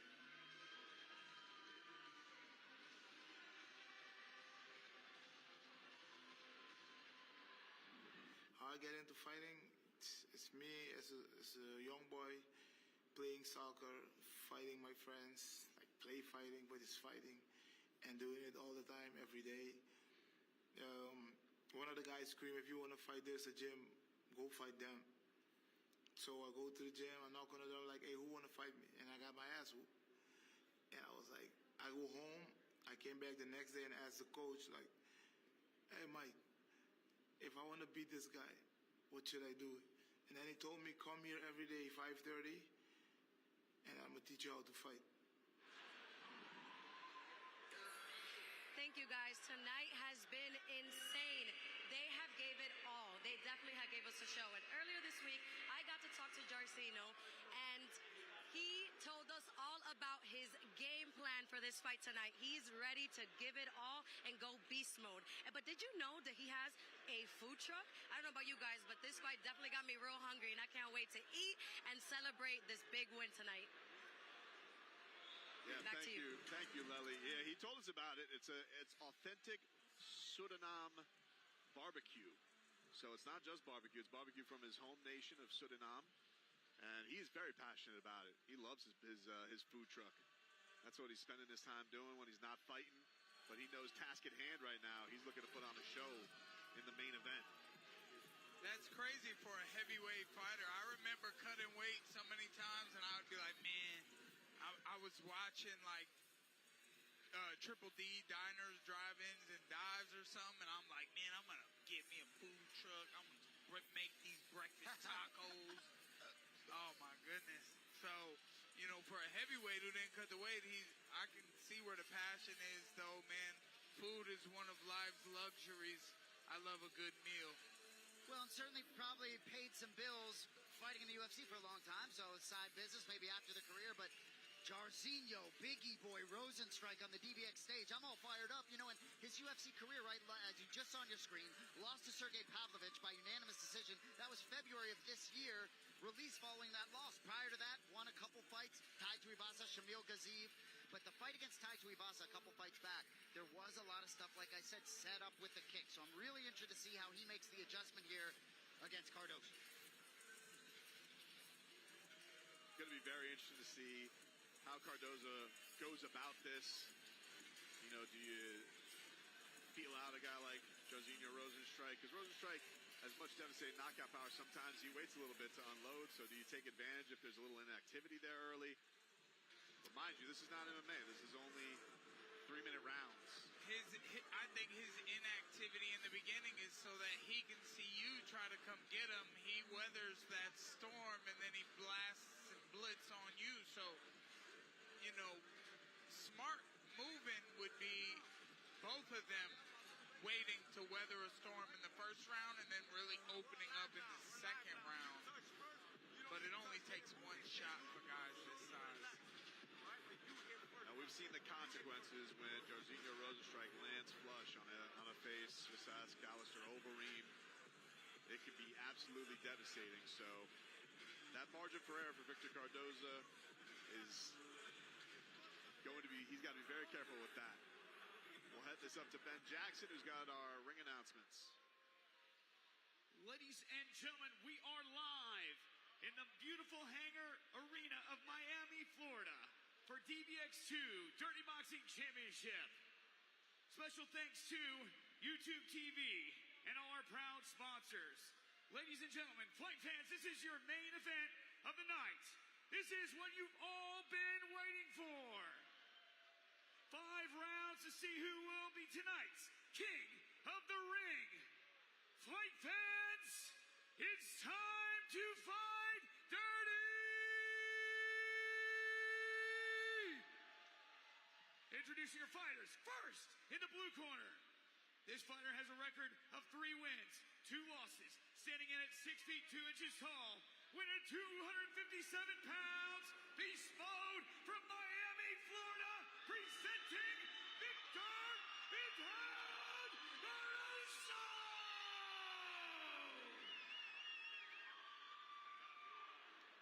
Introducing his opponent, your challenger, fighting in the red corner. This man has a record of 15 wins, only 6 losses. He stands at 6 feet 2 inches tall, weighing at 265 pounds. From Paramayam, Suriname, presenting, introducing Jairzinho, Biggie Boy, Rozenstruik. All right, gentlemen. Scary. You ready? Because here we go. All right, gentlemen. Okay, there's something in the back. Obey my command. Protect yourself at all times. Right here. Looks good. Looks good. Touch him if you like. Let's go. We get the touch of gloves as Sam Burgos gives us some final words. Our tail of the tape. Jairzinho Rozenstruik, 37 years old, 6'2", 265 pounds coming into this bout. 78-inch reach. Victor Cardoso, 28 years old, 6'2", 257.6 pounds with a 72-inch reach. Round 1 underway in our main event, and Biggie Boy comes out swinging, as does Cardoso. A couple big right hands for the 2 heavyweights. Cardoso sticks the jab. Stiff. Another stiff jab by Cardoso on Biggie Boy. Big right hand by Cardoso on Rozenstruik. Rozenstruik goes to the body on Cardoso. You know, we've talked about Rozenstruik being a patient fighter, and I often see at the beginning of his fights, we're setting up things with the kicks. Not that luxury here. Cardoso coming out confident with the hands. Those left up top. A lot of heat being thrown around by these 2 big guys. Biggie Boy is a fair name for either one of them. Oh, big body shot. You know, we talked a lot about that Overeem result, you know, wins over Andre Arlovsky and Junior Dos Santos as well for Biggie Boy. Been in there with Ngannou, Cyril Gane, Curtis Blades. The damaging shots being thrown around that these guys are able to withstand are knocking out everyone in this building. No question. Except me. I was going to say, you got chin on you. I do. John Jones could take a few shots, too. This is true. Just those two. That's it. That's the worst. Yeah, I wasn't talking about us owners.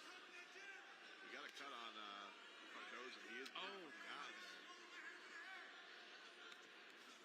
Strong left up top by Jairzinho Rozenstruik, who's following up here. Putting his weight. Following up a big elbow by Jairzinho Rozenstruik on Cardoso. Yeah, Cardoso lost his bearings a little bit with that spinning attack. Left an opportunity open for Jairzinho. Final minute of the first round here in our main event.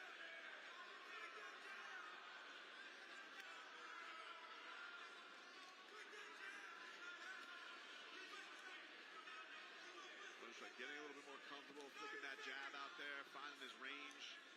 He's got a bloody target now. So incredible watching fighters of this caliber fight under my banner of Dirty Boxing. It's such an honor and a privilege. And these huge men right now are battling it out. And it's really incredible. The reach advantage definitely proving important for Jairzinho. Definitely able to control him with the jab as this round continues. Entering our final seconds in round number one. The big right hand up top, but Cardoso gets out of the way of Rozenstruik. Cardoso is definitely not in over his head. You know, he's showing his Muay Thai background, his experience. Because Jairzinho is one of the top guys, heavyweight in the world, and Cardoso's right there with him with a 3-2 MMA record. That's incredible. He came in with a lot of confidence this week. He did not feel like the underdog at all, even knowing the caliber of the guy that he's going up against. If the jab lands, the right hand's gonna land, brother. Then you touch the body, but then you don't follow to the head. Why? You touch the body, pick it up, or straight across. If you can land the jab, the right hand can land, but you're not throwing it. Sam Burgos saying that the ref's going to take a look at Cardoso's cut as entendeu? Ele tá rindo porque ele on the sentiu. eyebrow there. Tá? Vamos procurar trabalhar no corpo para abrir em cima. Lembra? Então você tá bem. There's some damage there on the eyebrow of Cardoso, but he's so tough. He fought through the whole, more than half of the round like that. Doesn't even look like it's bothering him right now. Very tough, but here's the doctors. They are going to take a look at it. May bother him as it leaks down into his eye, but tell me. It's all good. It's all good. If you keep ripping it open, you're going to mess with it, but, you know. All right, good. The doctors are going to clear him. And we're getting set for round two here. Jairzinho Rozenstruik, Victor Cardoso. I'm sorry, she wiped all the Vaseline out of it. I was just a little like, what the heck? Cup man's like, thanks for doing my work for me. I appreciate that. Cardoso gets stuck with a big jab there by Rozenstruik. the experience to me is really apparent. Jairzinho clearly looking at the path to victory with the jab and keeping him at distance. I think there should be an opportunity that opens itself up. Victor, I think, needs to try to get this thing dirty, getting close. I wonder what the Wolf is thinking. Another former UFC guy. That's right up the Wolf's alley. He'd love an opportunity. He would, wouldn't he? Gotta respect that, because Jairzinho's looking scary. He's sharp for a big guy. Yeah, man. His feet are moving well. He's tiptoeing, landing at the end of his punches. The way that he hits and boxing strike is very effective. Good jabs, a couple of jabs. Body shot there by Cardoso to get back into it a little bit as he comes with a looping left. Jairzinho's moving much better than Cardoso. Cardoso's slow. Jairzinho looks to be in great shape. You can't see that blood is trickling into his eyes. The cut's not directly on the eye, but you got to wonder how much that is starting to bother him. Yeah, it's got to be strong. Got to be in his eyes. Unfortunately, Cardoso to me just doesn't look like he's got much behind anything at this stage. Looks gassed a little bit. Yeah, a little bit. Stop walking those jabs down. Big shot by Jairzinho Rozenstruik. Oh my God, the ground is down. It's over. Wow. Sam Burgos steps in. Wow. And Biggie Boy with a Biggie shot. Welcome to Dirty Boxing. Closing the main event here at DBX 2 with a big blast. What a performance by Jairzinho Rozenstruik in the Dirty Boxing ring. Oh man, I was messing that one up. That one had me feeling. Oh man, I was feeling that shot in my soul a little bit. You know, it was really interesting at the end of the fight when he sort of hit that consequential shot that took him to the ground. He almost didn't go down to follow it up. Almost glad that didn't happen. That could have, Cardoso may still be asleep on the mat. Wow, very scary power from Jairzinho Rozenstruik. And so what do we think? We got our first championship fight for Dirty Boxing. Jairzinho Rozenstruik, Rob Perez. Let's go, Platinum. Where is the Wolf in here? Because it feels like he's like, you know, he's gonna hop around from anywhere. I'm a little glad that Alex didn't beat the Wolf, because he'd be having to fight Jairzinho.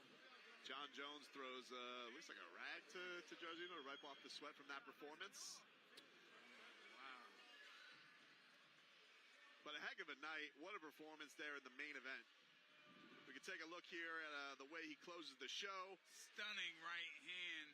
Right there on top of the dome by Jairzinho Rozenstruik. A follow-up right before Sam Burgos waves him off. Don't even know if he needed a follow-up shot there, but you got to get in there quick with a Dirty Boxing. There's no standing A count. And there you go. Ooh. Big right hand by Jairzinho Rozenstruik on Cardoso, who came out. He showed up. Cardoso showed up, and he fought. He had a couple rounds with that monster, Jairzinho. I say that in the most respectful way, Jairzinho. A monster power, sir. Incredible performance by him. He started sticking and moving. He was real slick. Landed some devastating blows. Oh boy. You see the Wolf is there on the apron. Oh, Jairzinho was holding his son, I believe, or just a child. That's beautiful. Gotta love that. Such a big, gentle giant. Well, I don't know about gentle. Not with those fists. But came in very calm all week. Great performance by him as he gives a nod to Mike Perry here in the booth. We'll set it up for the official decision. Fight fans, before we declare the winner, let's hear it for both these boys right here. These gentlemen kick some butt. True warriors in the ring tonight. DBX style. But with just under 2 minutes in the second round, via TKO, our referees call a stop to this fight. Your winner, fighting out of the red corner, Jairzinho Biggie Boy Rozenstruik. Ladies and gentlemen, I am here with your winner, Jairzinho Rozenstruik. Wants a little moment with Cardoso first.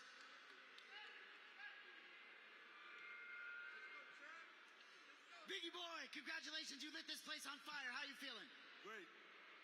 So you look super sharp. First time in this rule set for you. I didn't see you throw a single kick, which surprised me a little bit. You look disciplined, crispy, kept him at range, found the finish early round 2. I'm a professional, so when I step in the ring or the octagon, I do what I have to do. I keep it clean, but it is fight dirty. So what do you think about this rule set with Dirty Boxing and your skill set and how it suits you? I love it. I like it. Dirty Boxing, Biggie Boy is home. Let's do it. Who's next in line?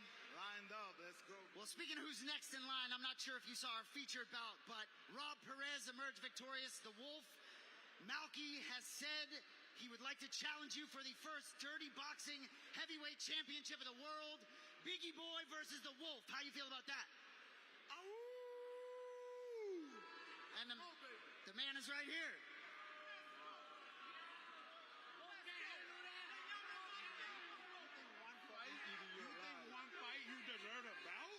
You think one fight you deserve a bout, baby? Done, baby. You dying. You dying.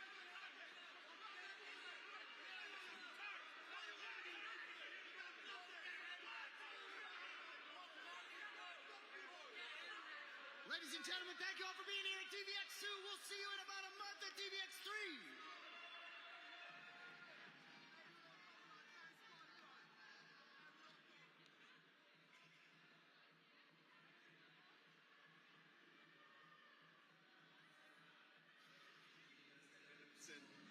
As we get ourselves what looks like to be a big-time matchup coming in versus him versus Rozenstruik. But man, Mike, that Wolf, he likes to stir up some trouble. But he had himself a night, and now seems like he's got his sights set on the next big opponent. We love to see it, don't we, Brendan? I mean, the Wolf he's so game.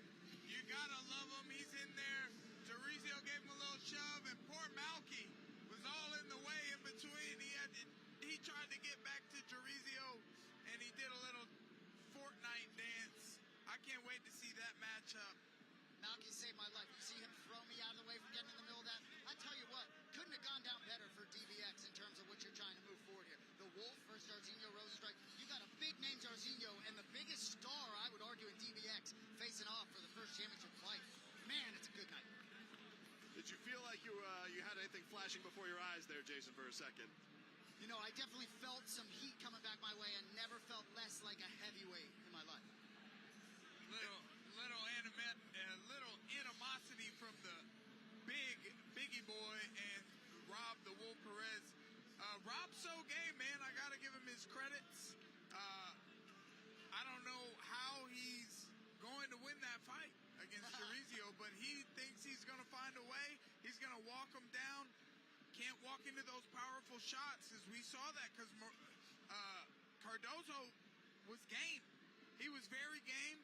And, you know, he maybe gassed out a little bit. Wolf said he was gassed after 1 minute of the fight with the Spartan tonight. So he's got to work on that cardio and maybe slow the pace down a little bit. Well, you know, you wonder a little bit about an adrenaline dump for the Wolf, which is so much emotion behind all of it. You know, maybe that's an area to look at when you're facing Biggie Boy coming up about 5-6 weeks. This night tonight was absolutely incredible. Star-studded. If you thought DBX 1 was incredible, DBX 2, dare I say, topped it with all the action we saw tonight, boys, and then the punctuation of, you know, setting up our first title fight, it seems like, between Rob Perez and Jairzinho Rozenstruik. Just a great showing by everybody on this card. Full of action. It was absolutely impressive. Kakhramonov, what a performance by him against Alex Caceres. Jessica Rose Clark. Just everybody just making a name for themselves and really loving the rule set tonight and getting a chance to put their skills in front of this Miami crowd. Speaking of loving the rule set, shout out to all the combat sports fans, all the dirty boxing fans who tuned into DBX tonight. We were breaking our own records tonight, and we appreciate you all for tuning in. Platinum Mike Perry appreciates you, and all of us here at Dirty Boxing. Thank you very much for watching. It's been such an incredible event, and we have awards to give out, so stay tuned to see who's it going to go to. We got big bonuses on the way, and we already got a date set now for Dirty Boxing Championship DBX 3 coming your way back here in Miami on July 26th. As you see, Jairzinho Rozenstruik walk his way victorious out of the crowd.